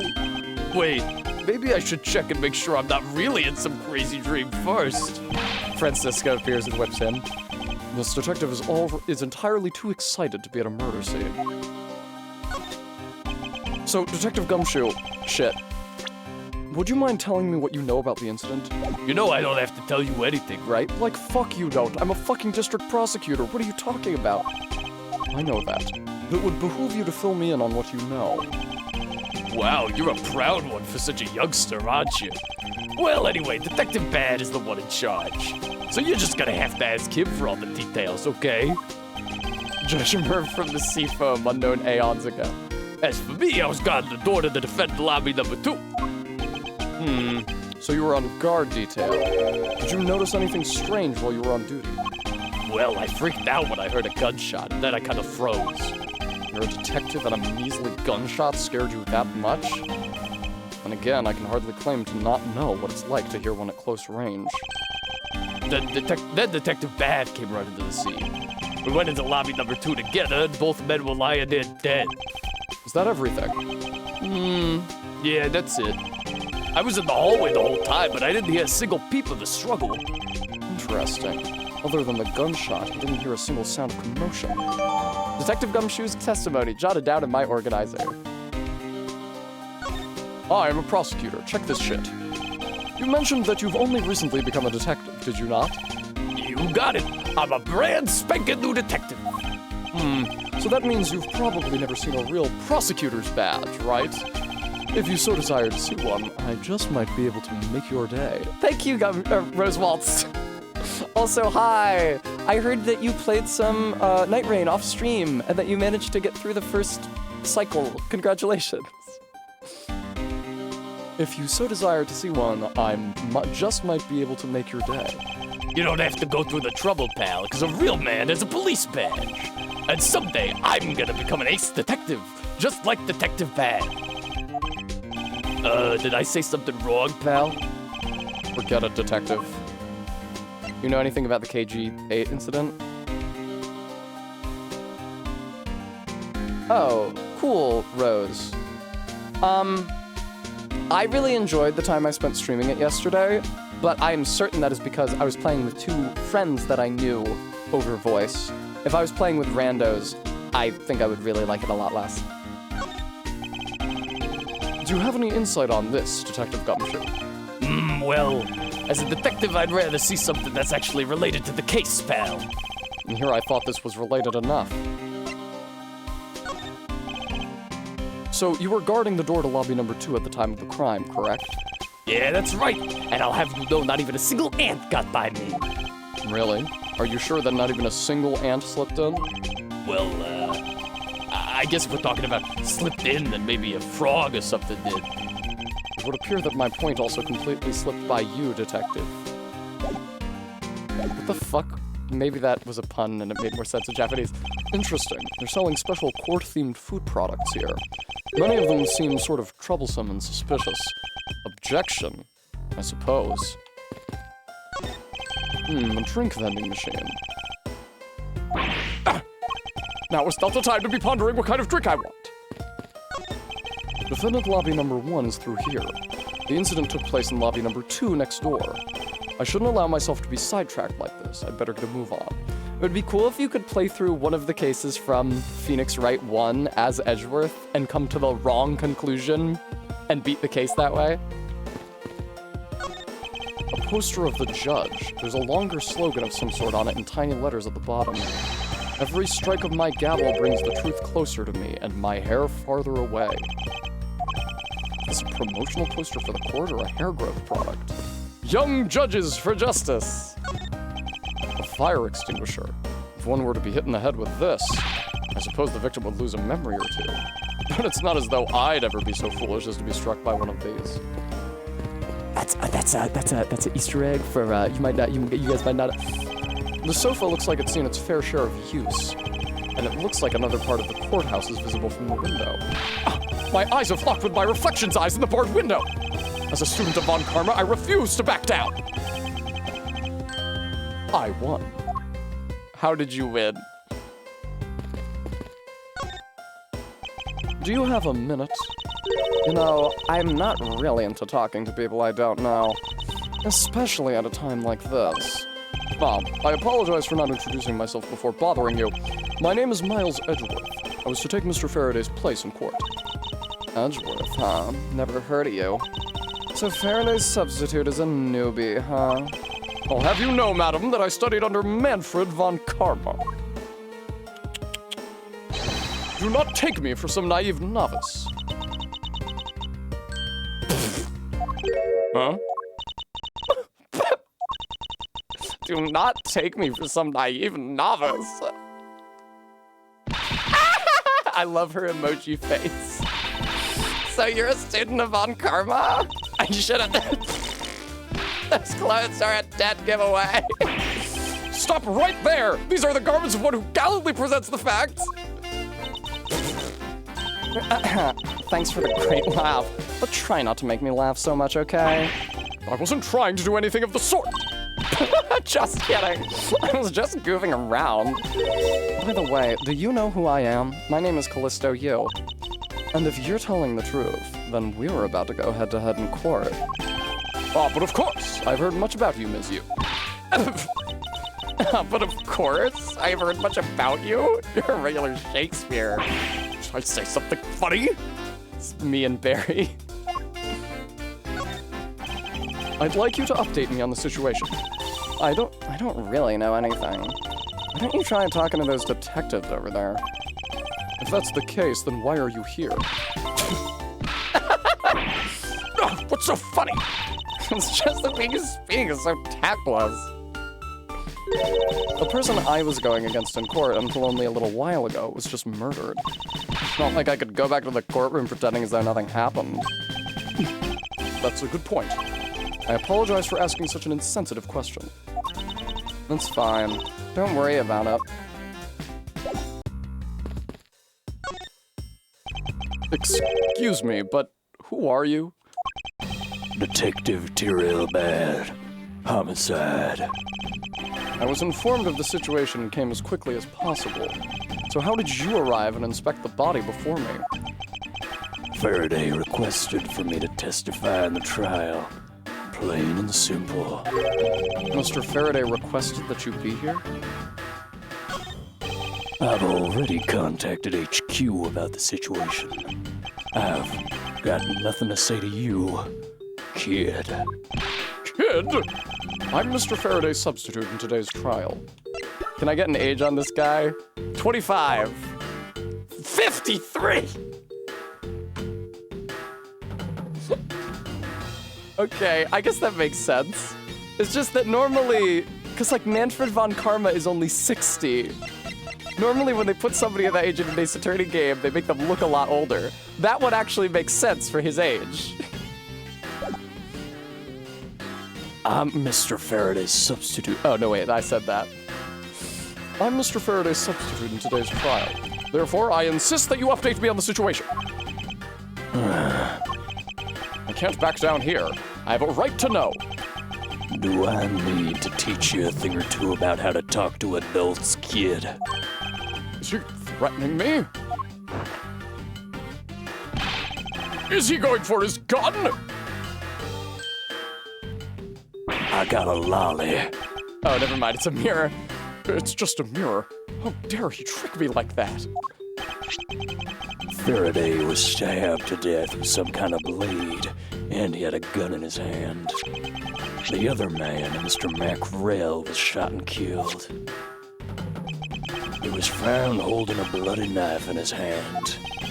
Was there anyone else who went into defendant lobby number 2? Yeah, that big lug over there. His name's Gumshoe. You are a much bigger lug, dude. Oh? He was in charge of guarding the place. He's claiming that no one else entered the room. If that's the case, then they must have killed each other, correct? Maybe. Such impudence. This guy's really testing my patience. Thank you, Stream Elements. Guys, if you like the stream, please consider donating to support me. I have to pay the IRS a lot of money. Why was I not informed that you were going to testify in court? Homicides aren't my only gig. The Yatagarasu case is also one of my assignments. Vertex. So you were called upon to comment on the Yatagarasu's characteristics in order to assess if Mr. Faraday really was the Yatagarasu or not. Well, looks like you just might have a brain after all in that head of yours, son. Son? I'm not your son, Pops. Miss you! There's someone here who wishes to see you! Who is it? A Kodopian embassy staff member by the name of Manny Cochin. What? What's going on? Detective Bad and Ms. Yu's moods just changed all of a sudden. Wait a second. Wasn't Manny Cochin? I'll be right there. It's nice to see you again, Ms. Yu. Why are you here? I have no desire to ever see you again. Now. Actually, would you mind stepping outside for a brief chat? Fine, let's go. Edgevars? What are you doing over here? With the big gay man and the smaller gay man who is still quite big. Bad. Von Karma. It's been a long time. I knew you would show up. You usually do when the Yatagarasu is involved, and I see this case is no exception. Do you know Detective Bad, sir? Yes, he's like an old bloodhound that never leaves the scene of a crime. If only he would get a promotion and move on. It's the crime scene where a detective is most useful and effective. It's not like I don't know that. Don't get me wrong, I don't like you or anything. Moving on, so bad. That man I just passed by. Was he not the suspect from the KG-8 incident? So I was right. Just what is that man doing wandering around here? Remind me what happened to the KG-8 incident?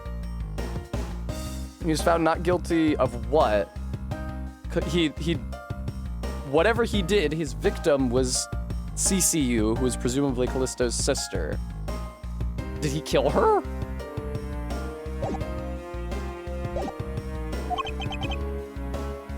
That Faraday. I can't believe he let such an easy catch get away. Imbecile. I would have proved his guilt in 3 minutes. Von Karma, I think you've said enough for now. It's in poor taste to speak like that about the departed. Very well. Back on the topic. I'm placing Edgevars in charge of this investigation. Now, can I pitch my voice up high enough to make Franziska sound younger while still maintaining the German accent? Papa, how can you place him in charge?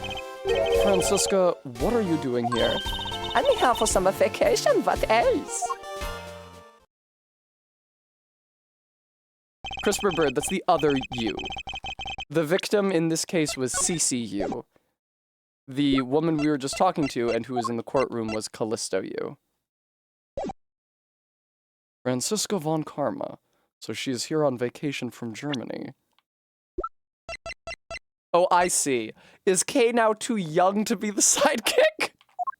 It's a very narrow range you're willing to consider, video game. This guy looks crazy. Isn't that cute, Faith? It suggests that the crop is like the baby Pokemon form of the whip. She's the daughter of Manfred. Wait, how old is she here? 12? When did Manfred conceive her? When he was 48? Wouldn't it make more sense if she was his granddaughter? She's the daughter of Manfred von Karma and a student of his, who's also junior to me. You're the one who's junior to me, and don't you forget it. You're not conveniently avoiding the bar examination, are you? If you were able to pass, then I'll have absolutely no trouble at all. I'd never allow myself to lose to you. Never! Why does she always have to be this competitive? Anyway, Papa, are you really assigning Miles Edgeworth to cover the case? Yes, I am. Why do you ask? It's me, Franziska, your fucking gross and innovative father. You have this to look forward to one day. Well, you know, I'm close to becoming a prosecutor myself. But I am 100% confident that I can do a better job than him. That's just like Franziska. She has no problem bad-mouthing someone right in front of them.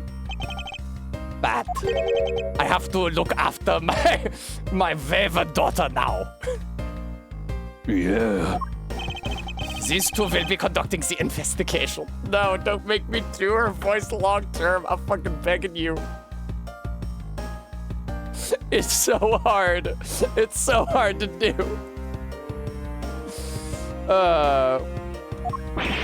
What? Or did you just tell me you're putting your 13-year-old daughter in charge of the investigation? You psycho Nazi fuck. You want me to let both of these kids loose on the crime scene? Ha! This is a perfect opportunity for them to work on their prosecutorial skills. The crime scene is not a place for children to be messing around in. I'm the one with the authority over this crime scene band. And I will not tolerate complaining. Edgeworth, Franziska, I leave this case to the two of you. Understood, sir. Yes, Papa. I'll go take care of the paperwork now. Remember, I'll accept nothing but the perfect report from the both of you. Do not disappoint me. How old is Edgeworth? Hold up, Von Karma. I still haven't agreed to this. Bring your kid to work day at the DOJ. How old is Edgeworth is a good question. 22? Low 20s? He's quite young. Miles Edgeworth? 20, Jesus Christ. It's been quite some time, Franziska. This would be the perfect chance for us to see which of us is truly worthy of the Von Karma name. Would it kill you to at least say hello? Long time no see. Very good. Just because you become a prosecutor fast doesn't mean you can act all proud. She hasn't changed a bit. Miles Edgeworth. As I was saying, we shall see which one of us is worthy of the Von Karma name. For crying out loud, I've been reduced to a babysitter. I hate when I have to break up my... She's not a thought yet, MK. She's only 13. Honestly, even when she's grown, she's not that thoughty and not that old. It looks like Mr. Von Karma was successful in convincing the detective. That's just like him. He never fails. Now, I'd appreciate it if you could quickly run me through the facts, Detective Bat. You're better off checking things out on your own. Very well. Seems like getting help from Detective Bat will be a most arduous task. Most arduous. Case on her authoritarian daughter. September 10th, 4:15 p.m. District Court. Defendant lobby number 2.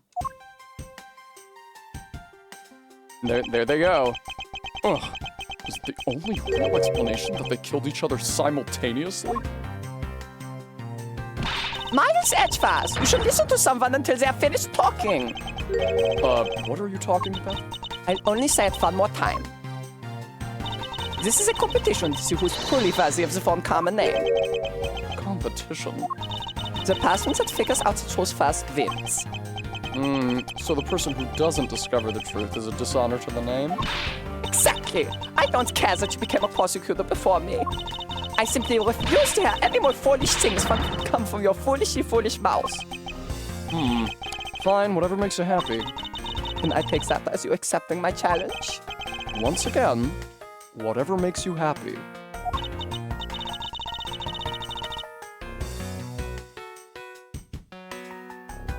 Reza, the whip is enough. The whip and the demeanor and the accent. Ha, well then, let's begin the investigation, shall we? I'm going to find the perfect evidence and prettily present it like the professional I am. She has a beauty mark. Impeding to discover the truth behind a crime.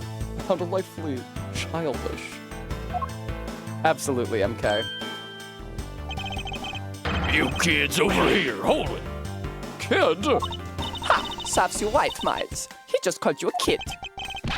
I said kids, kids. How dare you call me a kid as well?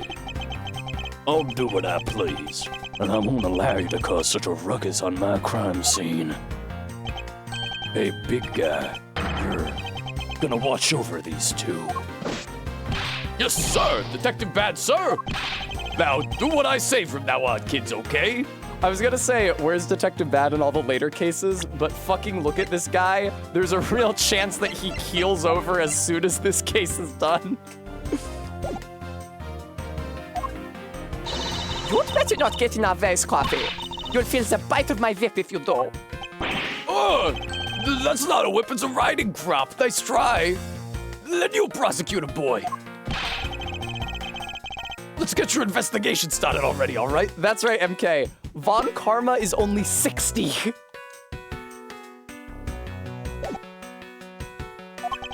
Great, now even that detective is treating me like a child. All right, it's time to get investigating. Get a move on, prosecutor boy. My name is Miles Edgeworth, and if you were to call me prosecutor boy one more time, it will be my duty as a prosecutor to look into your monthly salary. What? And what would you do with my salary after you saw how much it was? That's up to you now, isn't it? Really? Sounds good, pal. He's so naive. Begin investigation. Detective Bad, may I have a word with you? Good, I wanted to do his voice more.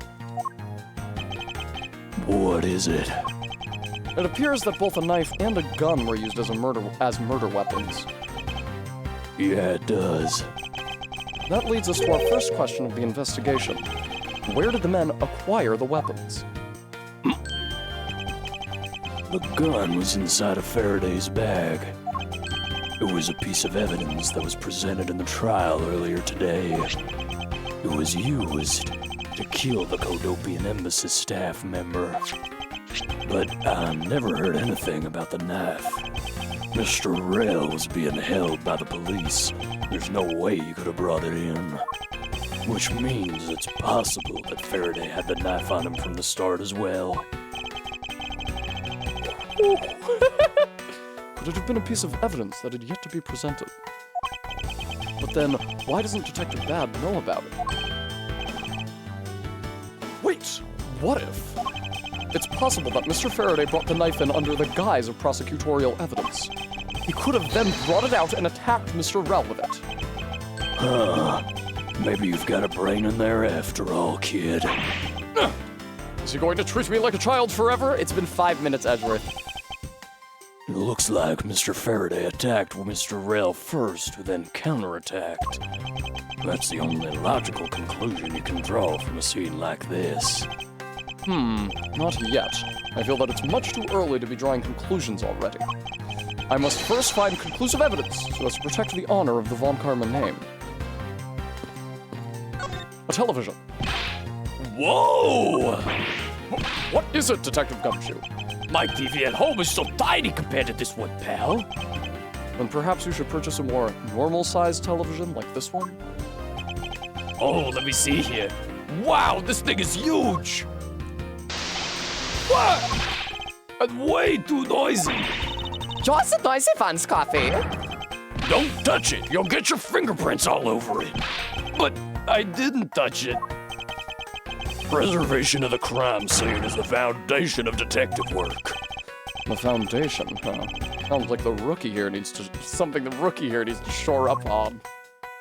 Fuck you, Gumshoe. I bet you feel like a real asshole for turning on the television. CRISPR Bird. It's convoluted. It's really, really, really convoluted. This case takes place 5 years before the rest of the game. The rest of the game would be in like 2017? Alright, just says 7 years. So this is maybe like 2010? Or maybe I'm wrong and it's earlier and Arbeat is correct. I don't know. The TV has been left on. Why are you looking at me like that? It wasn't me. I didn't touch anything. Right, so the thing is, this game was released in like 2010, I think. But the Phoenix Wright games are set in the future, so Ace Attorney Investigations is set in like 2017. But this is a flashback, so it should be the present comparison to when the game was made. Why are you looking at me like that? It wasn't me. I didn't touch anything. Gumshoe, you do know what will happen to you if you touch something again, right? I won't touch anything. I won't even go anywhere near the TV, sir. And you, get back to your investigation, all right? I was planning to do so anyway. The window is open and there's a fresh flowery scent in the air. Ugh, the flowers in the garden down there are so gross and ghastly. Do you think that maybe you could try offering something useful for a change? Well, at least there's no way someone escaped through this window, pal. They wouldn't wake up and smell the flowers after a fall from the 3rd floor. Also, it looks like there's bars on it. Are you willfully ignoring the fact that there's also iron bars on the windows? Yeah, I guess there's that too. Either way, no one could get through these windows, right? And they thought of everything when they were designing this courthouse. Very nice.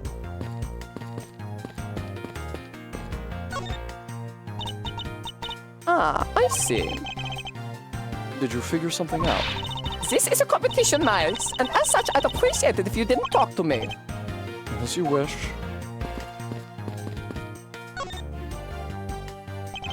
It looks like Mr. Faraday fell on top of Mr. Rell. At first glance, it seems like they must have killed each other. However, using logic, the only logical conclusion is... Aha! What was that outburst for? My detective's instinct just hit me real hard. It was Mr. Rell that fell first, see? you don't need a detective's instinct for that. It's common sense. But I suppose we won't know how much more than that. We won't know much more than that until after I examine the bodies. I won't rest until I've inspected every suspicious-looking nook and cranny. I'm actually really enjoying doing the voices for this case so far. I'm better at Baby Franzi than I thought I would be. Hay is the only one that's gonna fucking kill me. I'm not good at voicing little girls. I have this problem in Apollo Justice as well with Baby Trucy.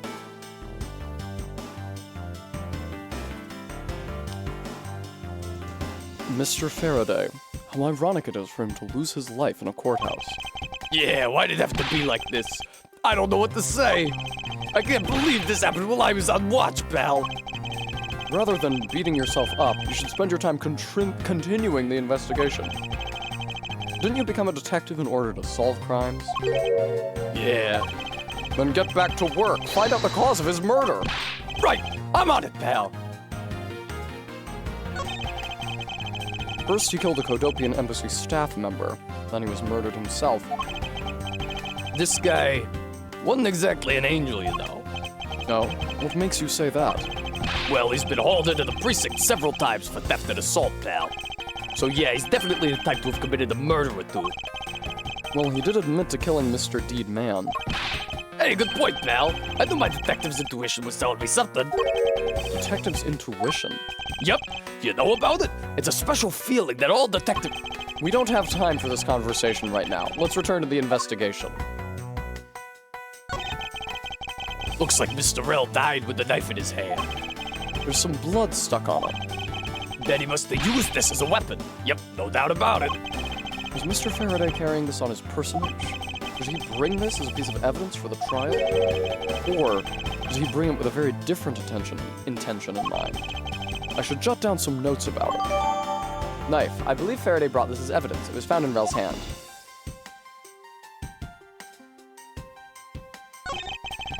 His hand is all black down there, see? I wonder what it could be. If you look closely, this blotching pattern resembles an ink stain. Mr. Faraday has ink on his left hand. Why is there ink on such a place anyway? An ink stain? He was writing something in English or another language that goes left to right with his left hand. Yes, I usually get ink on my own hand when I use my feather pen, because I'm a fucking anachronism. A feather pen? I've never seen one before. So are you sure you're not just making it up, pal?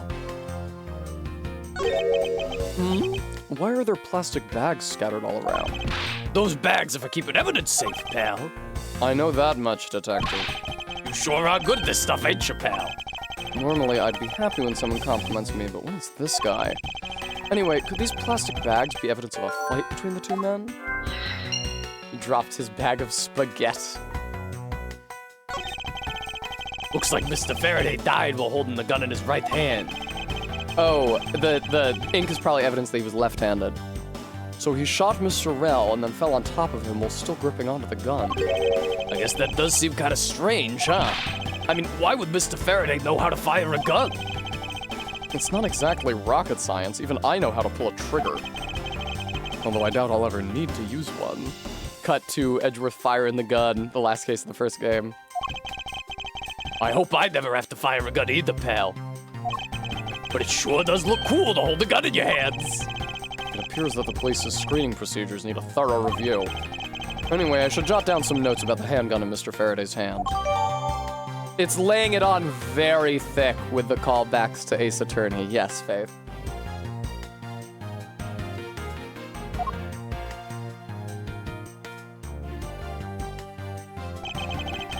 Mr. Rel's cause of death was from being shot, correct? That's what we think, but it's hard to tell with him lying face down. Death is bad enough, but it's truly lamentable that someone would try to hide the truth. You sure they were trying to hide something? I can't confirm Mr. Rel's cause of death with the body position like that. Detective Bad, I'd like to examine the bodies in further detail if possible. What's this? You're not able to form a theory with them or the way they are? I believe an examination of the bodies is vital to finding the perfect evidence, don't you? I suppose you do have a point. Well, hurry up and get on with it. Labby. Yes, sir! We've taken enough photos of the scene, sir! And there you have it. Do you not approve? Of course not. What? Investigation of a crime scene is the work of a detective, so don't touch a thing. Hey, big fella, turn over the bodies for me, will ya? Okay. Please forgive me, Mr. Faraday, sir. Gumshoe, do not get emotionally involved. Remember, you're a detective. Yes, sir. Understood, sir.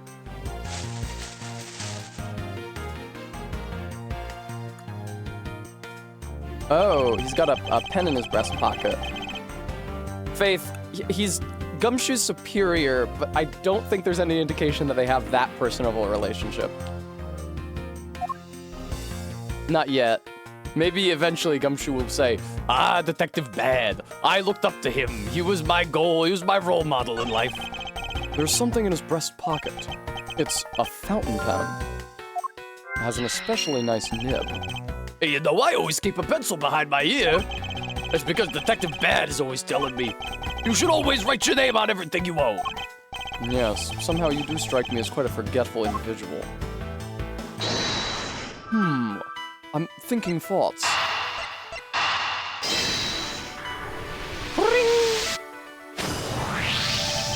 That splotch on Mr. Faraday's hand. I wonder if it might be the ink from his fountain pen. Ooh, let's ask the lab guy. Detective Gumshoe! I confirm that the substance on Mr. Faraday's hand is the ink from his fountain pen. Is that fucking Albert Einstein on the wall? How did I not notice that until now? Or is that Mark Twain? I see. Good work. Ah, you know, I've always wanted to say that, even if it was just one time in my life. If Mr. Faraday wrote with his fountain pen in his left hand. I think it's fair to assume he was left-handed. It appears that Mr. Faraday's pen is very important to our case as well. Okay, if you say so, pal. Mr. Faraday's fountain pen. Fountain pen used by the left-handed Faraday. Looks like a Fallout New Vegas still.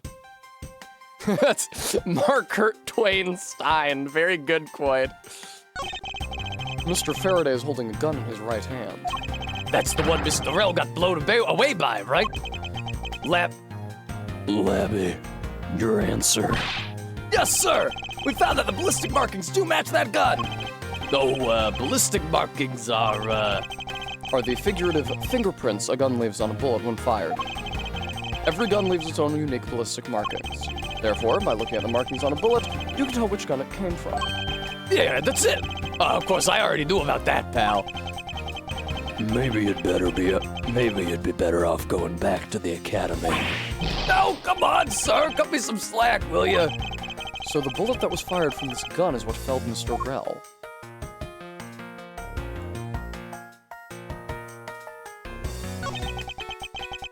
Oh, it's got some kind of insignia on it. It's a sakura bloom, ain't it? It looks like Mr. Faraday was stabbed with this knife that Mr. Rel is holding. Ouch! What's wrong, Detective? My stomach started to hurt from just thinking about being stabbed.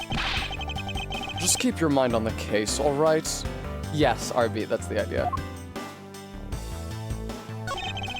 There's a knife wound in his chest here, see? I wonder if the wound matches the knife Mr. Rel is holding. Labby, Yes, sir! Verifying now, sir! make it quick. From the look of things, one could deduce that the knife Mr. Rel is holding is what killed Mr. Faraday.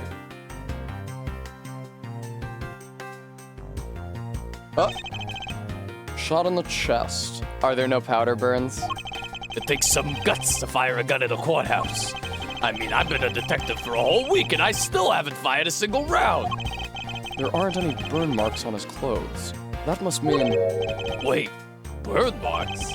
a round grows very hot as it's discharged from a firearm. Therefore, burn marks are usually left when a shot is fired from point-blank range. Ergo, Mr. Rel must have been shot from at least a yard or two away. Handgun data updated in my organizer, not court record, excuse me. You sure do know a bunch of neat stuff for your age, pal. Apparently, this detective has as much common knowledge as your everyday marsupial. Why are you slagging off marsupials? Let us now try to understand how the two men died. First, Mr. Faraday took the gun and the knife out for today's trial evidence. Then he aimed the gun at Mr. Rel and fired. However, Mr. Rel managed to grab the knife and counter Mr. Faraday while being shot. Then the two men fell together where they stood. That's my theory in any case. No, it seems like the whole thing was set up. What a crazy way to go. Still, something about that explanation just doesn't seem right. Yeah, the gun is in Faraday's non-dominant hand, and there's no powder burns on the bullet wound. It seems like this was arranged, dude. That's true, Faith. Crime scene notes jotted down in my organizer. I believe I now have a firmer grasp on what happened here. Jesus fucking Christ. Everyone in this game is so young.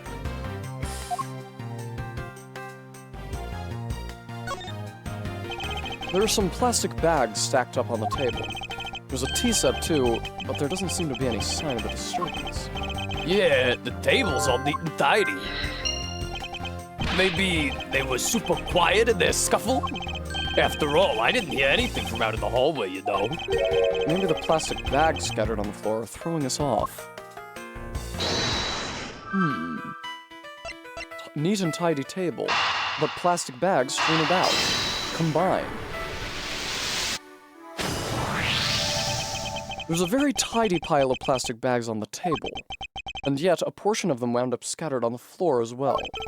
It's not likely that the ones on the floor were knocked over during a struggle, in which case, might there not be another explanation as to how they got there? Another reason? I believe it's possible that the blood on the outside of the bag is related somehow. Please get that blood away from me, pal. Detective Gumshoe, whose blood is on this bag? Hold on, let me ask the lab guy. All right, please hurry. Wait till you get a load of this, pal. It's Mr. Faraday's. Oh, and the technician said they didn't find anything else on or in the bag either. It would appear that this bag is a very important piece of evidence. Okay, if you say so, I leave it in your hands, pal. One of the bags strewn around the floor of lobby number 2 has Faraday's blood on it. I guess there's not much left to investigate, huh? They really did kill each other. No, we can't conclude that quite yet. Thank you, Stream Elements. Guys, if you like the stream, you might consider giving me money. I have to pay the IRS a lot of money soon. Thank you. There's still something I find very peculiar here. The theory that they simply killed one another is too simplistic in this case. In fact, there's actually a contradiction that shows there's another possibility. No way, pal, really? I suppose I'll just have to show you the contradiction in this crime scene. So let's start with this and present the fountain pen. Eureka! Now we come face to face with the contradiction I spoke of, and it is this. Mr. Faraday used his left hand to write with his fountain pen. Ergo, he is left-handed. And yet the handgun is in his right hand. Don't you find it odd that the left-handed Mr. Faraday would hold the gun in his right hand? That, lady and gentlemen, is the great contradiction haunting this crime scene. Hey, you're right, pal. That does seem kind of strange. But how could something like that happen? The facts add up to one conclusion, and one alone. Very true, Jess. Someone else put the gun in Mr. Faraday's hand after he died. Someone else? Plastic bags scattered on the floor and a gun in the wrong hand.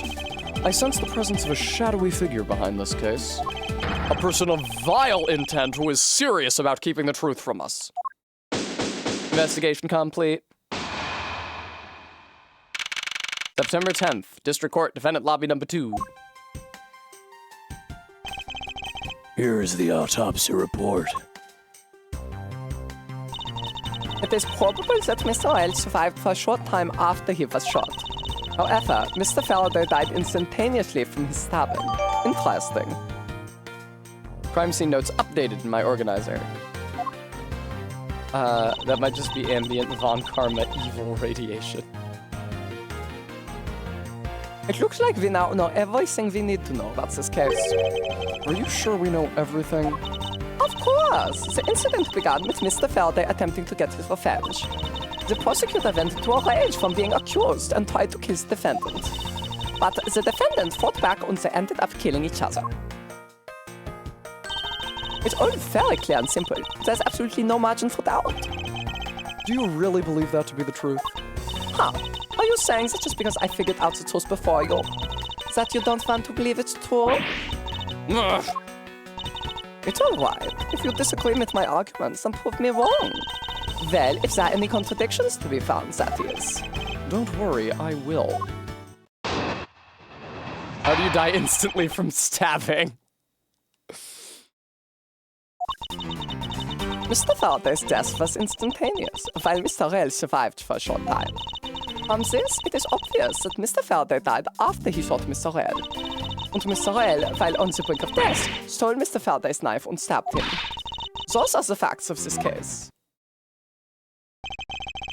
Mr. Faraday's death was instantaneous, therefore he must have attacked first. Proving that logic to be false is probably the fastest way to show her that she's wrong. What does the autopsy report say? Faraday died of a knife stab to the chest. The shock from the stabbing caused instantaneous death. Rell died of a bullet wound to the chest. There's no gunpowder burn on his clothes, suggesting he was shot from a few yards away. It's possible he was alive for a little while after being shot. Okay. In that case, I should first look for any holes in her theory. Rebuttal. Obvious that Mr. Faraday died after he shot Mr. Rell. Can I see the image again, please? Hold it! No, I didn't mean to press her. Mr. Faraday shot Mr. Rell before he died? Do you have any basis for that statement? Mr. Rell went down first. It doesn't make sense that Faraday would die first. There's literally a photo of Rell on the ground under Faraday, so it doesn't make sense for Faraday to die first. Your foolishness has no end, does it? Now, I hate to repeat myself, however, Mr. Faraday died instantaneously. That's all the basis I need. Alright, so if Mr. Faraday died instantaneously, he must have attacked Mr. Rel before being stabbed. You're finally beginning to catch on, I see. Obvious Mr. Faraday died after he shot Mr. Rel. Not... Oh, wait.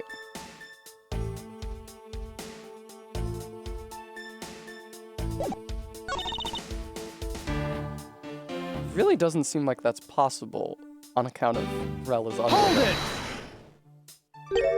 So you believe that the dying Mr. Rel stole the knife from Mr. Faraday?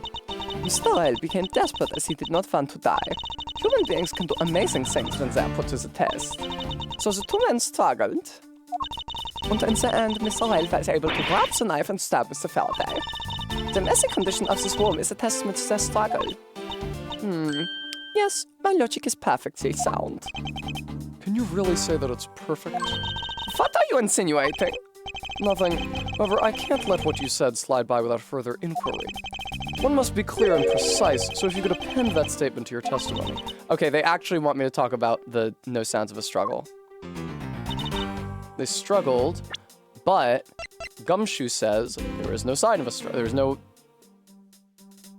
not sign. I guess an auditory sign is also a sign. There's no sound of a struggle. Objection! If the two men were fighting, their struggle would have surely caused quite a bit of noise. However, Detective Gumshoe testified that he heard absolutely nothing. You place too much faith in that detective's testimony, you know. But for the sake of argument, let's say there wasn't a fight. How then did Mr. Ryle get his hands on this knife? Mr. Faraday's bag was sitting right here in lobby number 2. It is not hard to imagine that perhaps Mr. Rel saw a chance and took it out at some point. So, what you're saying is this. Mr. Ryle took a chance when he saw the opportunity and took the knife from the bag. I just remembered that all of the tags on my Night Rain stream are still here, and not voice acting. Whoopsie doopsie.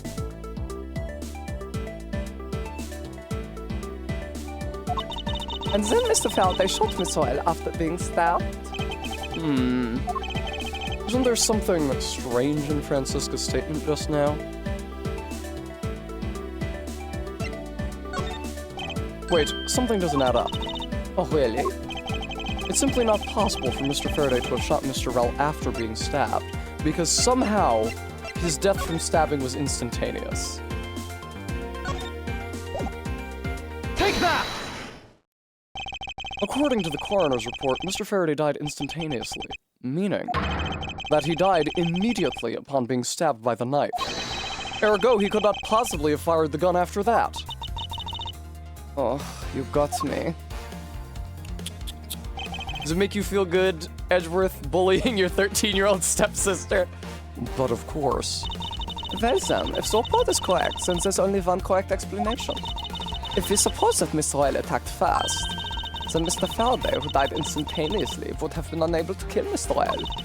Therefore, Mr. Ryle must have stabbed Mr. Faraday after he was shot. Then they both died. That is the only explanation that makes logical sense. Negating your opponent's ideas in order to prove your own theory. I see you've been studying Francisca. I just wanted to explain it to you as simply as possible.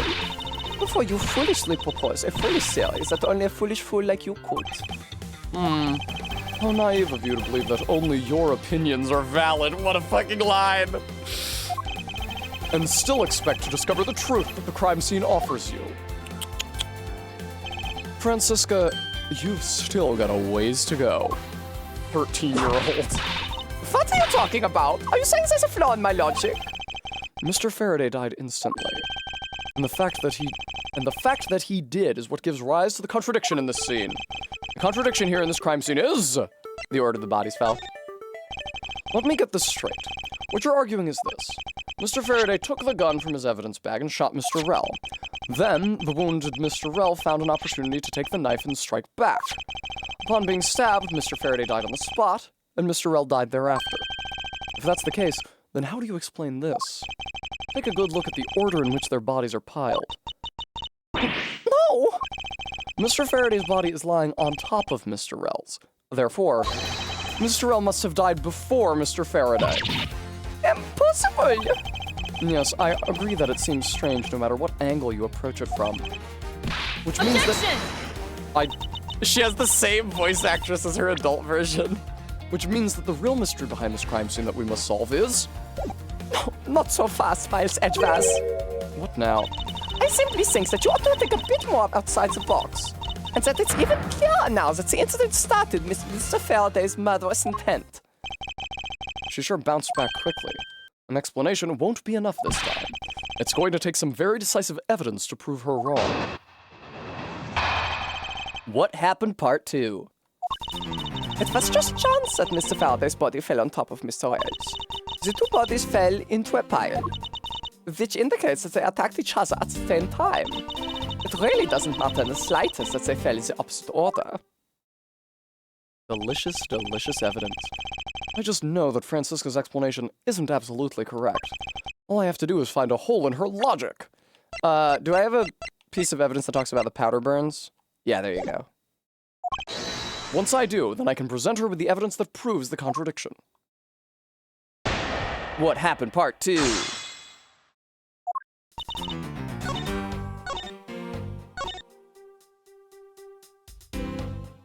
They attacked each other at the same time. Let's talk about that. Because they would need to be in melee range of each other. Hold it! What do you mean by they attacked each other at the same time? I assume Mr. Faraday had the two different weapons in his hands. He made to attack Mr. Rail while holding both the knife and the revolver. And then, after Mr. Faraday fired the gun, Mr. Rail grabbed the knife as he was falling and stabbed Mr. Faraday. That is how Mr. Rail wound up on the bottom with Mr. Faraday on top. At close range, that is more than possible.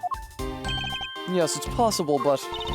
Well, if you have any other ideas, then show me what you've got. Oh, I will.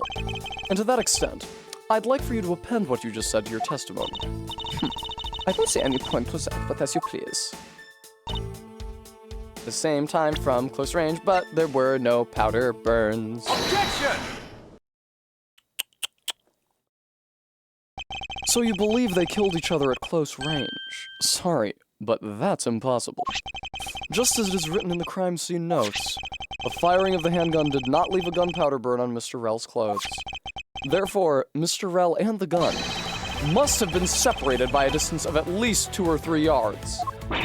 Ah! Yeah, I also shriek girlishly when my logic is disproven. Yes, this was by far the biggest contradiction. The two bodies are piled up on top of each other, yet the gun was fired from a distance. And with there being no chance that Mr. Rel moved that far after being shot, that leaves only one possible conclusion. What a completely foolish line, a foolish shot from a fairly foolish fool.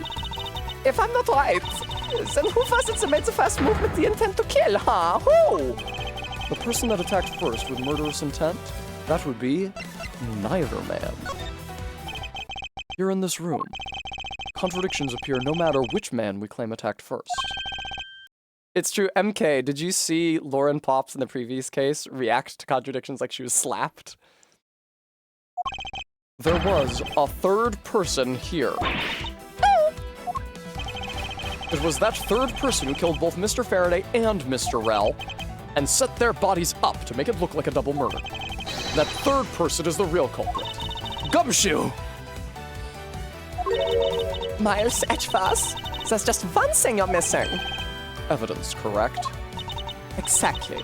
Everything you've said up until now is nothing but a story played out in your head. However, this is where the real test begins. Can you prove that there was a third person involved in this crime? Of course. If a third person was truly here, that fact would resolve the glaring contradiction. Yeah, but just she does it after her head jerks to the side. The proof that this has all been a setup, made to look like they killed each other. I'll present it and lay bare the final piece of the puzzle that's not yet in place. What is the piece of evidence that proves there's a third person involved? The plastic bag. Take that! The gun in Mr. Faraday's hand, and the plastic bag with his blood on it. These two items point to the presence of a third person. How so? Recall Detective Gumshoe's testimony. I was in the hallway the whole time, but I didn't hear a single peep of a struggle. If there wasn't a struggle in this room, then there shouldn't be any plastic bags on the ground, meaning that someone must have deliberately scattered them around. Hi, Parker. Do you not see the possibility in this? Disregarding the gun for the moment, there's a high probability of blood splatter when a knife is used on a person. Good night, Jess. If the culprit held the knife with a plastic bag around it, they could use the bag to catch any blood splatter from when they withdrew the knife. Then, by spreading a few more plastic bags around, mixing the bloody one in with them, and arranging the room to make it look like there was a struggle between the two, they were able to conceal their presence.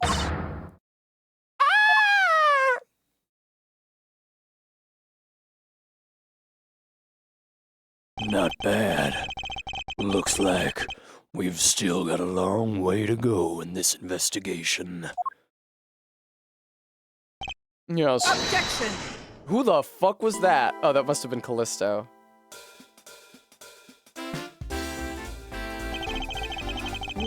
What the heck's up with you, pal? Mr. Bad, I advise you to place Detective Gumshoe under arrest. What? What's the meaning of this? Huh. Looks like you're not man enough to discipline your own subordinates. Don't you dare. That detective claims he was there standing in front of the door the entire time. But I have it on good authority that it was all a giant lie. Thank you, Parker. Ms. Yu, I ask that you please explain that last statement. I'll let His Honor explain it himself. I saw it with my own eyes, I tell you. During the recess, there was a period of time when there was no one in the hallway. What? See, Mr. Bad? So I ask you, why would a detective who is supposedly doing his job the whole time want to fabricate such a lie? Gumshoe, did you kill Faraday? The judge is a witness, Faith. No! Of course not, sir! It would appear that the one who set this whole crime scene up is that detective, which basically renders his testimony a complete lie and wholly invalid. It looks like your perfect logic has just come tumbling down, Miles. I was in the hallway the whole time, but I didn't hear a single peep of a struggle. Was that statement really a lie? Detective Gumshoe, you're now a suspect in the murder of 2 men. Now spit out the truth or so help me. I haven't lied to anyone, sir, please. I really was there. I was in the hallway the whole time. Detective Bad, I ask that you please do not act without my permission. After all, I am the one that is heading up this investigation, am I not? Can't believe they execute Gumshoe in this flashback and he never comes back. Don't talk like you know what's going on, boy. Really hard to do that voice, long term. All I want is for this investigation to run perfectly. Perfection is the only wish of a disciple of Von Karma, after all. Therefore, before you take Detective Gumshoe into custody, I'd like to set the record straight on something. And what's that? Regular Zebra, maybe you should try being a grizzled detective.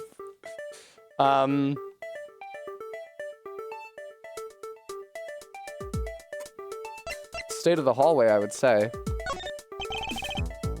Detective Gumshoe, I take it that no one else was in that hallway at any time, correct? Huh?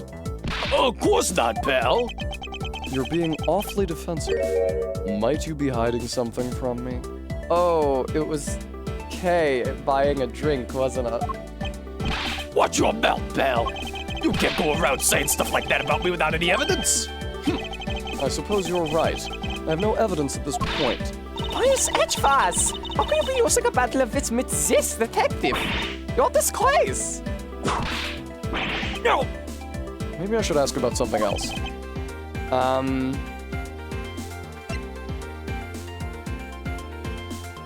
Why he wasn't in the hallway? Detective Gumshoe, why were you missing from the hallway for a span of time? Look, pal, like I said, I was there the whole time, okay? There's a testimony against you that... Miles Edgeworth! Why are you wasting our time with a completely useless question? The only logical reason as to why he was absent is that he was busy committing the crime. Anyone who sass ossifies is a fool. No. Maybe I should ask about something else. Okay, motive, I guess, even though he obviously doesn't have one. I suppose the one thing I'd like clarified is Detective Gumshoe's motive for committing this crime. Motive, huh? Gumshoe, you got a grudge against Faraday or anything? No, sir, not me. Not a single bad thing against Mr. Faraday, sir. Is that a fact? You really have a problem with lying, don't you, Detective Gumshoe? I'm telling you, I am not lying. The more unnatural you act, the more suspicious you become, you know. If you want a motive, Edgeworth, I have one for you right here.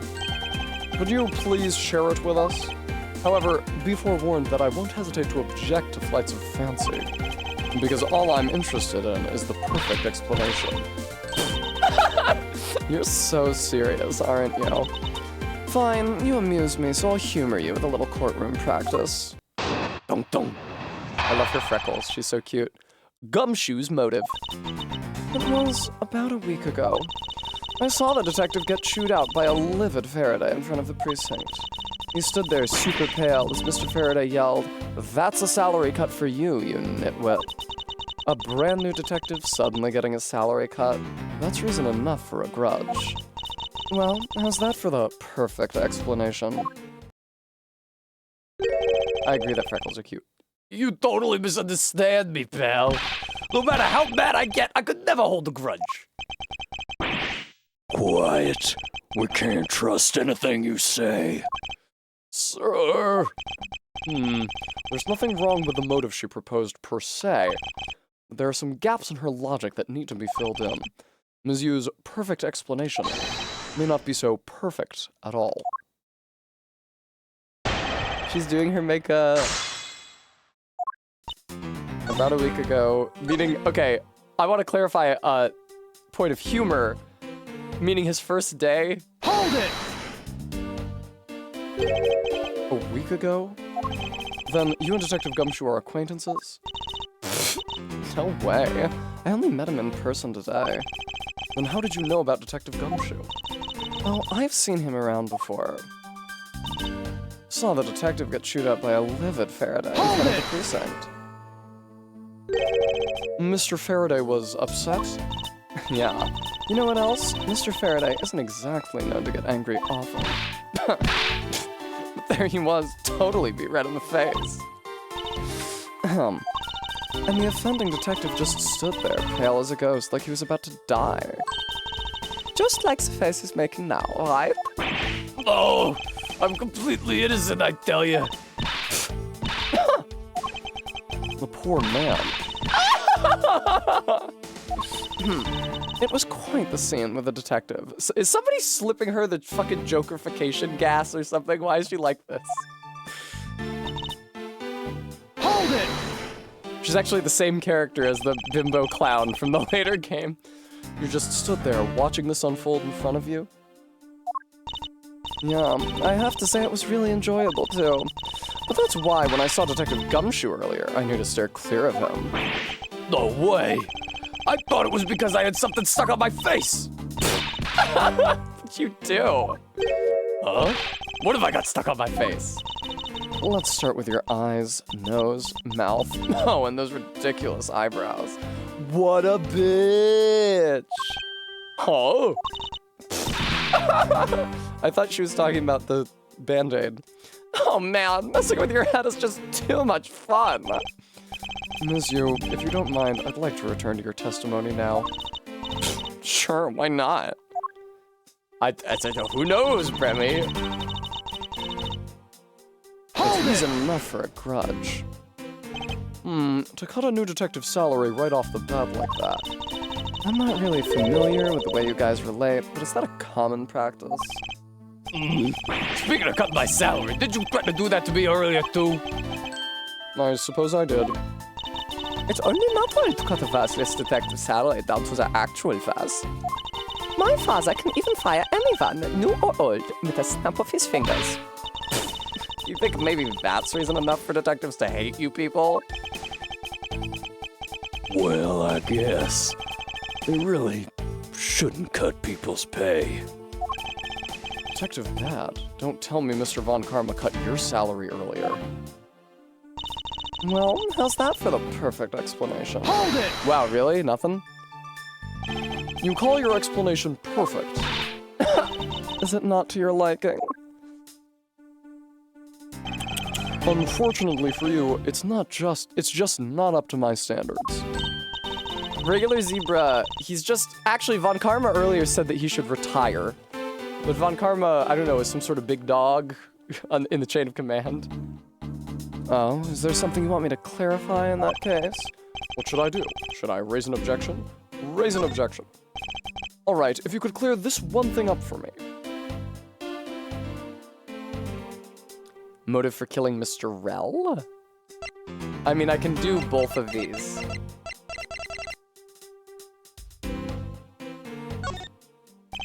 I understand Detective Gumshoe's potential motive for killing Mr. Faraday. However, what about his motive for killing Mr. Rel? His motive for killing Rel? Like I would know. If there was no clear motive for both of the murders, then I doubt this incident would have occurred. Wouldn't you agree? Is there anyone else who might have had a grudge against either of the two men? Or should we look into that ourselves? Oh, in that case, I have absolutely no idea. What? But that's impossible. She must know something. Wait. Can you please not glare at me like that? It makes me laugh. Ugh, I didn't even do anything and you're already laughing away. Well, anyway, the way I see it, as long as he had a motive to kill one of the two, this crime would have played out the way it did anyway. Oh, would you care to explain your logic? And this time, please try to provide a truly perfect explanation. Perfect this, perfect that. Stop being so uptight, or is that a requisite trait for being a Von Karma? Miles Edgefast, I demand you shut this rude woman up. I wish you'd both be quiet for just 1 second. Oh well, I guess I'll just have to explain it to you kids. How old are you? You can't be that old, because they let you be hot. 22? 22? I was thinking like 24 at the youngest. Come on, video game. Motive to kill the men. There's no one out there with a motive to kill both Mr. Faraday and Mr. Rel. All you really have to establish is that someone had a grudge against one of the two men. Mr. Rel, who happened to be there, became a witness to Mr. Faraday's murder. And therefore, he was killed out of necessity and set up to look like they had killed each other.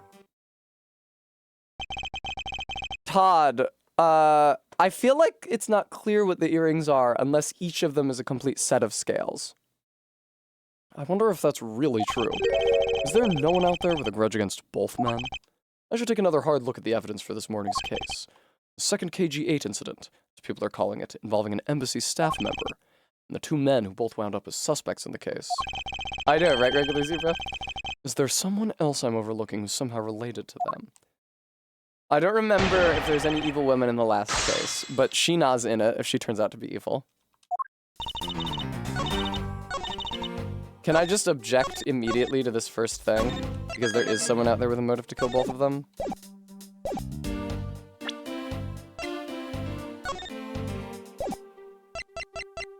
The point is that, Manny Cochin has a grudge against both of them. Objection! Yeah. Easiest shit I ever done. Ms. Yu, I believe there is someone you overlooked in making your statement.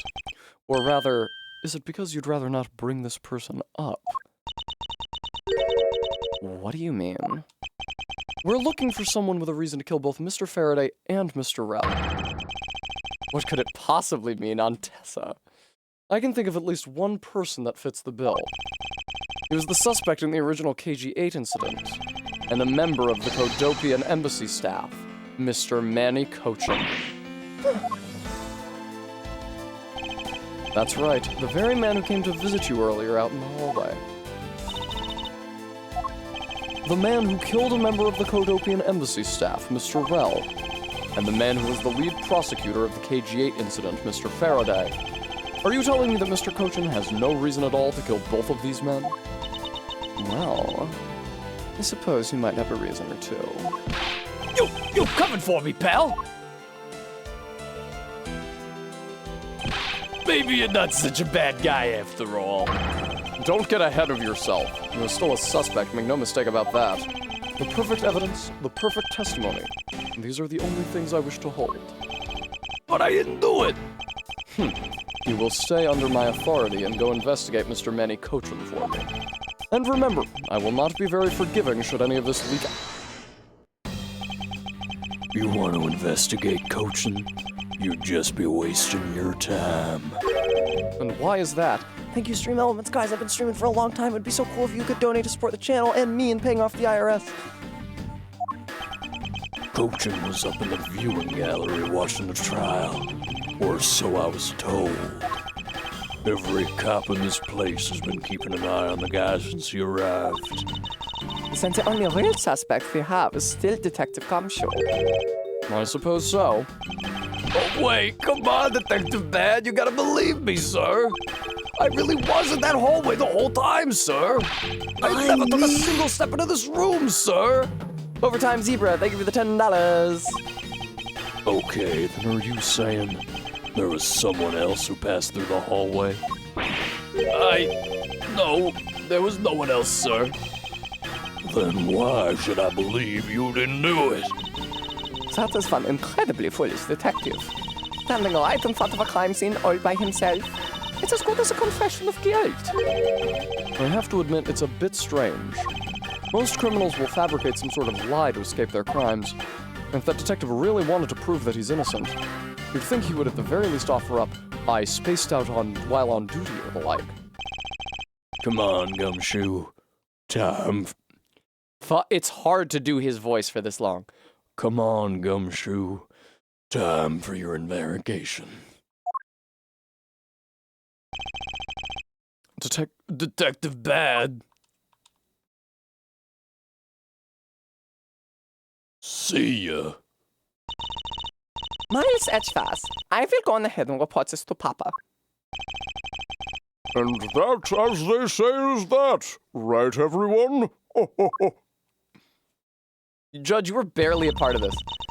Well, I suppose we should both be getting back to our real jobs now, huh?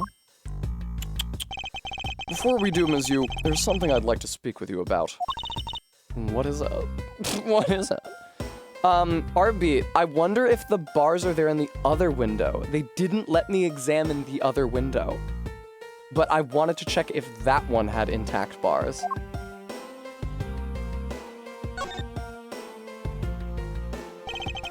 Everything is neat and tidy on top of the table, with not a single disturbance in sight. Yeah, see, they won't let me check the other window. Oh! Oh, it's the corpses. Who have set these two men up and make it look like they killed one another. If there is one thing I cannot forgive, it's the desecration of the dead.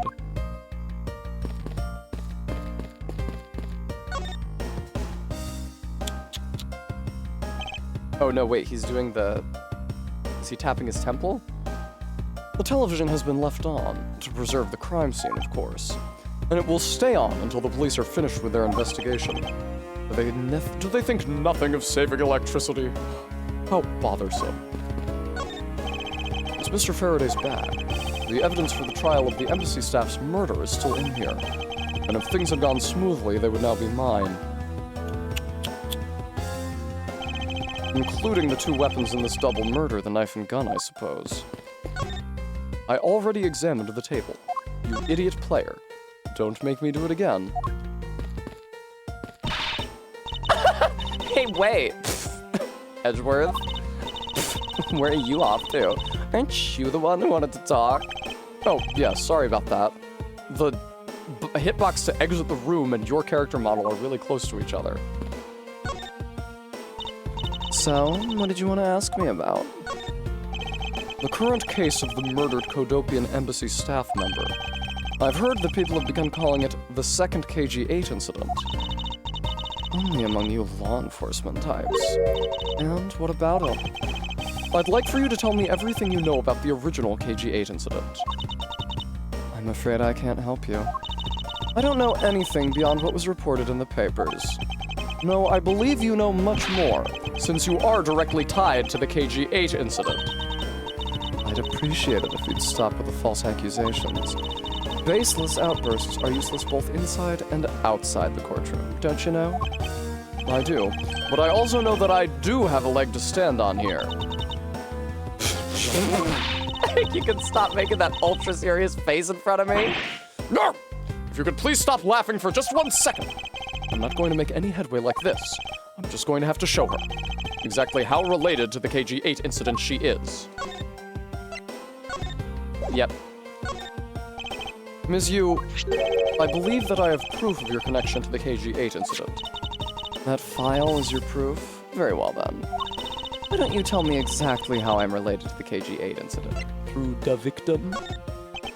Your connection to the KG-8 incident is through the victim. The victim's name is CCU. You will note, it sounds like a university. You will note that she has the same last name as you. Connecticut Community College. Can you really still tell me with a straight face that you're not related to this case?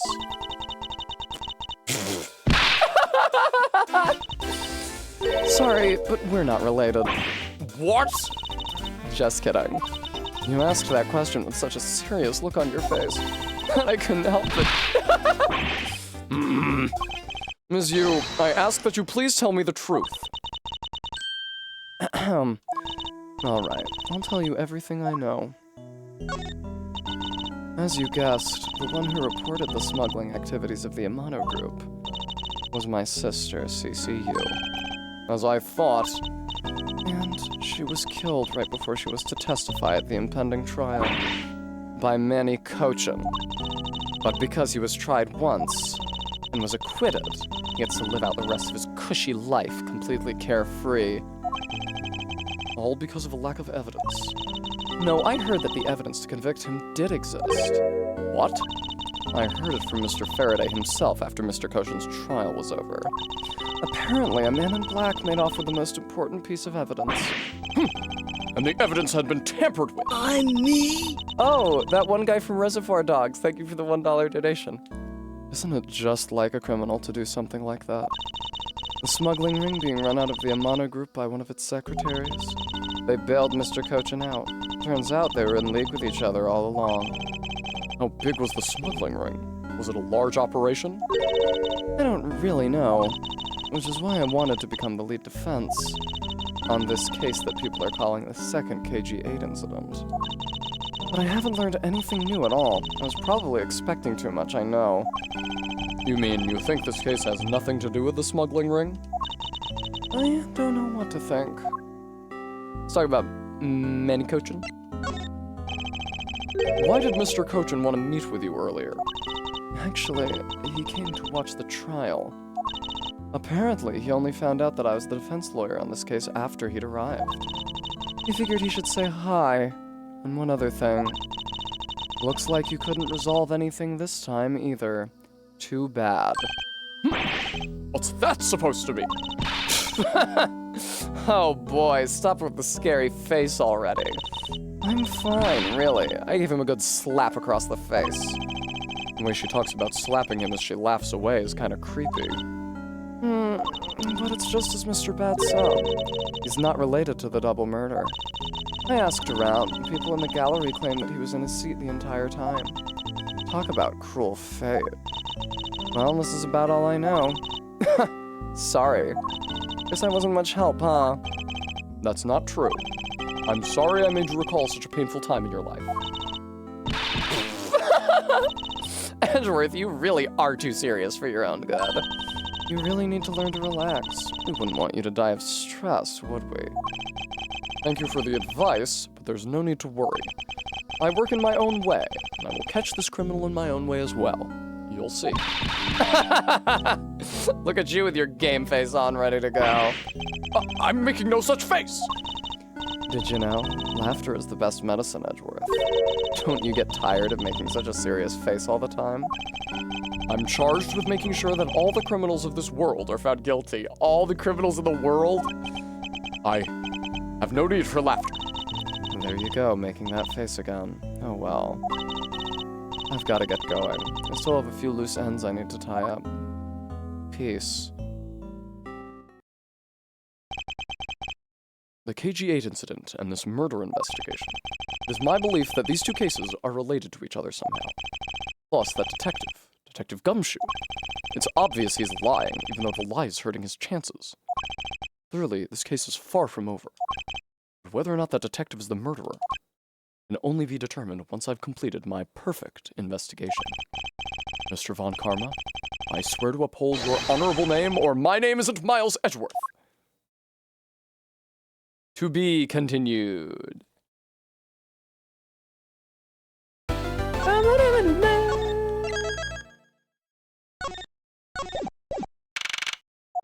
Damn, I was just trying to stream until the next save point, but I ended up going 40 minutes late. That's okay. I was having fun. Let's find somebody to raid into.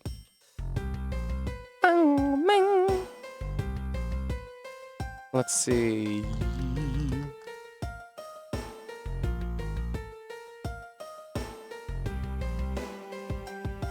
There we go. Viewer. Thank you guys all so much for showing up to watch me stream. I almost said Night Rain. Ace Attorney today. I had a lot of fun doing all the voices. I'm gonna try to figure out a way That I can do, Mr. Bath voice. That's sustainable long term. Cause pressing down on my neck ain't gonna cut it. I do, as ever, especially want to thank those of you who were able to donate. Overtime Zebra and MK and Claire and Standard Hunter and CJ Mac and Vertex Array and Maddox Kent. Thank you guys all so much. I'm very grateful to all of you. I'll be back tomorrow with more Ace Attorney, so I hope you guys are willing to join me for that. Until then, though, please enjoy the rated stream and the rest of your evenings. Take care. Bye-bye.